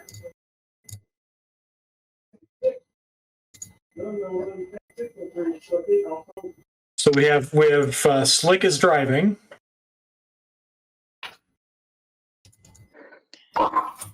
What does the museum? Because the museum is where the auction's being held, correct? Yep. Okay. What is their social media stuff looking like for this auction? Are they advertising it, or is this like supposed to be a fancy thing? This is more upscale. You saw. So you see one post from, we'll say Sunday, that advertised a registration-only auction and put up essentially an album of all the stuff that was up for auction. And then nothing else has been posted to social media about it, even though throughout the past day or so, people have posted, hey, look at this exhibit that is not for sale, incidentally. So what is the other, like, are they doing another thing, like, in conjunction, like touring the exhibits or anything like that? Yeah, so there's a tour that's going on at the same time. They have tours. We'll say they have tours every half an hour. Up until probably 2100. And the auction is at 1900 on Wednesday. Okay. So there will be tours going on at the same time the auction is going on. You do see, and in fact, I can show you the map of the museum. Let's go ahead and do that. This is a fairly large map, so you might want to zoom out. There is a map of the museum in the public material. And essentially what they have is tours that go, so here's the parking lot with the main entrance. It's the bottom of the left-hand map. This is the upper level. And then behind it sort of goes down. So there's a lower level that comes out the back end at the bottom of a hill. And there's a street entrance there. So this is big. This street entrance is right on the street. And the parking lot where you guys are parked is back here. And so all these numbered rooms around the perimeter, that's where exhibits are. Of various art, paintings, sculptures, modern art, all sorts of stuff. And the auction is scheduled to take place in the Gothic cloister that is in the left-hand side of the upper floor, the upper level. And some of the pictures you see of it in social media, because it's a place where they have events. It is a fairly nice. It's not quite outdoors, but it's very well natural lighting with skylight above, and sort of. There are all sorts of hanging vines and such. When does the museum open? We'll say the museum opens at 10. Okay. Is the Gothic cloister area available when there's not private events? It is generally restricted. Okay. It is specifically for private events. Gotcha. Okay.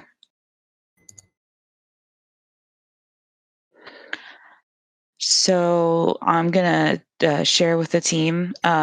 So just so y'all know, the museum opens at 10 a.m. and they have tours until 11 p.m. every 30 minutes or so. Until 2100. 9 p.m.? 9 p.m. 9 p.m. Sorry. So in fact, I should correct that to be 2200.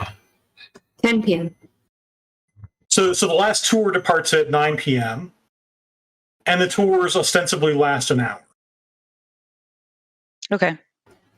Is there a parking garage at this museum? There's a parking lot. There's a parking lot. Okay. Yeah, I'm just gonna park us. Which is unusual. Not many places in downtown Bellevue, have lots. It's a fairly small parking lot, and so you get the sense. And there are a couple of parking garages within a block of here.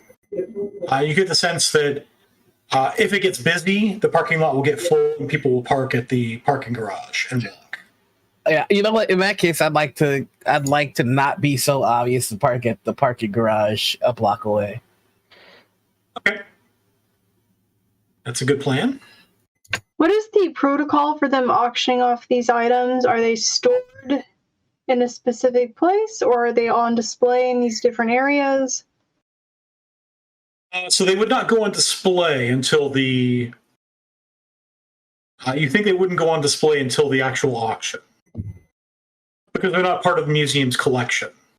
Okay, right. Okay, cool. So where's the storage area? Hey, Slick, can you figure out where the storage or where they keep all the items for auction is in here?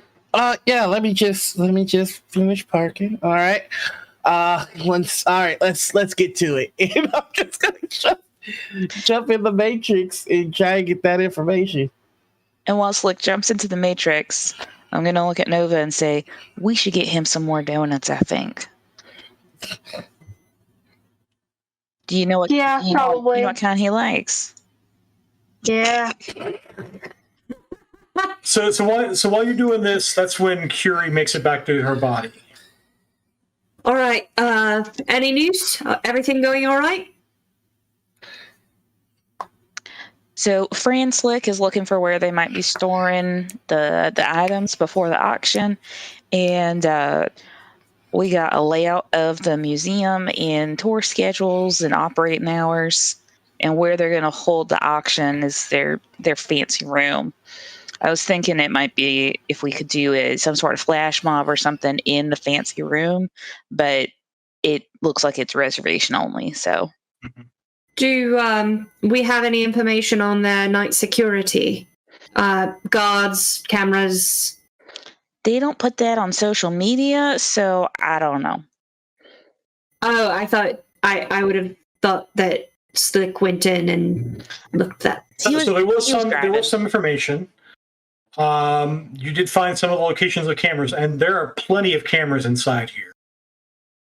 You also found, Slick, that so there's a room below the Gothic cloister on the lower level that's sort of grayed out.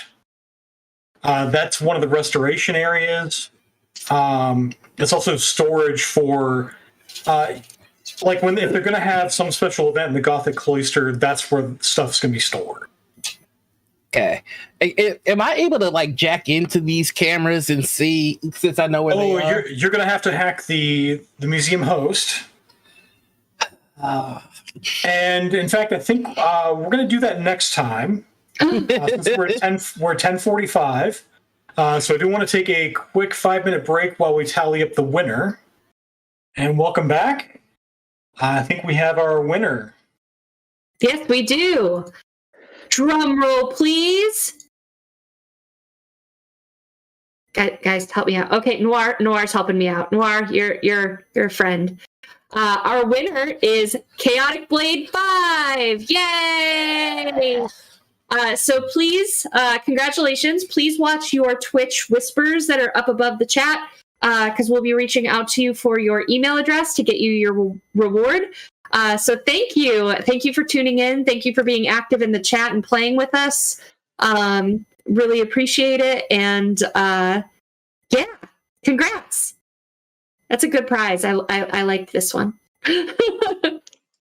So we'll do some brief introductions before we sign off. I'm Bob, your GM, and on Tuesday nights over on twitch.tv/Master of Rem, I'm running through the Shadowrun 5 Chicago Missions arc. Heck yeah.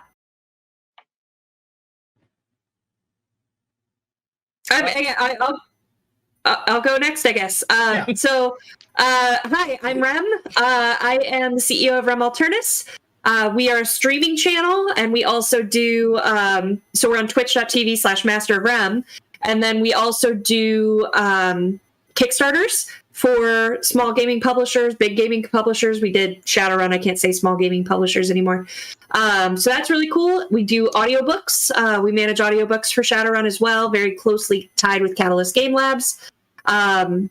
and pretty much do whatever else comes up that we think we can handle. So good stuff. What is happening right now? The last 4 days of the Nocturne by Night Kickstarter, which is basically a little sneak peek here because I'm about to record this after we're done with the show. I'm going to do a little video of what is Nocturne by Night. So Nocturne by Night is the villains supplement to the Blood and Justice setting of Prowlers and Paragons. Now that's a lot of words, so let's break it down. So Prowlers and Paragons Ultimate Edition is the core rulebook for this superhero game system. So kind of like the Player's Handbook and the Dungeon Master's Guide for D&D combined. Simple system, simple character creation, designed to let you get in and play quickly. Blood and Justice, Welcome to Nocturne, is a setting book, kind of like Explorer's Guide to Wildmount. Nocturne is a Gotham-esque city, dark, gritty, dystopian. All the major sites and players are there for you to set up for your campaign. And Nocturne by Night, which is what we're currently kickstarting, is a villain supplement, or what I like to call Oops, All Villains. And think of it like the monster manual for the Nocturne setting, but the bad guys are also playable. So whether you set them against your players or play the baddies yourself, this is the book you need. And there's a bundle available of all 3 books if you haven't played before at a discount on the Kickstarter so you can hit the ground running in your campaign. And that's at MobiusWorldsPublishing.com/kick. That's my thing. Passing it on to Noir. Hey, that's me. Hi, everybody. I'm Noir. You can find me all over the internet as The Noir Enigma. That's Twitter, Twitch, YouTube, TikTok, and Instagram, as well as my website, thenoirenigma.com, for merch and all that good stuff. I'm the host of Gen Con's Table Takes, my own morning show, Morning Ritual, and every Monday you can find me over on Q Times for the Demiplane-sponsored Aliens game, Beacon. That's it. Awesome. Jen? Hi, I'm Jen. I play on the Rem Alternus streams on Tuesdays, and in a couple of weeks, I will be running my first stream on Rem on the Wednesday night Shadowrun game. So it'll be a little while, but I'm super excited and starting to plan that. And Halloween is Monday, so you can't order anything from me and get in time from Halloween, unfortunately. But other holidays are coming up that you need cosplay props for. So check out the Geek Forge for all sorts of goodies. And we have another project coming up down the line as well. So super excited. Lots of cool stuff coming up. Can you drop your link in the chat, Jen? I don't think I can. I think that maybe Billy Berserker could for me, though.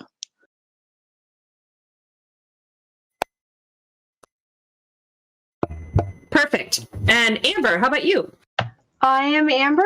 I also play in Bob's Tuesday night Shadowrun game, also with Jen and a few of our lovely friends. So you should come check us out there. And yeah, I'm just happy to be here. Awesome. Thank you all for playing and being here. Oh, Tezlon, you got anything to say? This is our voice from beyond.